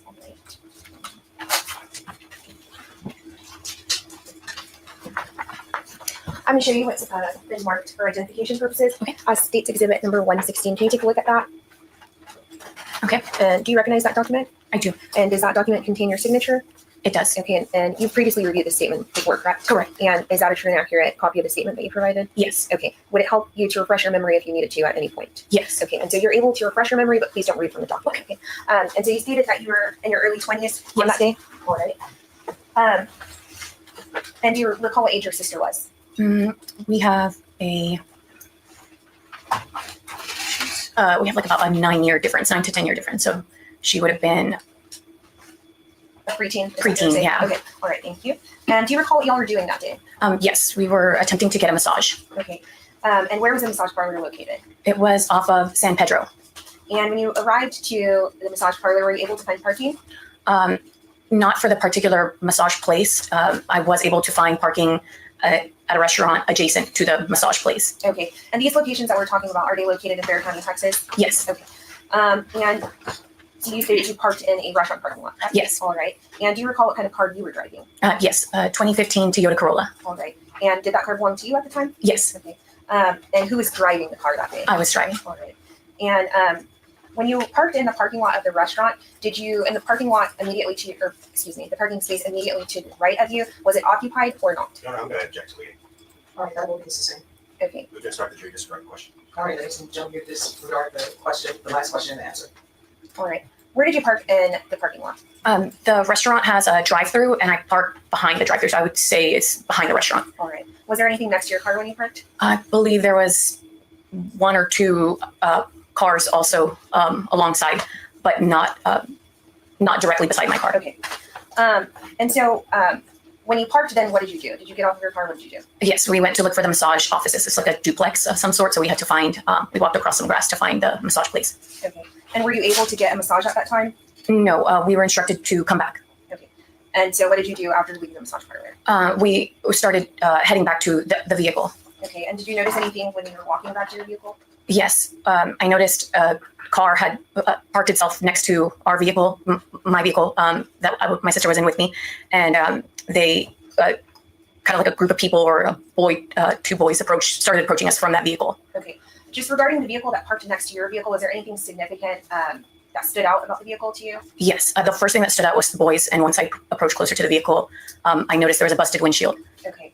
And so I'm going to talk to you about the first boy. Do you remember the first boy? Yes. Okay. So I'm going to show you what's been entered into evidence already, and that is as State Exhibit number 64. Okay. And just give me a second.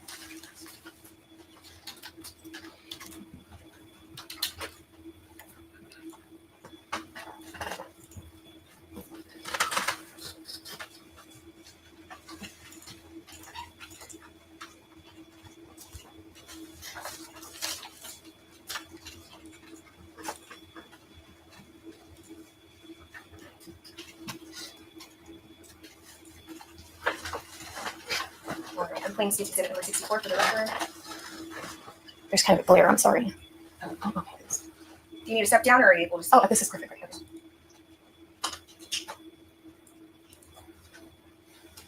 All right, I'm just going to pause the State Exhibit really quickly. Do you observe your motor vehicle on the exhibit displayed on the screen? Yes, it'll be the furthest to the left. Okay, it's right where my mouse is hovering? Correct. Okay. And do you observe, or did you observe on that day a male at the location when you were walking back to your car? Objection leading. That would be succinct. Did you observe? Disregard the question. All right, ladies and gentlemen, you disregard that last question. Did you observe anyone when you were walking back to your car? I did. The boy in the white. Where my mouse is hovering? Correct. Okay. And did that person catch your attention? Yes, he was walking towards me and my sister. Okay. Were you able to see where he exited the motor vehicle from? Yes, the front passenger. Okay. And what color t-shirt was he wearing? White. Okay. And as far as his appearance, what did his appearance look like? He looked like a very young boy, fair, dark skin, or light dark skin. Okay. What was his race, if you recall? Black. Okay. And can you describe like his build?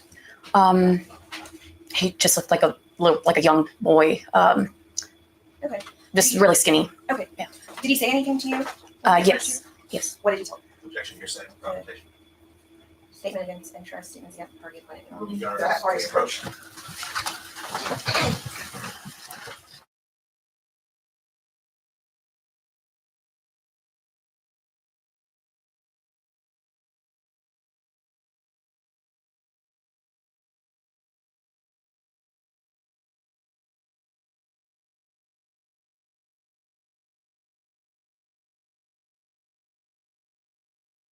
We can test regard the state's proffered theory of admissibility.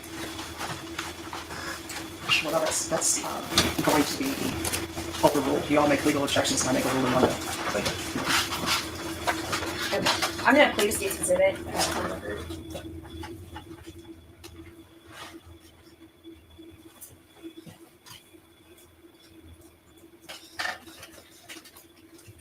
Now, did you notice a second person exit that vehicle? I noticed a second person. Okay, and what did that person look like? He was taller, a little bit darker, and a little heavier build. Okay, and where did that person exit the vehicle? I only recall seeing that person behind the person in the white, so on the right side. Okay, can you please? I'm gonna approach her. So, I want to take a look at your. Your objection to foundation. No question. Witness being shown the report. I believe what they're saying. Well, it's already been identified for her to refresh her memory, and so I'm asking her if she would please refer to her We're on the record. And we're going to go over this PowerPoint. So, if everyone could get on the same page that the court is on, the court is in receipt of the PowerPoint that I believe the witness, Dr. Fabian, would like to present to the jurors. All right, first slide. Any objections to the first slide? No, Your Honor. Second slide, any objections? No. Third slide, any objections? No, Your Honor. Fourth slide, any objections? Yes, Your Honor. All right, what are the objections to slide number 4? It seems that they're just putting down his testimony in writing, and just at this point hearsay, Your Honor. All right. It's a demonstrative, Your Honor. We're not offering it for the jury to take back. The state had several demonstrative exhibits we didn't object to, but I don't think that we could have. All right, so here's the thing. So both parties will know. Objections that people made or did not make to other sides, that's not a factor in my consideration on whether or not something should be admitted. So with regards to this slide that we're on now, state it appears that it's related to, just one moment. Deputy Laura, I'm getting feedback from the witness thing. What's the, that turned off? Okay. All right, thank you. It appears to the court that these are risk factors that are specifically related to the defendant. Is that correct? And Dr. Fabian, you can unmute yourself, please. And I'm gonna go ahead and swear you in. Can you raise your right hand? Do you solemnly swear or affirm the testimony you give will be the truth and nothing but the truth, so help you God? I swear. All right, you can lower your hand, state your name for the record. Yes, John Matthew Fabian. All right, is there going to be any objections to this witness appearing by Zoom? No. No, Your Honor, it's on our request. Thank you. All right. Any objections, because I want us to get to the point of these slides, any objection to the court asking the witness a couple of questions with regards to these slides so that I can see whether or not they should be admitted as demonstrative? I have no objection. All right, so the slide I'm looking at that says Tamar McIntyre mitigation themes, is that related to this defendant specifically? Yes. All right.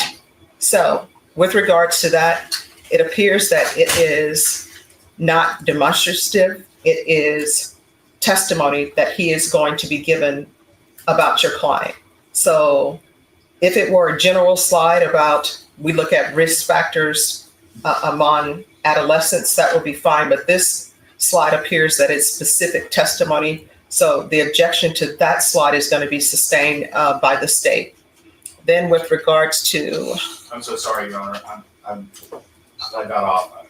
The slide titled Tamar McIntyre mitigation themes. Yes. Saying he's not admissible, or no, not? Because that's his testimony. It's not a demonstrative. It's his specific testimony about your client. So that slide will be removed. Dr. Fabian, will you be able to remove the slides from, since you were going to share the PowerPoint through Zoom, will you be able to remove the slides as the judge instructs? Yes. Okay. So that one, number 4, the state's objection to that one will be sustained. Any objection to slide 5? Objection, I don't think the relevance. All right. What is the relevance, state, to the Office of Juvenile Justice and Delinquency Prevention? That's sealed. Sorry, what is it? Are you asking Dr. Fabian? Yes. No, I'm asking you, counsel, because it just appears that this is a slide with a seal on it. Dr. Fabian, could you advise as to why that slide is in your PowerPoint presentation? Yeah, it is the author of the next slide. All right. All right. Then the objection to that slide, number 5, that will be overruled. With regards to number 6, are these factors that you look at or that the author looks at in making a determination about a defendant's propensity or state in life, for want of a better word? Are these factors you're considering? Yes, they are part of my testimony, so. Dr. Fabian, are these things that are generally matters that you look into when you're making a forensic assessment of someone, or are they specific to Mr. McIntyre? Both. All right, so this slide number 6, is this specific to Mr. McIntyre, or is this just generally all of the factors that you look into? No, I mean, well, there are factors when we're dealing with a juvenile that's charged with homicide, but they apply exactly to his case. All right, number 6, state that will be overruled. Number 7, that will be overruled, that will be allowed. Number 8, that will be allowed. Number 9, what are the objections to 9, state? Your Honor, it seems at some point, I mean, as I read through these, Yes. they get repetitive. So I really like, it's just repetitive and being bolstering. All right. So number 9, if you can remove number 9. Okay.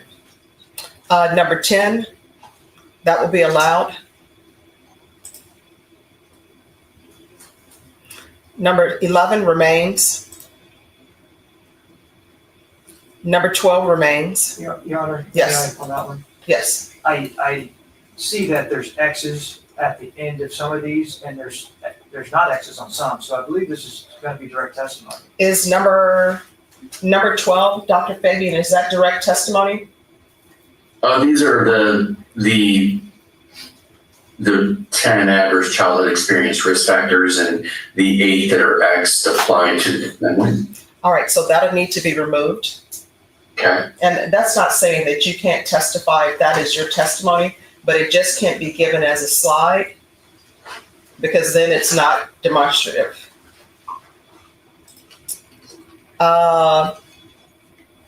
Number 13 is. Well, and I'm sorry, Your Honor, you want me to just get rid of the X's and keep it no 8 and just have the 10 just as those factors? I mean, if you want to say that though, I mean, I don't know what your testimony per se will be. I have an idea because I've seen you testify before, but state if he removes the X's. I guess, Your Honor, then it'd be repetitive. All right. So yes, if you'll remove slide number 12, please. Repetitive, I'm sorry, to what? Because I don't have these factors on. Oh, that's okay. If you just remove slide 12. Okay.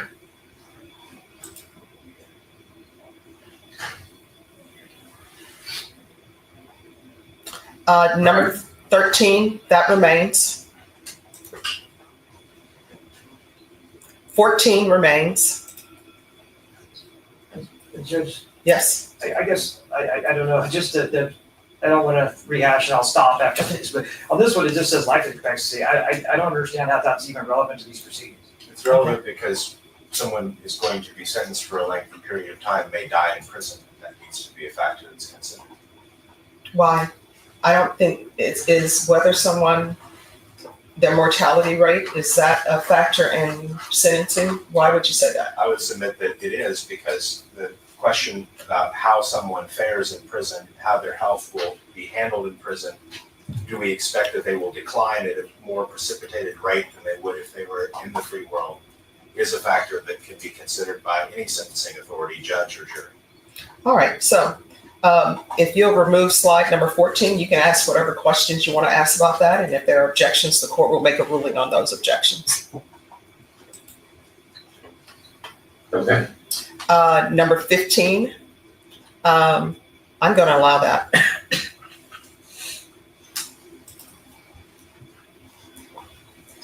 Uh, 16, objections? Judge, I mean, I guess the objection is just of relevancy and no relevance. We have a fact witness who will testify after this that will make this relevant. It's not relevant at this time, Your Honor. It's conditionally relevant. I mean, Well, if you say it's conditionally relevant, but if you don't have the person to testify, then I mean, all I can say is that, as I've stated in opening, and as I anticipate the evidence will show when we call a fact witness, this slide will become relevant. And that's my representation to the court. Obviously, if for whatever reason my evidence does not end up supporting that, the court is welcome to instruct the jury to disregard the testimony about multi-generational factors. okay, so with regards to slide number 16,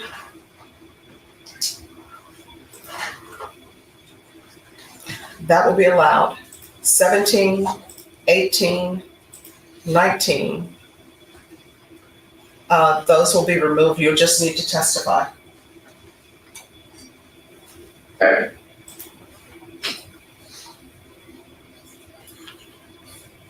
Number 20 and 21, are there objections? 20 and 21, Your Honor? Yes, I'm asking the state if they have any objections. There's no, I mean, as long as it's not testimony about this particular defendant and just in general. All right, Dr. Fabian, 20 and 21, is that general? I'm sure is it general, and then you're going to make it relevant to Mr. McIntyre? I mean, that was the plan, yeah. All right, so 20 and 21 can remain. All right, then let's look at 22, 23, 24, and 25. Those all seem to be the same as far as to what they're about. And Your Honor, I did take care of the matter with the witness. If Mr. Lang can fill in for the rest of this hearing. Yes. You're right.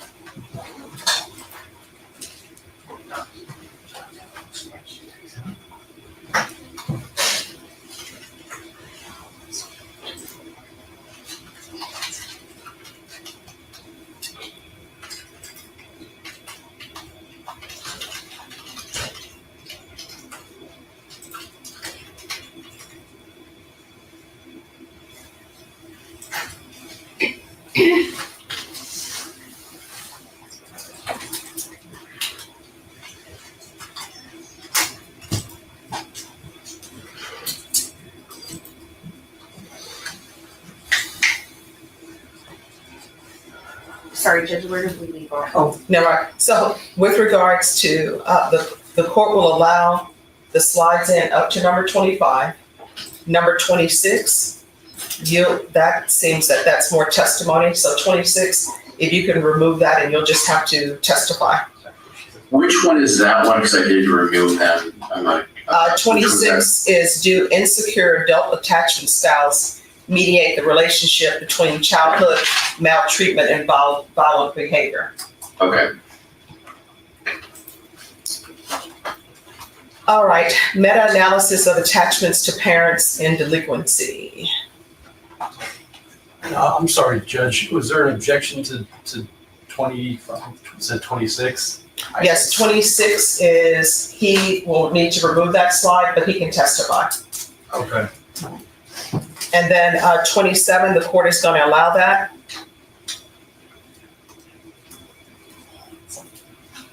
Uh, 28 will be allowed. 29. Any objections? You were saying relevancy, Your Honor. And we would offer it as a learned treatise, Judge. All right, 29 will be allowed. 30, that will be removed. He'll just need to testify to that. And 30 is the brain development and trauma. Yeah. 31, that will be allowed. 32 is allowed. 33 will need to be removed. You can testify. Okay. 34, removed. You can testify. 35, removed, you can testify. 36, removed, you can testify. And Judge, I'm sorry, I haven't, is the state objecting to these? They're objecting to all the slides. You're objecting to just whole cloth to everything as hearsay or what? Correct. Yeah. Hearsay, relevancy. Yes. Okay. I would object to their objection. I hope the court would take note of that. I don't believe that any of these slides that you removed from 30 to 36 would be inadmissible for any reason. All right, so 36 will be removed, but you can give your testimony about it. And some of the reasons why, with regards to that slide, so the record is clear, this is just going to be his testimony. It's not necessarily demonstrative as it relates to that. That's testimony. 37, that will be allowed. Which one is that one? Sorry. 37 is brain development and delinquency. And I'm allowing that because that's from a treatise, even though necessarily that's something that you could testify to, but I'll allow it. I'm sorry, Your Honor. The what does it start with? Like empirical research supports. Research. Yes. Got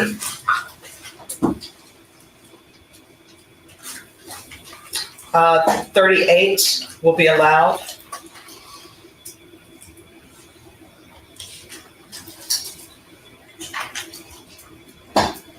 $39 and $40 allowed. 41, you'll just have to testify. Okay. So if you remove 41.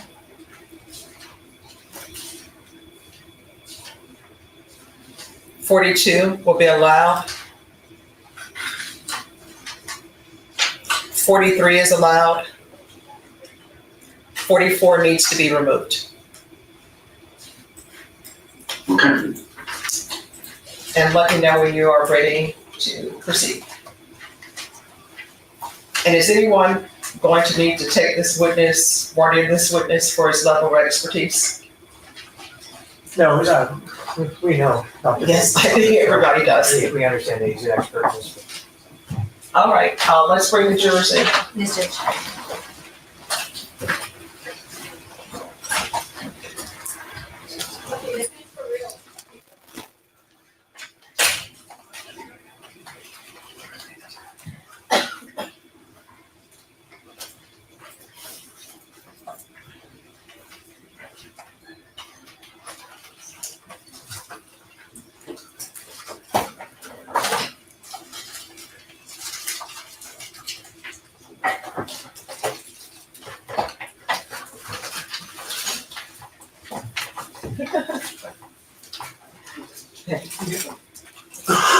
The medicine leaves the aftertaste in my mouth.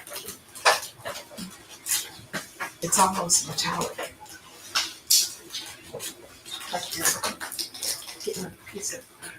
And Your Honor, I just want to make sure I understand. I think if I understand the court's ruling correctly, we've asked to remove these slides because they are reflective of his testimony. But you haven't made any preliminary rulings about the substance of the testimony. I'm allowed to No. ask those questions. Yes, you are allowed to ask those questions. Thank you, Judge.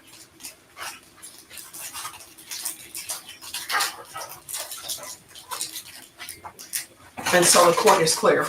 The slides were removed because the specific slides that the court ruled to be removed were removed because they're testimony and not demonstrative. The defense is allowed to ask the witness questions about those slides that were removed, but they're not demonstrative. All right, let's bring the jurors in. All right, for the jury.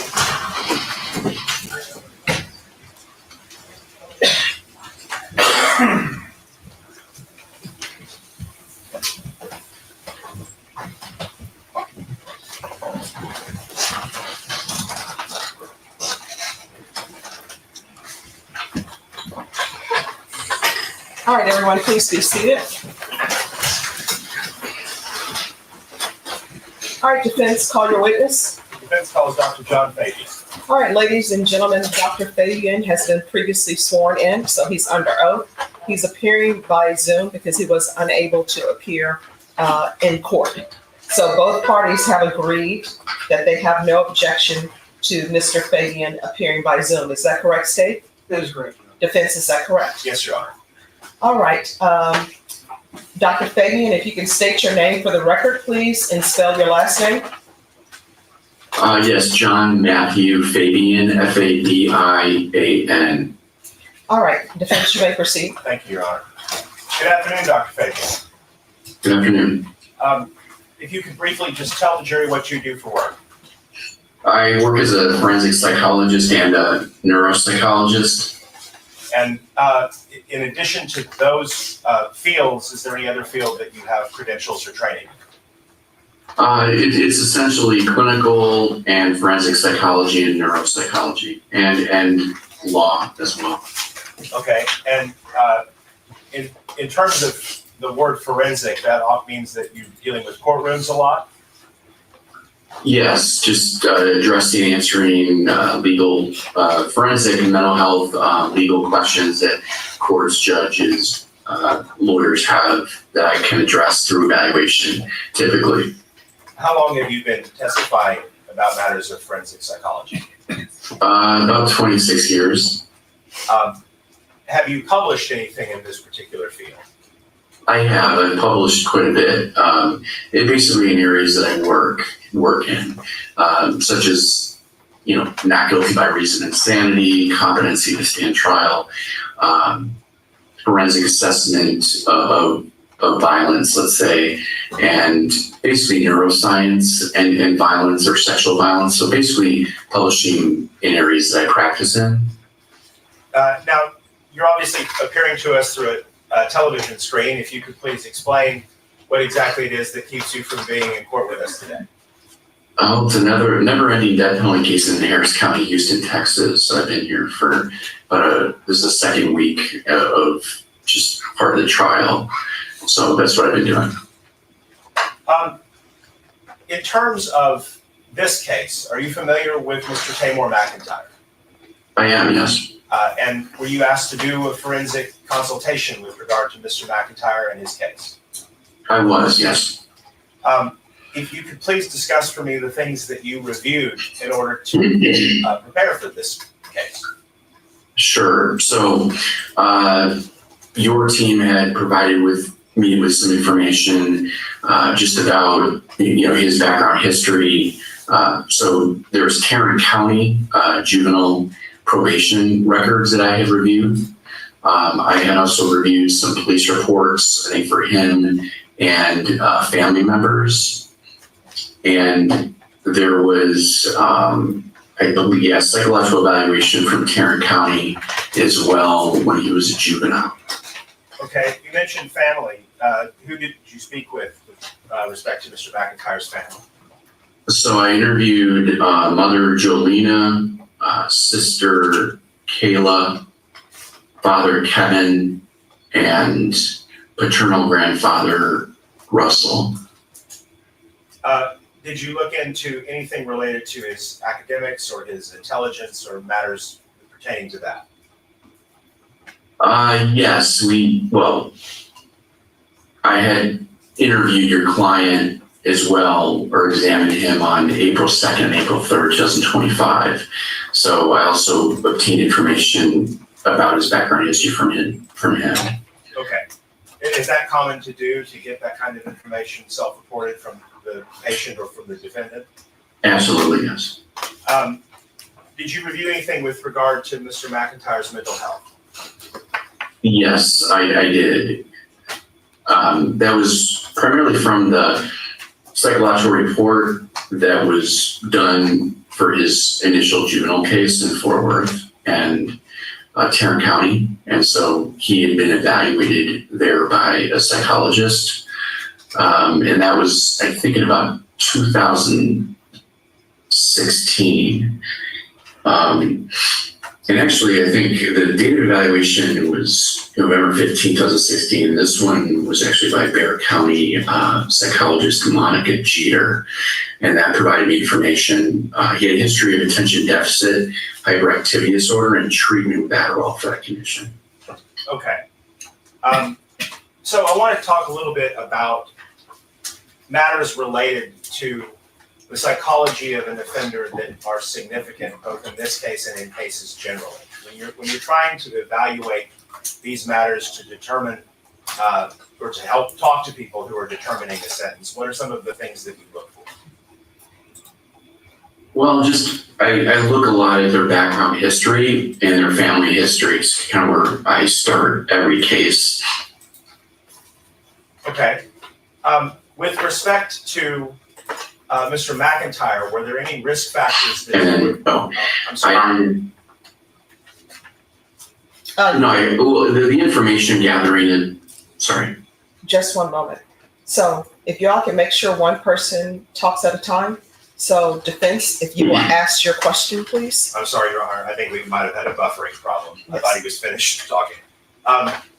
Dr. Fabian, with respect to Mr. McIntyre, were there any aspects of Mr. McIntyre's history, whether it be mental health, family history, background and upbringing, that you were looking at to determine whether or not there were pre-existing risk factors before these cases came to light? Yes, there were a number of areas pertinent to your question. Could you? So you want to explain? Yes, please. Okay. Well, I look at this as multi-generational in nature. So I did talk to his mother. And if I may briefly describe her background. Please. Okay. If she had informed me that she was. I'm just going to object to hearsay. Sustained. And Your Honor, just for the purpose of the record, we would be offering it as a statement that was obtained for the purpose of medical diagnosis. For the purpose of this trial, Your Honor. Sustained. Without going into what she specifically said, Dr. Fabian, are there some aspects about the people in Mr. McIntyre's life, his parents, that you thought were significant and relevant to what was going on in Mr. McIntyre's development? Yes, there was a family history positive for criminality, substance abuse, mental illness, and prostitution. And those are factors that I thought were significant,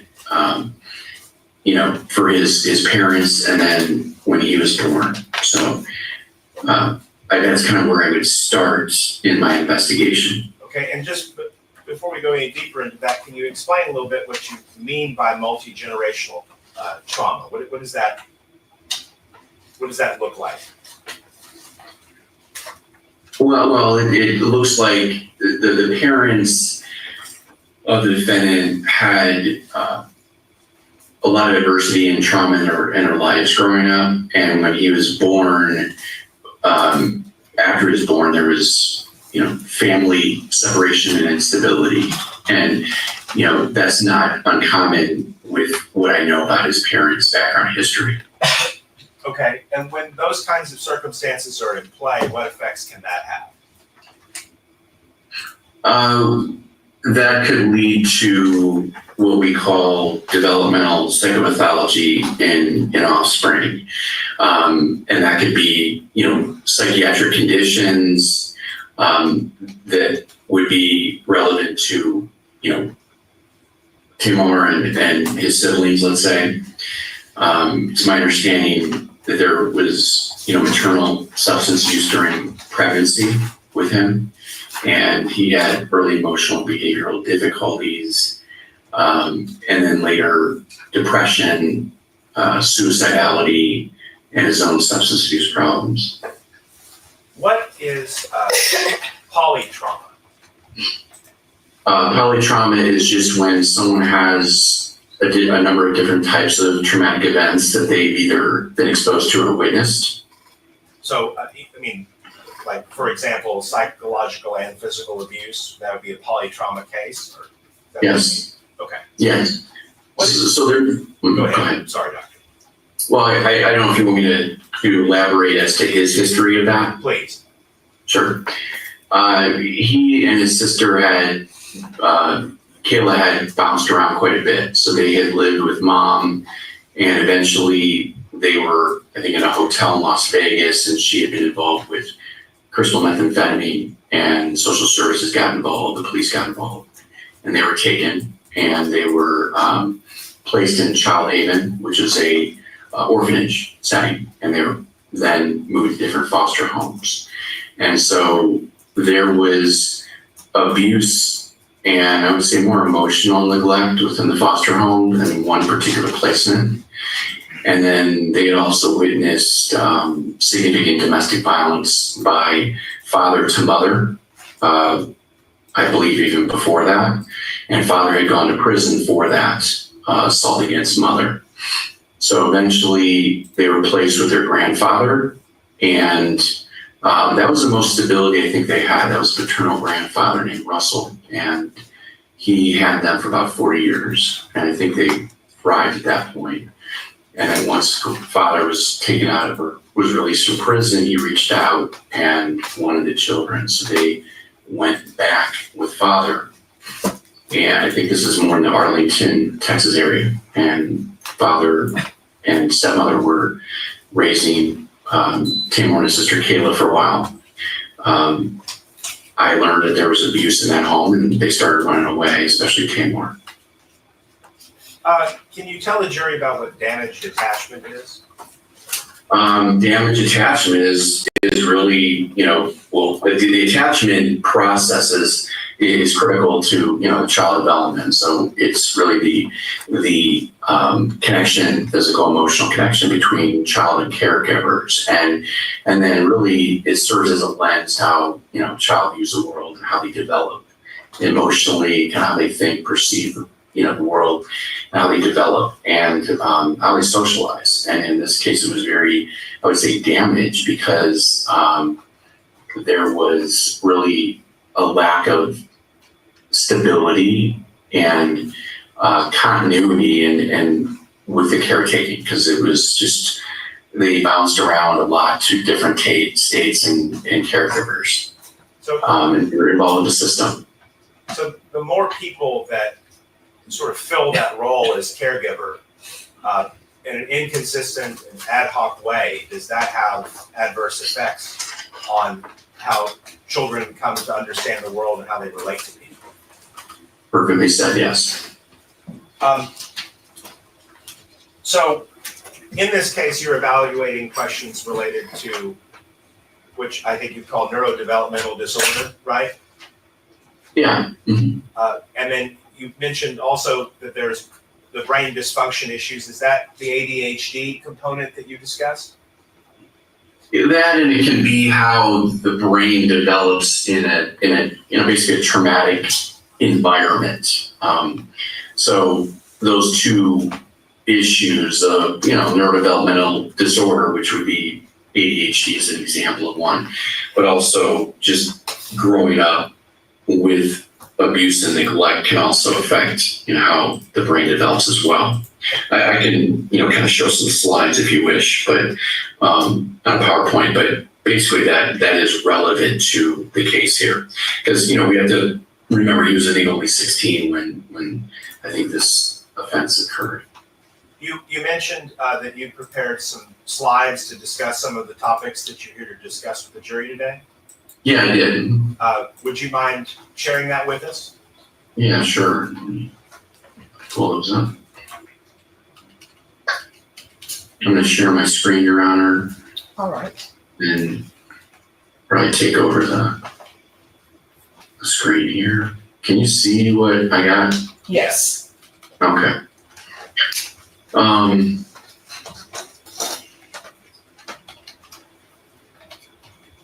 So we covered some of this. Well, I don't need to talk about myself, but let me,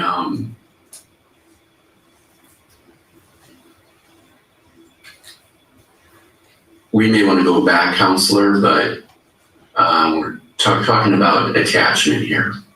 Right. Okay. And this is basically what I mentioned before. And then if we're going to talk about the brain,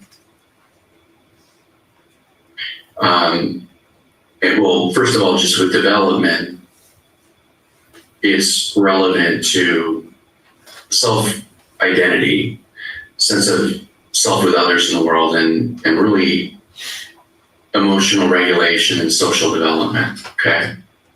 So the concerns I have in this case, and a lot of cases I do when there's damage attachment, is that there's going to be a risk for, like I said, we call it developmental psychopathology, but often that basically means mental health issues or conditions developmentally from childhood through adulthood. So that slide there says the phrase insecure and disorganized attachment. Yes. So, there's been studies just in juvenile delinquency, and they've, examined delinquents and found that they are at risk for two types of attachment conditions with caregivers. One's insecure and one's disorganized. And in essence, they found that there is a correlation between attachment, and I will just call it damage attachment for brevity, and juvenile delinquency. Now, are you familiar with these types of orphanages that serve as both the housing for the children that are in their care, as well as where they go to school, where they do their extracurriculars, so it's all on one campus?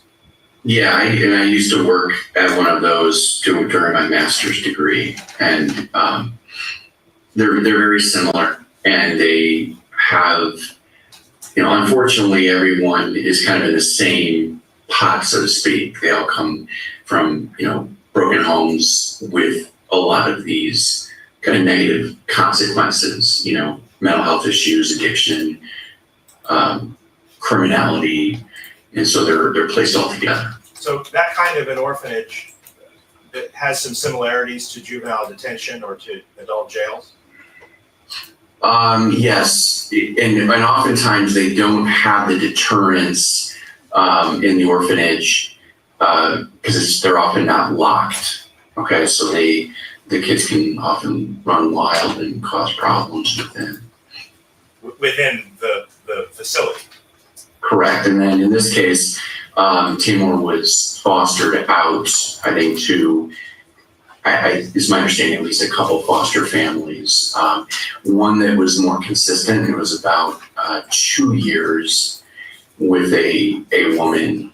And there was some concerns about abuse and neglect in that foster placement. Okay, which would go back to this problem about improper or inadequate attachment based upon multiple caregivers, multiple situations. Yeah, within the family and outside the family. So there's just a lot of inconsistency, instability, and that is obviously going to place a youth at risk to have some developmental issues. Now, I did want to go back for a moment, Doctor. You had mentioned we might need to. Are you familiar with the Office of Juvenile Justice and Delinquency Prevention? Yes, I am. And I gather that they published some work on trying to assess these risk factors and how they may contribute to later life delinquency. Yes, they have. Could you talk to us a bit about that? Sure. So, the Department of Justice has done research on just risk factors of juvenile delinquency, violence, and I would say even young adult violence. And they basically just found different domains that make sense, just individual risk factors inherent pursuant to that person's psychological, psychiatric functioning and mental health makeup, so to speak. Family factors have a lot to do with just the structure of the family, who's there, is it broken, who's raising the children, but also family management practices, including discipline supervision, and then school, peers, and the community. So when we're looking at these cases, there is a cumulative type response or outcome. So the more domains and risk factors, the more likely the youth will have difficulties in life and engage in delinquent and violent behavior. So in this case, there are certain factors relevant. I can briefly go through them if you wish. Please. Well, this defendant, Timur, had evidence of hyperactivity. He was not of low intelligence, but he did have a significant ADHD condition treatment. There were emotional factors. It's my understanding that he struggled without having his parents around, and eventually there was again some neglect where I think mom had left the children just abandoned in a hotel in Las Vegas, and that's when CPS got involved.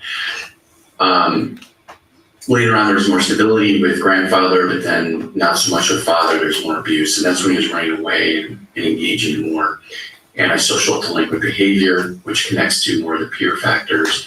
He was associated with delinquent peers, and it's my understanding that both he and his sister, and more Timur, was running away from the fathers due to the abuse. And it was difficult, I think, for him to consistently attach to schools and his academics and success in that area because of a lot of the moves, neighborhood changes, let's say. So that's kind of how I conceptualize this case within the Department of Justice kind of risk factor domain, so to speak. So within this concept of risk factors contributing to delinquency, is there any kind of a buffer that one can have when confronted with so many of these circumstantial risk factors? Yeah, that's a good question. And the thing, what I consistently learned was that I think their most healthy and stable placement was some of that protection by the grandfather figure, Russell, but also he got them to counseling. They were more involved in organized activities, and those 4 years, I think, were stable, and there was less, I think, acting out. There was more structure, there were more expectations, and so it was protected not only by the caregiver, the grandfather, but also the opportunities he gave them. So do these risk factors that we've discussed have any role in trying to predict the risk that someone might commit homicide? They do. And so when we're looking at delinquency, but then, so there has been some research on this. Could you tell us about it? Yeah. Where they were looking at, the researchers were looking at a youth study with basically delinquents and looking at early risk factors in childhood and adolescence and as predictive of violence. And so they basically found a collection of them which are relevant in this case. So as I'm looking here, you can see my arrow. I think they are all present here. And this was into, I think, homicide through age 30. So there were several factors of 28 that really kind of were more powerful. And again, this is correlation research. They found these are really significant to this youth group, and it's a pretty good sample size of over 1,500 kids. So as being risk factors related to homicidal behavior. And so that would be, I think pertinent to this case and Timur's background history. So when you talk about those factors, you're talking about where the study looked at physical abuse, parental stress, bad friends, low school motivation. Yes, that would be correct. And it's my understanding these factors would apply in this case.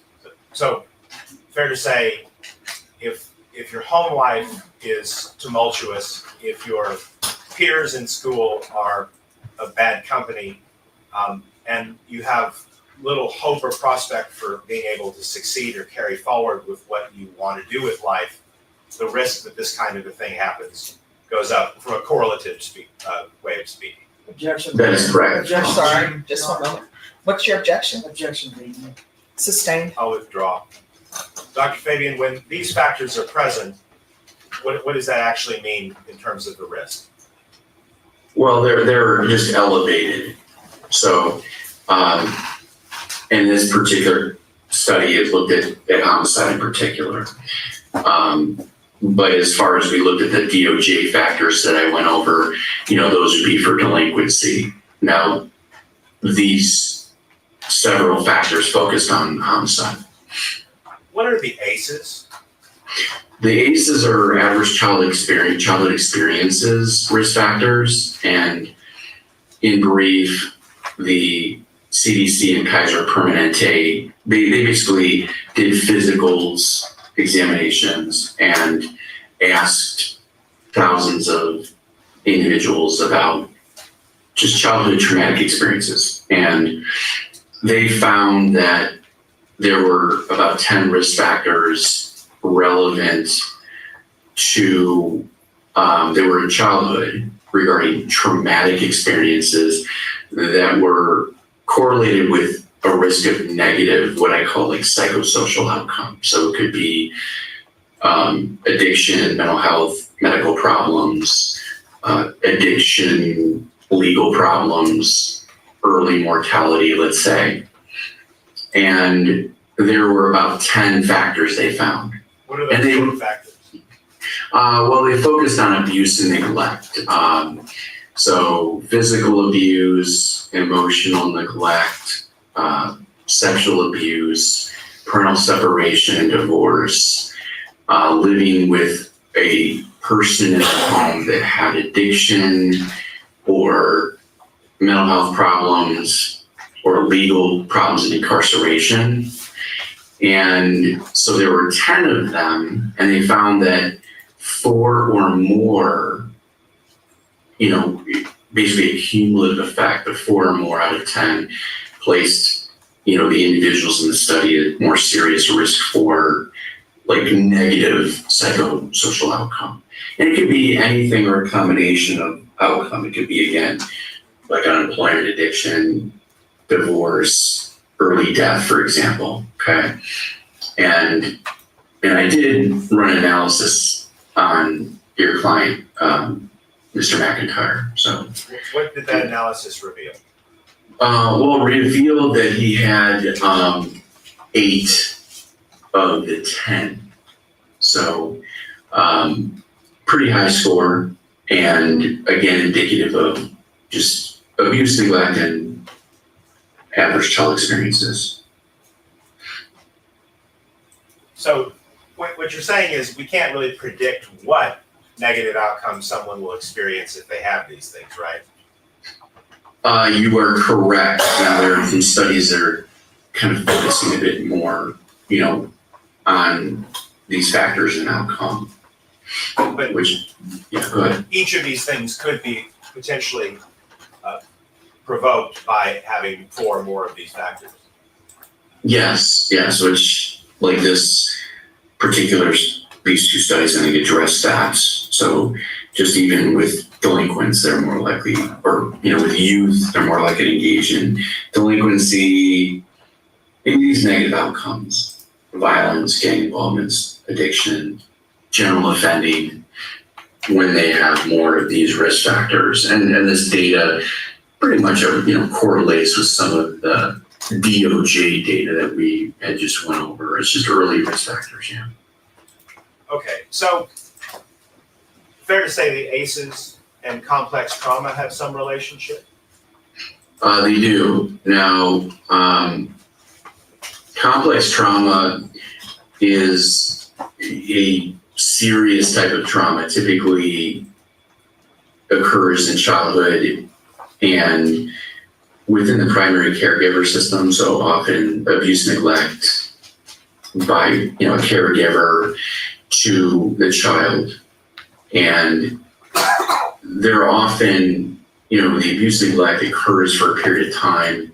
So it's a bit chronic, and then it can be intense, severe in nature, and it also can be frequent.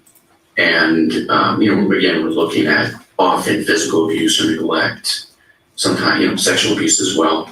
And then this complex trauma really,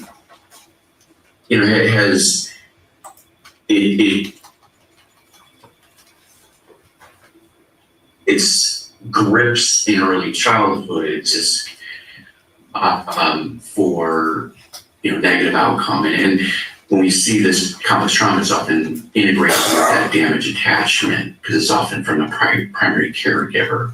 And in this slide, there's just a lot of effects of complex trauma on one's development in a number of areas. Can you talk about different ways that kind of trauma might impair or impact a child? Yeah, so as we see that there's attachment, deficits, just interpersonal difficulties, distrust, suspiciousness, also problems with just interpersonally, and also with developing best ways to, I would say, with empathy or perspective taking. There's also affective regulation, emotional regulation. And I know that Tamor had difficulties in that area, and he struggled with needing attention, support, affirmation from caregivers that were not in his life, or when they were in his life, very needy, and he was needy within the school with teachers, for example. So self-regulation, emotional regulation, but also behavioral control is relevant here. He has demonstrated difficulties with, self-control, destructive behavior, aggression, violence we've seen, and addiction. And he's qualified for substance use disorders when he was in the community. And as far as like thinking, cognition, I would look, there seem to be problems with attention, concentration relevant to, separately to his ADHD condition, but also difficulties with just appreciating responsibility. It's difficult when a kid's like growing up like this to also be developed emotionally and in a mature way, like peers his age and in healthier environments.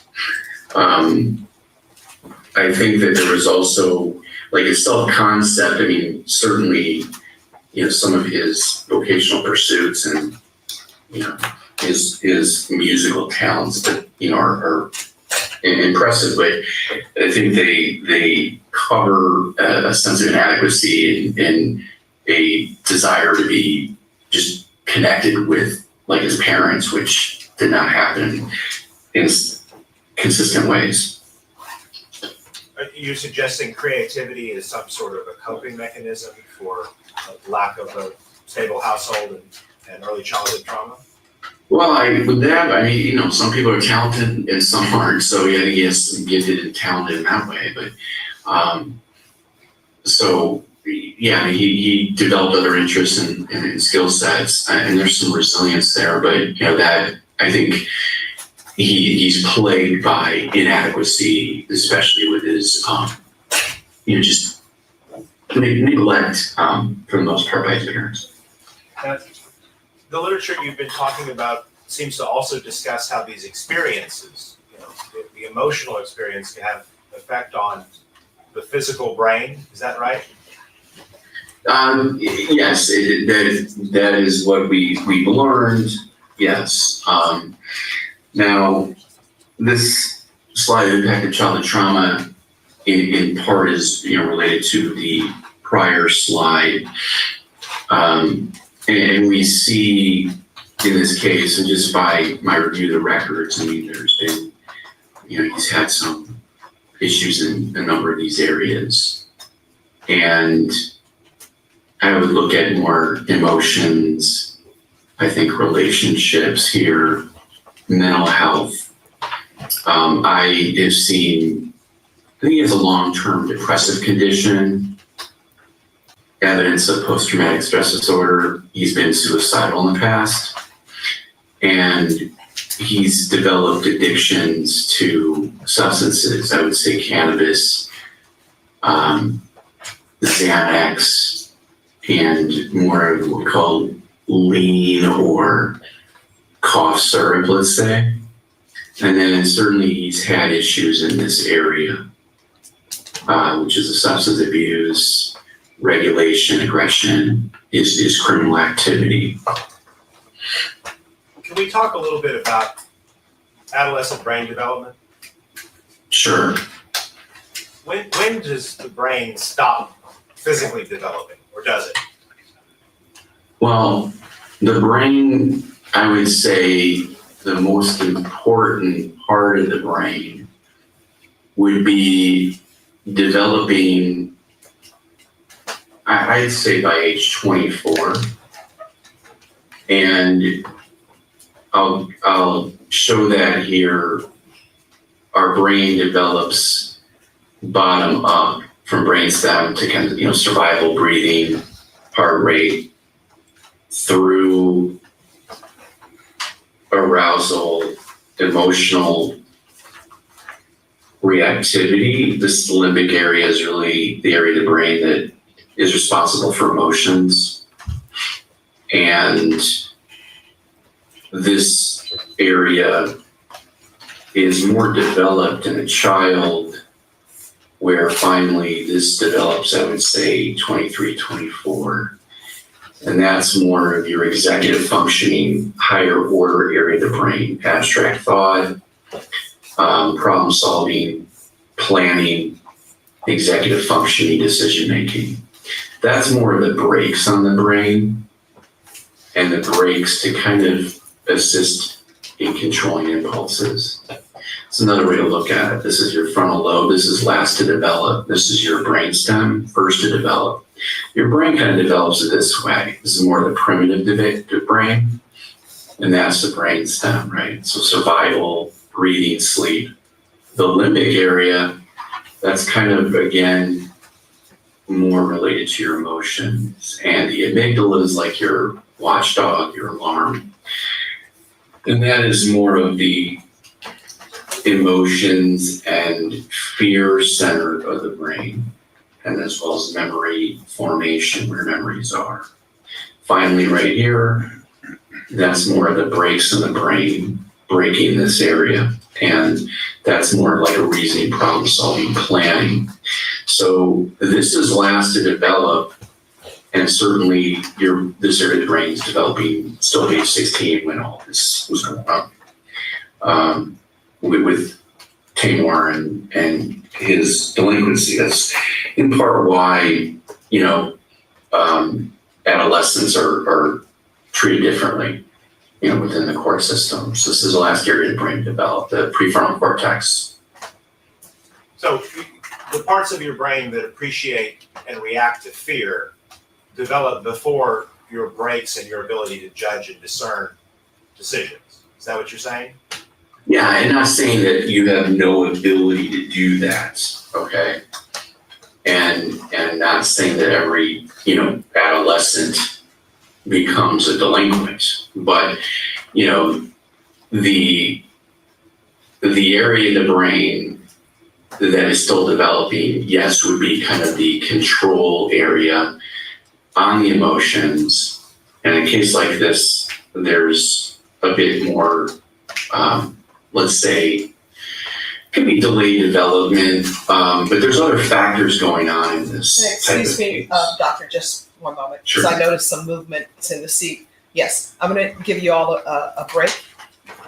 Do y'all need a break? I thought someone did a break sign. All right, so I'm going to give you all a short break. If I could have you all back by 2:40, is that enough time for everyone? All right, remember my previous instructions. Everyone please rise for the jurors.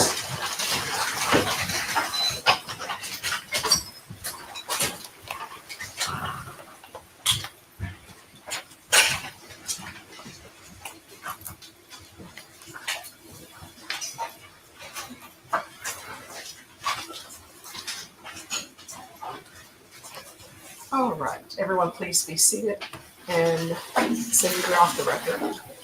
So just so everybody knows, when I hear a lot of movement in the chairs, that usually means that they need a break. So we'll be back at 2:40, and Dr. Fabian is taking his break as well. So 2:40. All right. All right, so a lot of conversation going on in the chat. Maybe they'll put the audio between. Ooh, they love mic everything.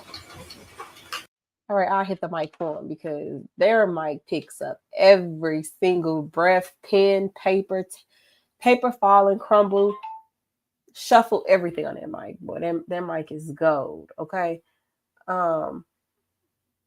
So I just want to kind of touch on the conversation that we're having in the chat. I do think that he absolutely knew right from wrong. I do think that his upbringing definitely molded him, shaped him into the individual that he was. But I feel like you know what you're supposed to do and you know what you're not. And like you said, you can't go around doing that type of stuff. I do think that the system failed him though. I do think he needs to learn a lesson. I think he's going to get sentenced to 30 years. I think she's going to run it concurrent with his current sentence of 55 years. No matter what, after he serves 30 years of prison, I think what did Star tell us? He is eligible for parole, and after 30 years, I think he automatically. Let me see what she said. 1 second. I know everybody stays. Okay. Yep. So after 30 years, he's automatically going to be eligible for parole. So if he does, think about it, he's got a 55-year sentence plus 30. That's 85 years. That's 85 years. So I think that, I'm saying plus 30 because that's my estimate, y'all. So I think she's going to end up running that concurrent. He's going to end up doing the entire 30 years. Time served with the time that he's been incarcerated now. And then he'll be eligible for parole, but he'll still have time on that 55 if he's not, granted parole at that time, depending on his behavior. So I absolutely think that, he's definitely got to pay the price for taking a life, not once, but twice. He got to do at least half of that. He got to do at least half of that. So that's 45 years. If she runs it consecutive, right, Lorna? If she runs them concurrently, he can do time for both cases at the same time, right? So he would still have to do 30 years no matter what on that 55.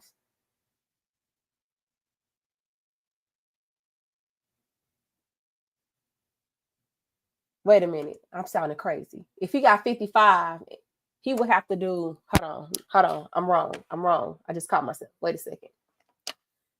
Do they got 85% rule? Not because I'm thinking about Missouri. Missouri got an 85% rule. So yeah, he got two bodies.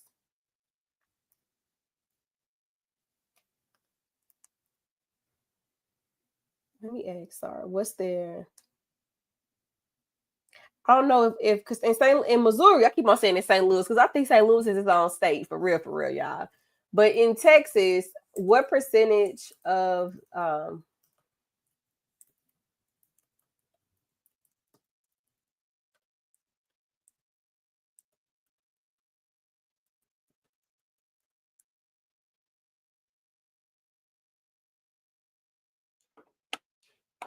don't know, it ain't.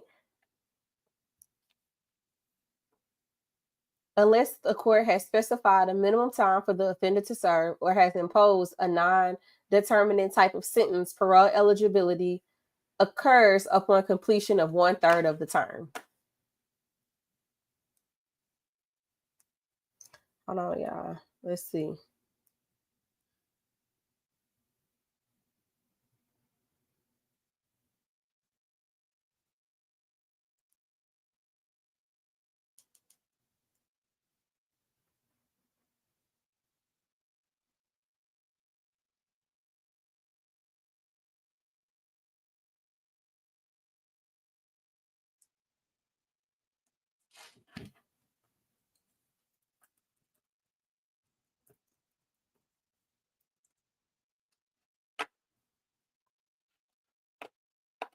Okay, y'all. So if it's 1/3 of the time, if he got 55 years, that means he's gonna have to do a little bit over 18 years in prison to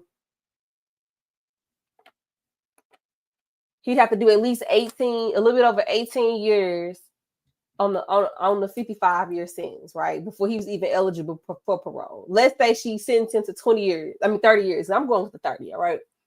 If the jury sentenced him to 30 years for his second murder,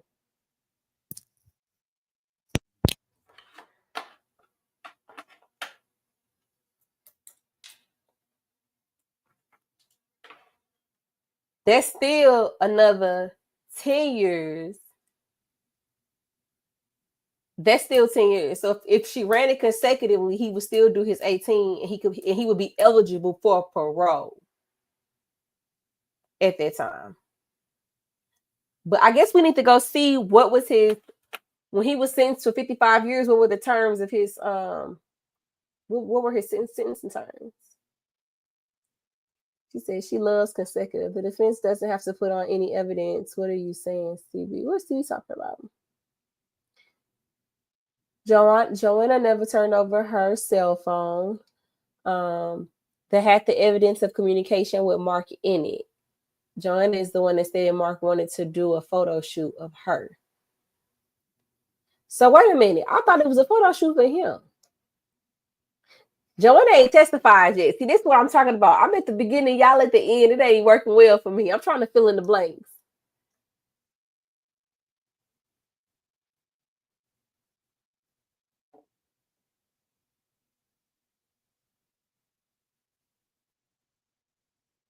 Ooh. I've never seen her give a concurrent sentence. Okay, so let's say she doesn't give him a concurrent sentence and she runs it consecutive. That's still 28 years. That's still him doing 30 years, y'all.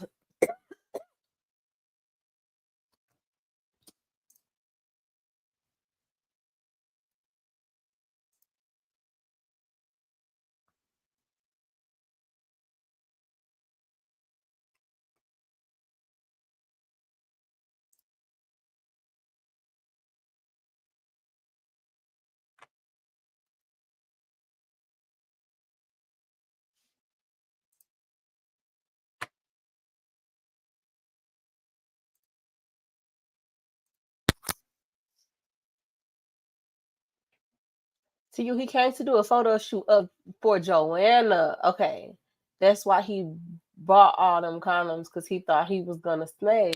So the lifestyle wrapper that was on the bottom of the seat was his. That was Mark's. That wasn't TK's. Is that what y'all telling me?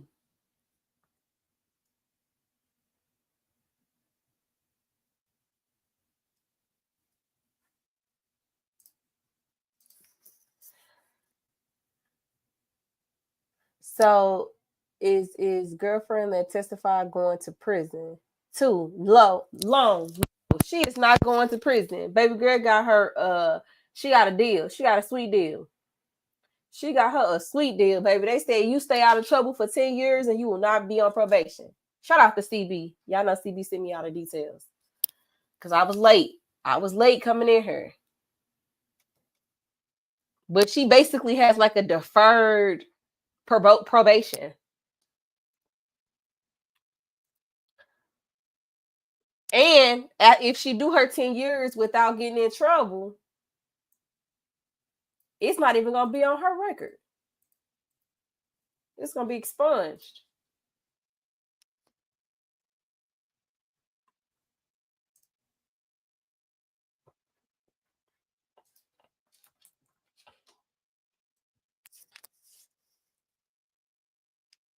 I'm trying to tell you.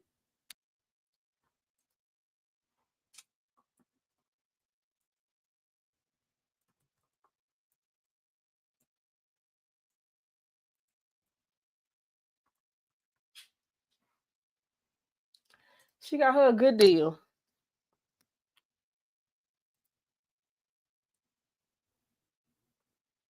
Yep. She got her a good deal.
Yep. So they got about 4 minutes. So go ahead and take y'all a break.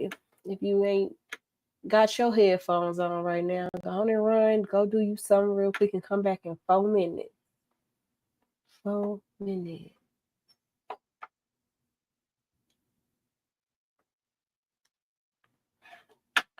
Yeah, let me tell y'all how Marley getting out of my bed today. I'm so sick of her. Where is Skin and Jen at? We ain't seen Skin today at all. I'm gonna have to write her on TikTok and ask her where she been at because I feel away. There goes Sonya. Okay. We need you to cover the Carmelo Anthony case down here in Texas. I have no idea what that is. I see a lot of people talking about it though.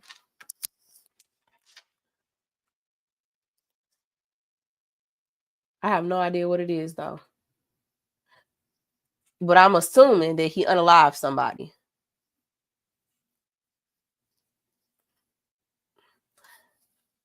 Sonya, where you been at? Because you ain't really been in here today either. Look it up. Okay. I'm gonna look it up. I got time now, Sonya. I ain't doing nothing. I'm around here, waiting on schools to populate and stuff.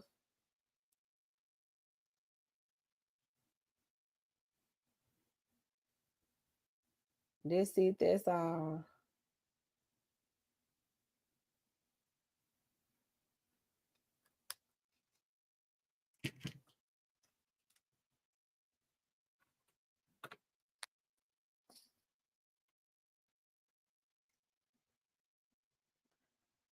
Yep. Shay said that's gonna be a good one. What happened? Somebody give me a 1 minute recap.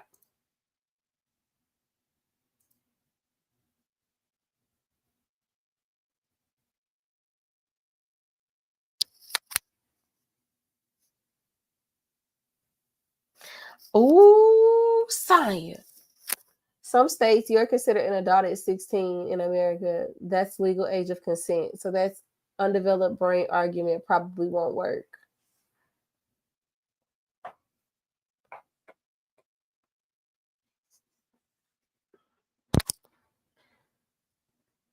I gotta find out what was going on. He was defending himself. Child, what they do? They tried to get on him. Cause I had been seeing I had been on social media a little bit, getting off, basically finding out stabbed a bully at a track meet. I had seen people I seen folks rallying to raise money for him. I'm like, who is this person? But I just didn't have time to look into it.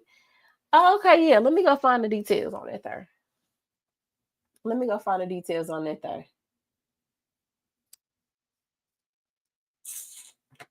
Okay, did I get anything?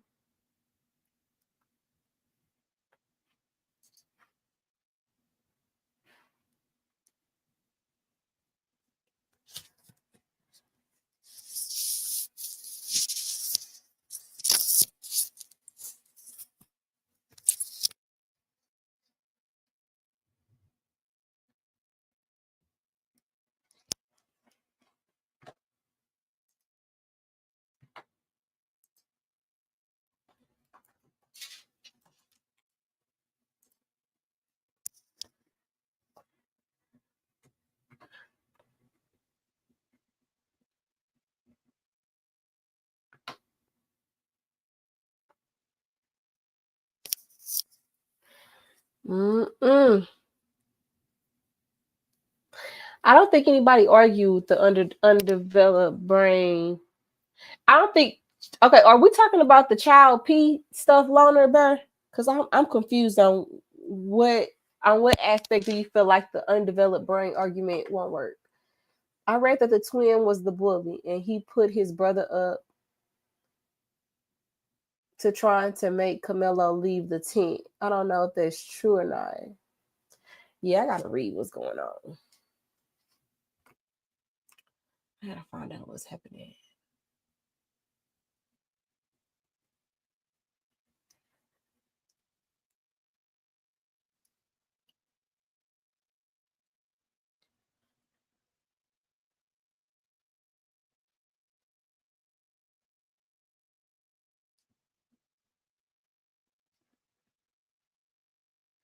Yep, tried to make him move from under a tent. The kid that was unalived had a twin, and they were bullies. The media tried to paint Camelo as a thug like always, but we spend it on business. So wait a minute. Let me see this. So when this happened,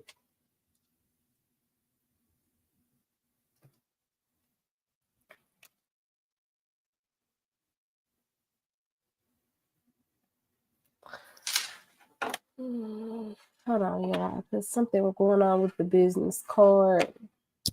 Man, so he can't get no money off the card. What's going on?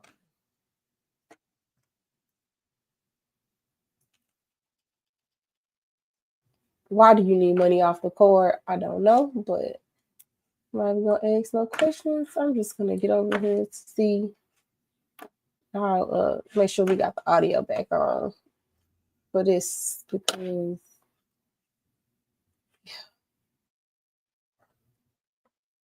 don't want us to miss anything.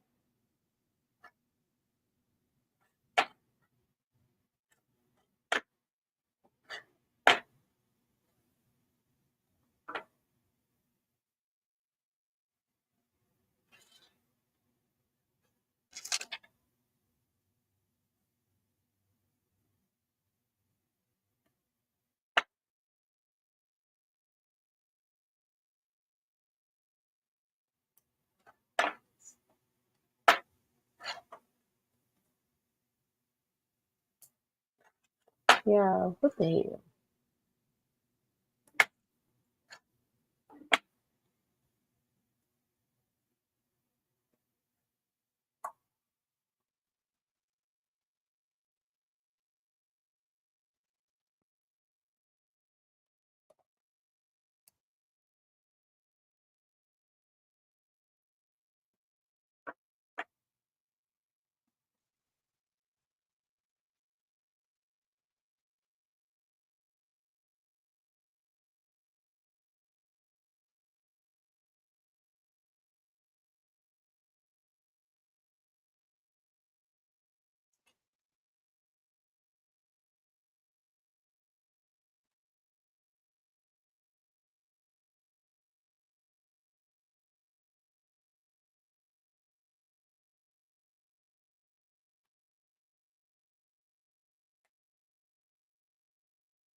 Okay, yeah, I'm back. Trying to help these folks out, but we do got the audio back on, and we just waiting for them to come back on. Let me see. Okay. He has $1 million bond, and it got lowered to $250,000. He got out yesterday. Now the people threatening the judge. They also got mad because we were donating to his phone. I said people ran it up. It was over $300,000 when I seen it. I did see him get released, but the bully's mom and dad had 2 separate funds going on, but mad about Carmelo. Oh, his name is Carmelo. I'm gonna try and send you some stuff, Telly. Yeah, send it to me. Okay, yeah. All right, for the jury.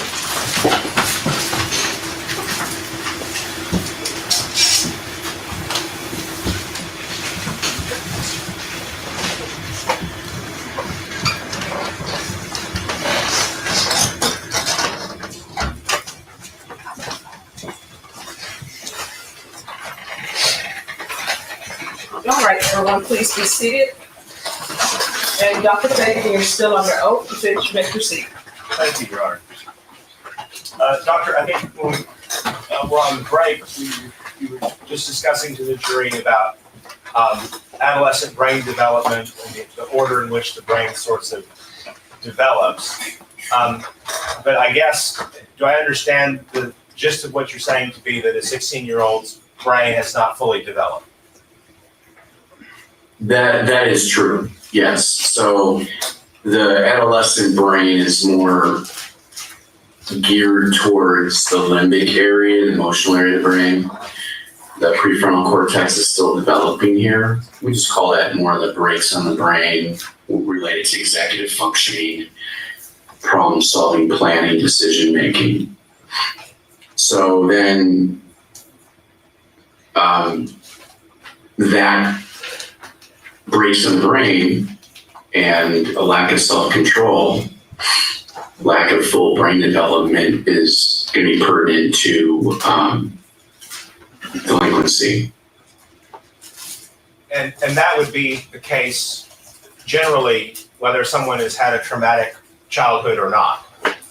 Yeah, that is correct. Yes. So what happens when we combine the multi-factor traumatic experiences you've discussed here today with finding someone at that moment in time of having an adolescent brain? So when we're looking at human behavior and delinquency, violence, it's multifaceted. So it has to do with, developing brain, impulse control issues, frontal lobe is not fully developed. However, there are other factors involved in a case like this, and that's just really, that gets back to some of the early childhood risk factors we looked at. There's also like criminality in the home, substance abuse, just a lack of stability. And eventually around this time, it's my understanding he was running away from home because his father, there was abuse in the home. And so then that's when he was developing, more of these connections with other similar age peers. And that was when he was becoming more delinquent and getting into serious trouble regarding these cases at age 16. Yeah, a lot of what you talked about seems to be about early childhood and, when a child's, say, maybe 10 years old. What happens when there's abuse and trauma in someone who's 15 or 16 years old?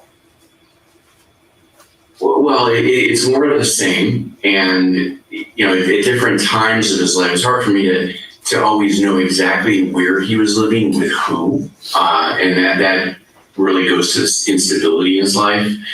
And so there was just different caregivers, different cities, and it gets you a little dizzy trying to know exactly where he's living and with who he's living with. So there was physical and emotional abuse going on around that age 15 by father, and Unfortunately, he was not living at that time with his grandfather, which again, that home provided more stability and structure.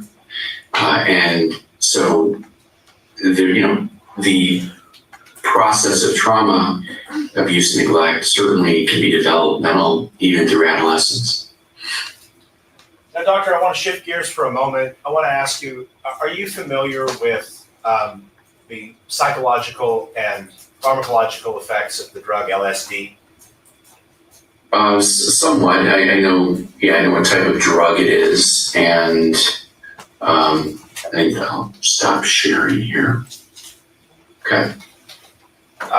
Can you tell the jury a little bit about that drug and what it does to the human brain, to the human body? Okay. Basically, the drug is a hallucinogen, and it can make the individual psychotic, to lead to hallucinations, and it can lead to delusions as well, paranoia. And it also can affect the area of the brain where, more of the striatal area of the brain, where there's just different emotional processing, I'd say. Can it have lingering effects after the acute intoxication has subsided? It can. That depends a bit more on how frequent the drug was used. That would be my first answer. When did this individual start using the drug, and how frequently, how much in quantity, and did they experience, what did they experience as far as side effects of that drug in the past? Okay. I also want to talk to you a little bit about a different subject. You also mentioned that you have some training as an attorney. Is that right?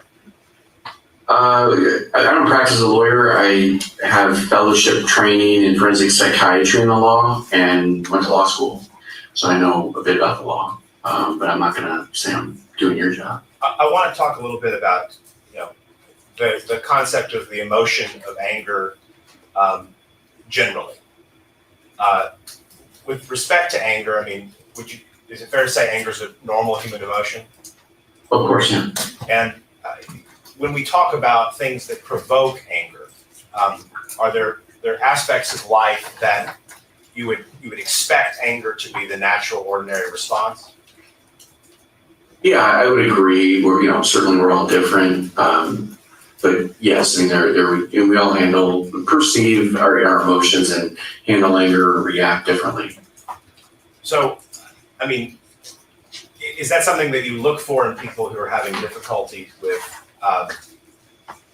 their mental health and with processing human emotion in terms of how they respond to something that might be an angering or exciting event?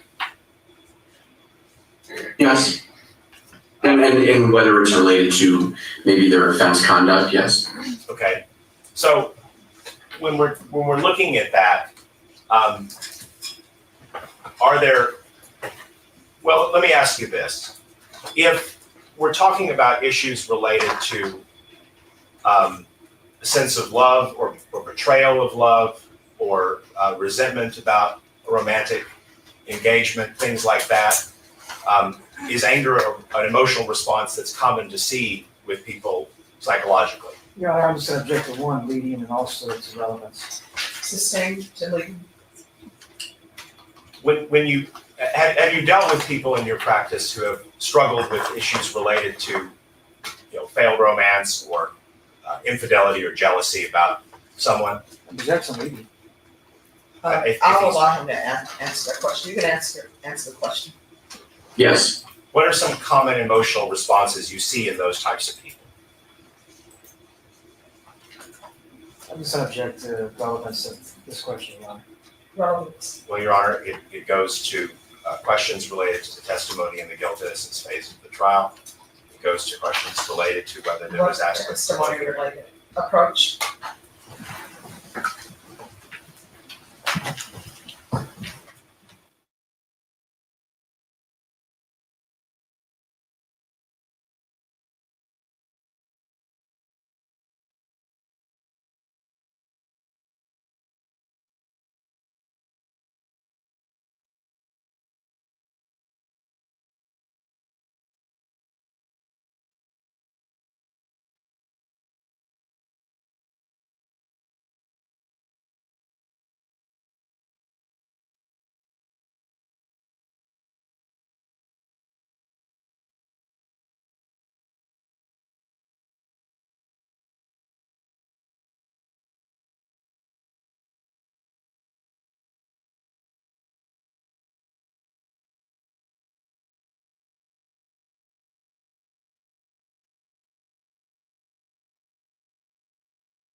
All right, let's see. LSD, dang, he went straight for the big leagues. You know what, Che? These kids, they do. Hey, I'm not surprised. I'm not even on front. These kids do all type of stuff. Joanna said during testimony that Tay was possessive and abusive. He was 16, girl. He was 16. You 18, 17, 18 with a car. And what I thought y'all said she was a dancer too. Come on now.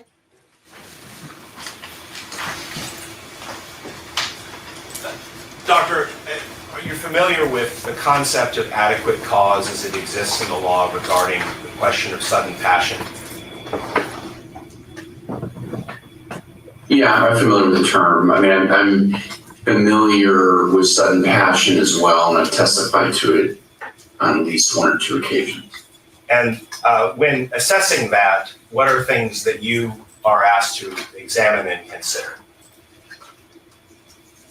Well, what let's say the alleged victim or victim was doing prior to or during this offense, for example. So are you looking at things related to the normal emotional responses of people who do not have some kind of a mental health problem? And how a normal person would react under similar circumstances? Well, that would be, you mean with the defendant? Right. Yes. Yeah, typically, I think under the Texas statute is more, the typical or normal person, how they may react. Okay. And do you think that your training and experience in these fields of forensic psychology would be of benefit in understanding how people react emotionally to situations that may give rise to a discussion about sudden passion? Yeah, I've done that before. Certainly, it's more of a legal question. If the judge decides I can testify to it. So, Your Honor, I was object to a legal conclusion. That's Sustained. Your Honor, we would just submit that we've laid the foundation, requested we'd ask a ruling on He's that. not, the objection is sustained. He's not allowed to make legal conclusions. Without going into a legal conclusion yourself, Doctor, what I'm asking is, are you familiar with the types of emotional responses that we would be looking to see in a normal person when questions related to sudden passion come up? Yes. Would that be one way of considering that question? Not the only way, but is that one way of considering? I would agree with that.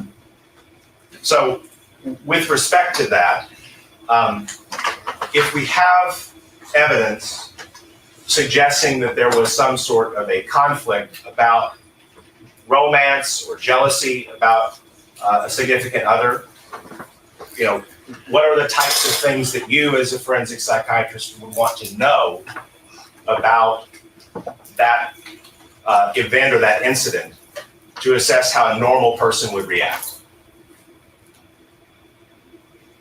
Well, certainly what the disagreement was, the history of relationships between the parties, any prior aggressive conduct or problematic situations between the parties, for example. Okay.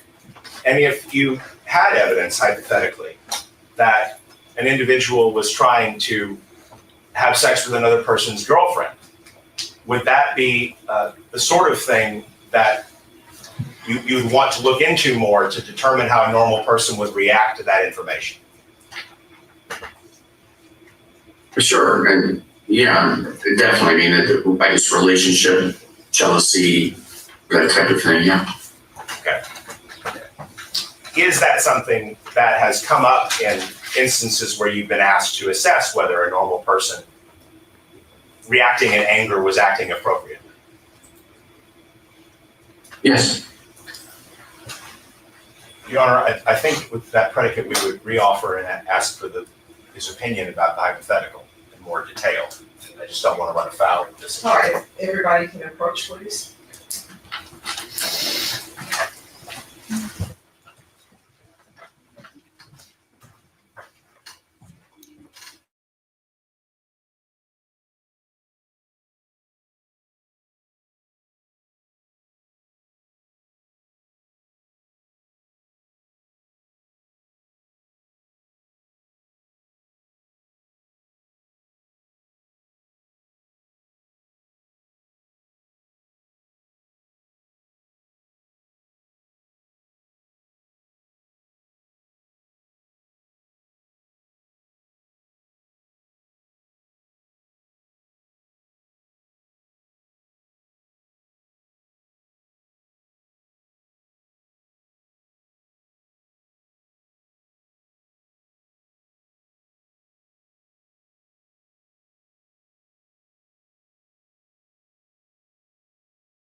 That's absolutely where he going. Absolutely where he going. It was a nice. I think it was a nice pivot though, because he didn't really know if he was gonna be able to get that. He didn't really know if he was gonna be able to get that in. I think they lined that up real nice.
Okay, yeah, it was definitely me. I don't know how the sound was off. I'm gonna back it up a little bit though. I'm gonna back it up a little bit so you can hear what the objection is. They may act out, may have difficulties emotionally regulating and problem solving in that moment. And so there's a lot of factors involved, if I may. Fight, flight reactions based on your trauma history, your brain development. It's very complicated. Is it fair to say that when one particular emotion is sort of running away in your mind, other emotional responses are subdued and less likely to, interject? Objection, leading. Sustain. How does a intense emotional response register in respect to the other types of thoughts and ideas a person might have in their head? In part, it depends on their experience. Okay, and in a case like this, I have more concerns that due to this abuse, neglect, especially physical abuse by father, Mr. McIntyre's, brain wiring and the emotional circuits connecting to the cognitive brakes circuits are going to be perhaps more compromised, in their development at that time. And so, I think a lot of it has to do with past history of when he's been frustrated, in fear, in terror, angry. Okay, so that's how we look at how has he handled these situations in the past.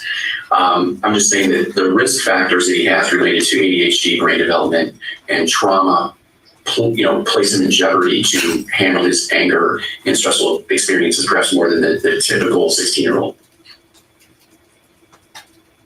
Thank you, Dr. Pass this. There you go. Yes, you may proceed. Thank you. Dr. Fadian, thank you for being here today. Sure. Let me ask you just a few questions here, sir. With the review of the material in this case, can you just tell the jury what additional materials did you view? I mean, you said you reviewed police reports, is that correct? Yes. And then also some reports by other psychiatrists, is that correct? Yes. And then did you also review criminal history? Yes. And then also just some other maybe non-traditional factors. Did you also review, say, news articles? Yes, actually, yeah. And I'm assuming you mentioned that his music talent was impressive, so I'm assuming you reviewed some of his music. Yeah. For a lot of people, I mean, I've heard a lot about it. It's not my genre of music, but. And speaking of that genre of music, May we approach you? Yes.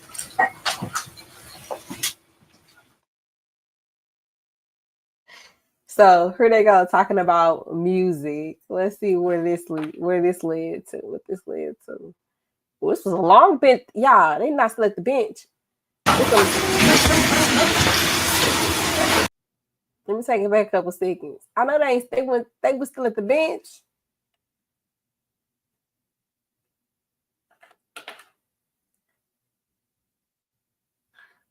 Matter, I need to take aside your presence. Remember my previous instructions, and I will have you come back in a few moments. So everyone, please rise for the jurors.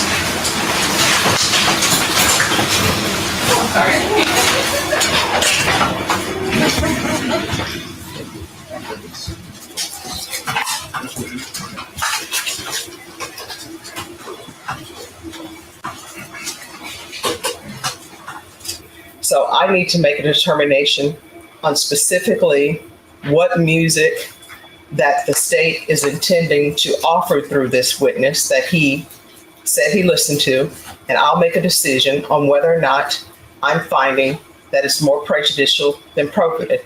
I don't know what the music is, haven't heard any music, so let me just see what the music is. Your Honor, would you like me to, one, it'd be exhibit P5, which we are marked. We've loaded the disc into the disc player. And would you like us to play it now, or would you like any other questions that we have? Well, let me ask this first. I know you're saying it's loaded in the disk player, but does anyone have just the transcription in Word so I can see it? It's in the motion and limiting. It's in the motion and limiting that defense presented to you, Judge, but I also have a copy. Oh, if you could bring me a copy because files are. Yeah, okay, so. They might object to the Well, transcription. I don't know the answer. Some versions of the song, these first 4 verses are in it, and other versions of the song, it's not. I know that you repeated it at some point. Yeah. Yeah, you're right. Okay. But Your Honor, before we get to that, the substance of it, I do think that we have to establish whether or not the state's question adequately puts this at issue. What we're doing here is. Just one moment. Let me review this and then I'll hear everybody's arguments.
All right, y'all, we're going to do a little poll. We're going to drop a poll. Do y'all think that the state just tendered, or do you think the state is trying to tender the race? What music do you think we are getting ready to hear?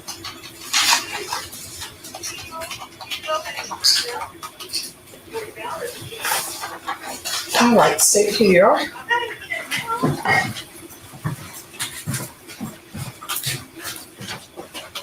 All right, so state if you want to ask the witness questions and let me see. Okay, Judge.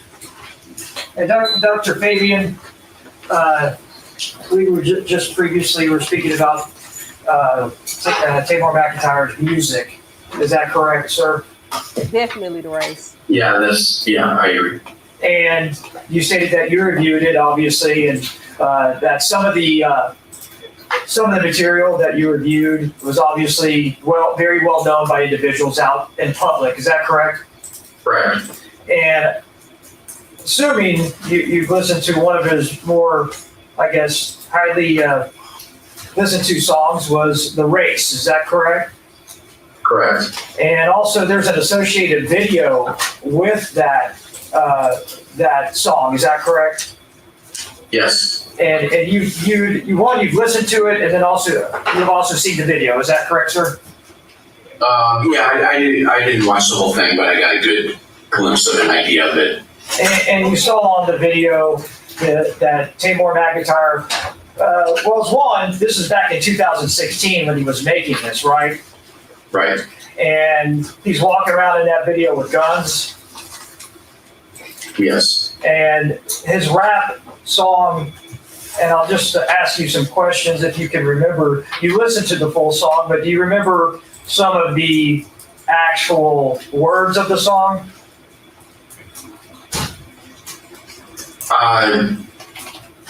Yeah, I think he was trying. It was about, I think, being in a race and beating his case or something like that.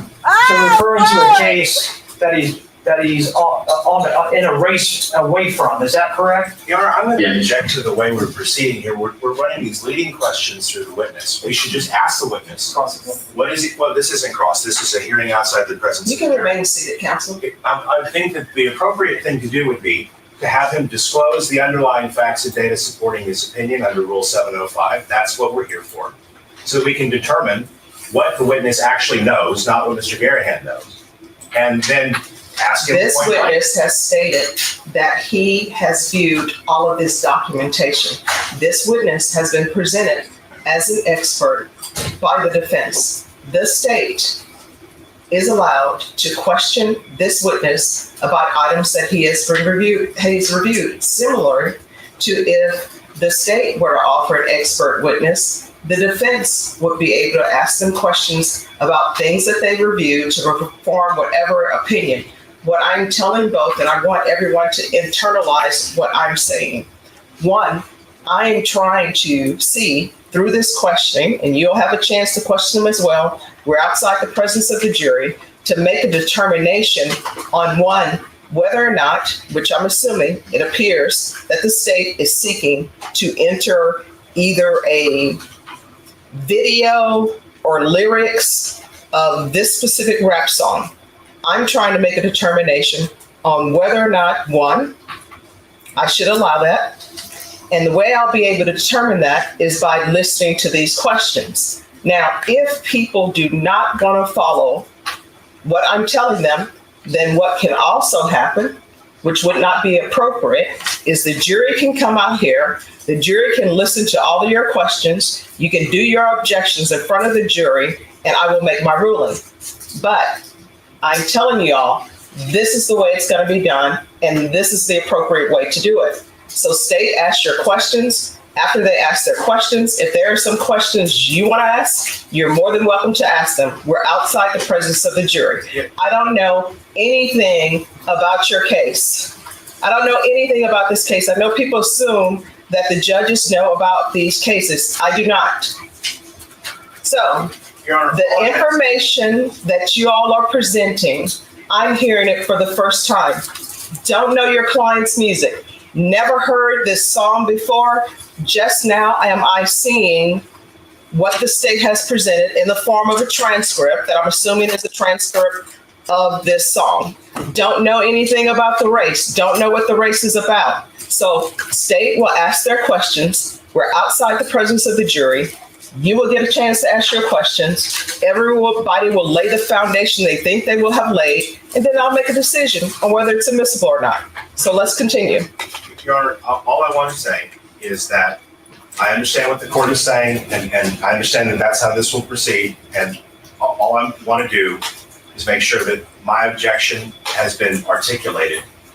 Because everybody will have a chance to articulate their objection. I don't know what your objection is going to be because I don't know what the state is offering. So if we will everyone, just proceed this way so I can figure out what the state is seeking from this witness. We're outside the presence of the jury. They don't know anything about this.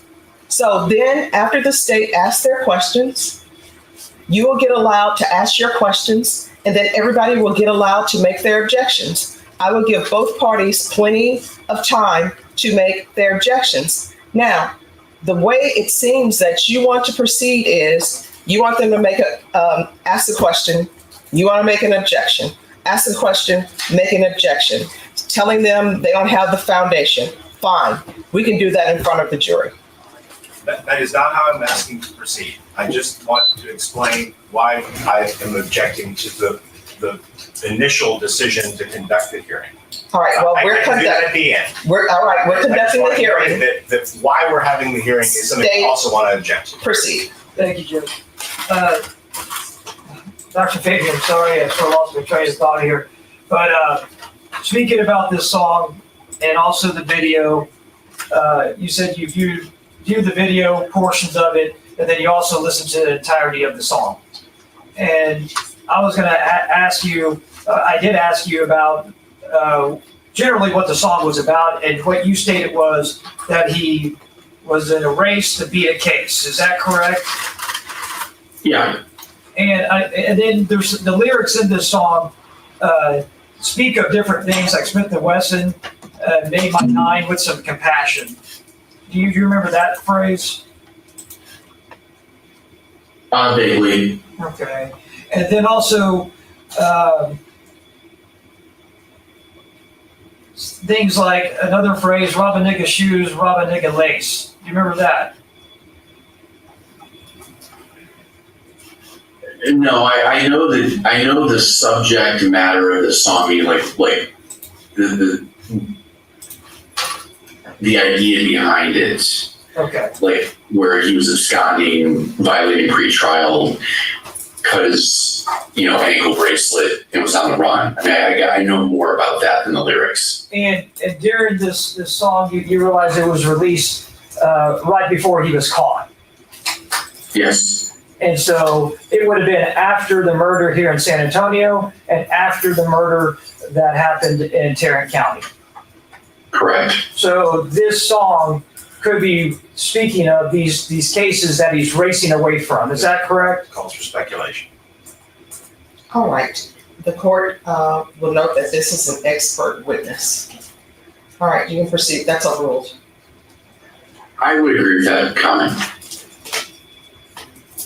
In lieu of, since we don't have this on digital form, Your Honor, the state's position is this. Well, I'll pass the witness at this time for this hearing. So yes. Thank you, Your Honor. Dr. Fabian, did we send you either the music, the lyrics, or a video about the song "The Race"? The defense. There's a little connection issue. Can you repeat? What did the defense provide you with anything related to the video, the music, or the lyrics of "The Race"? No. You're familiar with this case outside of what we've consulted with you because it's a high-profile case. Is that fair? Yeah, I heard The Race a number of times and I checked it out.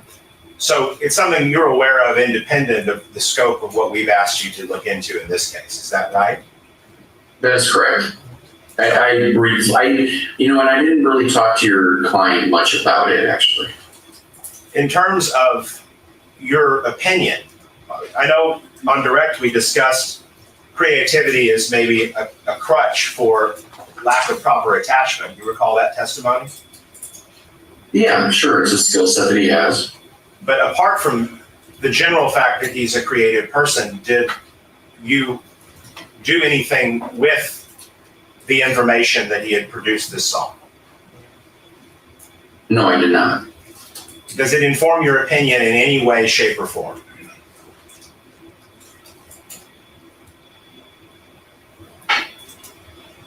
Let me ask it a different way. You understand that you're here to testify about delinquent and violent behavior at a punishment hearing in a criminal trial, right? Correct. And that for the purposes of this punishment hearing, the jury has already found Mr. McIntyre guilty of killing Mark Saldivar, right? Yes. So is anything about this music, does anything about the music one way or the other inform the opinion you've given today about brain development, about generational trauma, about these dysfunctional forms of attachment? No, not those factors, no. Does it inform anything about your opinion regarding drug consumption? Or the substance abuse in this case? Right, probably not at this point, no. Does it inform anything about your opinion regarding adequate cause or sudden passion, as those subjects were discussed in your direct testimony? No. I would say no. So this is something you're aware of, again, because it's a famous case, right? Yeah, in part. Well, I mean, we didn't provide it to you, correct? No, but in the course of my evaluation, I heard about it and I read about it, so. And the prosecutor asked you about the fact that there's wide media coverage about this incident, correct? Correct. And so those are the sources that led you to discover this song. Correct. If you were unaware of this song, do you think your opinion would be any different? No, from a mitigating standpoint, I mean, the factors we talked about, his psychiatric diagnoses would be the same. Pass the witness. Yes. Yes, Your Honor. I believe you stated in the course of your evaluation, you became aware of the song and this song in particular and other songs and music of Mr. Tamor McIntyre. Is that correct? Correct. And so you're in the course of your evaluation, you listen to the song, you look up other, for that matter, you stated it earlier in testimony, you looked up other news reports and other avenues that maybe defense counsel didn't offer to you, but you, doing a thorough investigation, did that on your own. Yeah, I would agree. I mean, if you Google this defendant, a lot of information comes up, and I typically do that. So, well, yeah, I mean, I'm not saying it's wrong. I mean, actually, it's right. You're a doctor and you're trying to get a full scope of the individual you're evaluating. Is that correct? Correct. And so getting the full scope of this individual and watching some of his talented music that he is the artist of, I mean, one, you can see in the video, it's in a sense acceptance of his peers. There's other individuals in that video that are gathered around him. Is that I think there's some other people in the video, yeah. And so it'd be fair to say, and what you testified earlier, that one of the factors, and some of the factors that you used, maybe not supplied by the defense, but you did an evaluation, and part of that evaluation had some of his music and his occupation, that he was a rapper. Is that correct? Yeah, I mean, that's certainly what I learned. All right. Well, pass the witness, Your Honor. Briefly, Your Honor. Did anything about the song, its lyrics, or the video inform the opinion that you have given today in this case? No, you would have the same diagnoses, that whether I listened to the song or not. If we played the video for you and gave you the lyrics and went line by line through it, do you have any concern that it would alter your opinion in this case?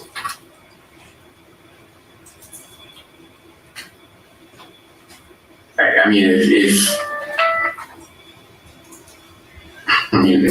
haven't really been asked about his offenses.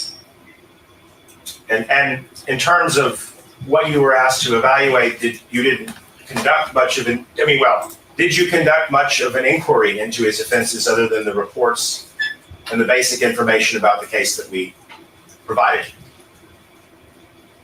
No, I was aware of his charges and I was aware of some of the evidence against him. We did not talk much in detail about, his offense history.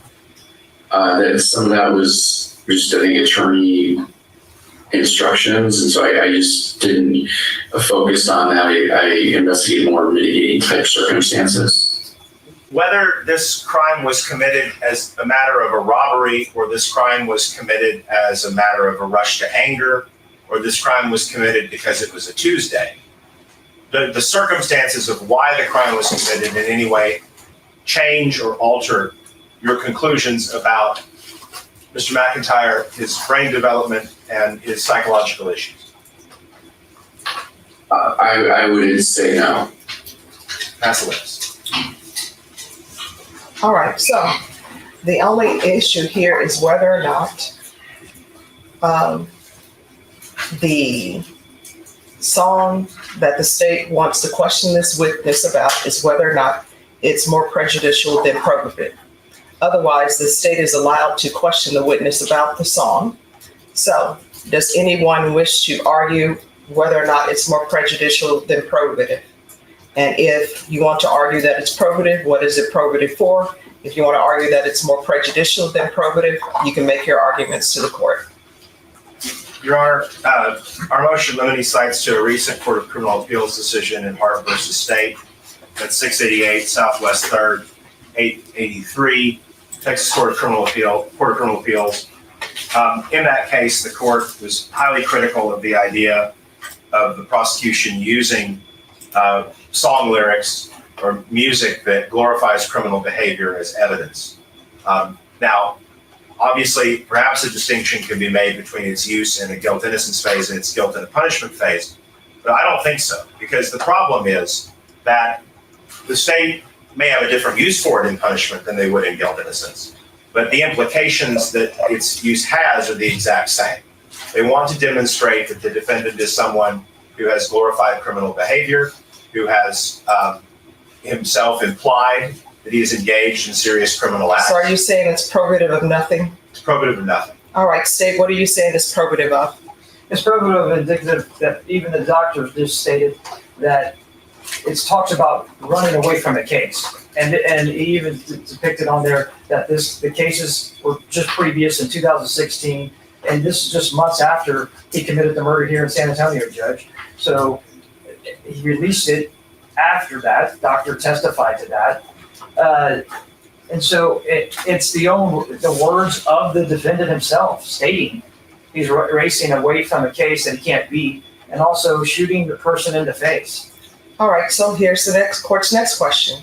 It appears that for case law, that flight is probative and flight is relevant. So the next question for the court is whether or not what the state is seeking to offer it for, whether or not it's more prejudicial than probative. The court is going to find it's probative. Does anyone want to address the issue about the prejudiceness of it all? Yes, Your Honor. It is vastly more prejudicial than it is probative. We, in opening statement for the punishment phase of this trial, told the jury that Mr. McIntyre cut off his ankle monitor while on bond for the crime in Tarrant County and came down here. We are not disputing that issue. But opening statements are statements, they're not evidence. Well, yes, I understand, but the state has introduced the judgment from the Tarrant County conviction, which was the case he's referring to in the song. There's evidence from the guilt-innocence phase of the trial. Mr. McIntyre was arrested in New Jersey. So are you going to stipulate in signed form that he cut off his monitor and stipulate that he was in flight?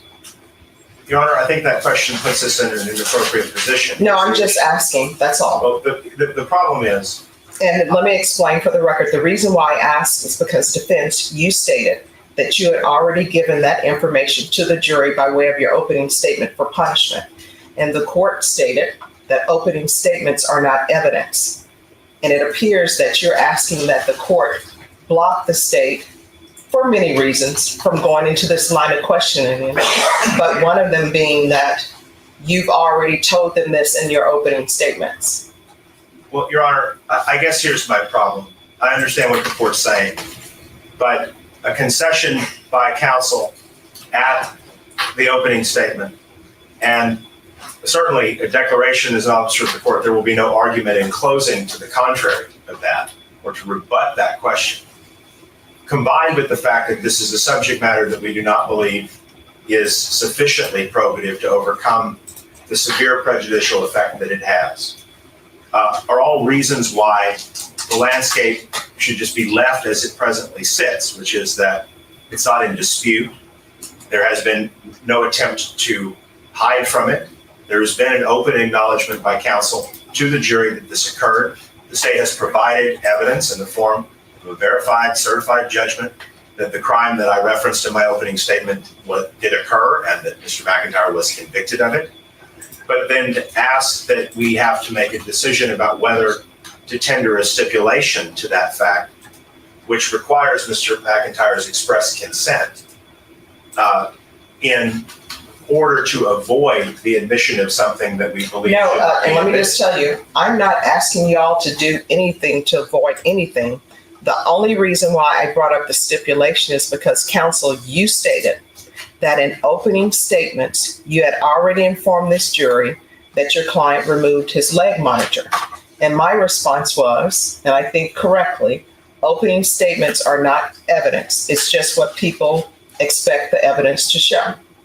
So for this part of the hearing, for this punishment part, there's been no evidence submitted that he cut off his monitor. I expected the state to put on evidence from people with firsthand personal knowledge of it to establish that fact. That's why I made that remark in my opening statement. I certainly did not expect that we would make an attempt to backdoor the information through Dr. Fabian and a popular music song instead of the state calling a live witness that would be subject to confrontation and so forth. Because there are a lot of circumstances that surround this question. So I think that that's the problem we're in, is that we're doing something with Rule 705 that it was never designed to do for a purpose that is already not in dispute by the parties, and that the state had ample opportunity to produce that evidence of, and we would have had no right to object to that direct evidence. It is, of course, the subject matter is relevant, but we do have a right to object to the song in lieu of that. It is an artistic work. There will be no evidence, and the state cannot produce anything other than a naked insinuation that what Mr. McIntyre wrote in this song is the truth.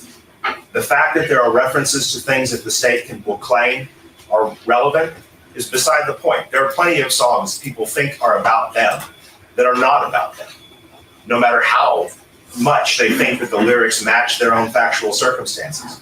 And people oftentimes fictionalize what they write in their music from some kernel of true experience. There's no way for us to gauge that one way or the other, except if Mr. McIntyre wishes to take the stand and explain his lyrics to the jury, which he shouldn't have to do because of his Fifth Amendment privilege. So overarchingly, there is a lot to be lost by admitting this song in terms of a fair trial for Mr. McIntyre, in terms of the prejudicial effect it will cause on the jury's imagination. There's nothing to be meaningfully gained. It's not a matter in contested dispute. There is no danger that the state will have to deal with me saying the opposite in closing statement. And this witness is not the right witness to get this information from. It's not part of the underlying facts and data that form his opinion. It's not something that can ever be reasonably asked to inform his opinion. I mean, the fact that this is just something that is a part of this person's musical body of artistic work doesn't say anything about his mental condition, about his life prior to the events that gave rise to this case, nothing. All right, okay, all right, thank you. So the court is going to find that it's more probative than prejudicial. The only question now is what form. All right, so I'm gonna go ahead and bounce. Thank y'all so much for rocking out with me today. I will see y'all tomorrow if you choose to come back and hang out with us. So I hope you have a good night, good evening, and see y'all later.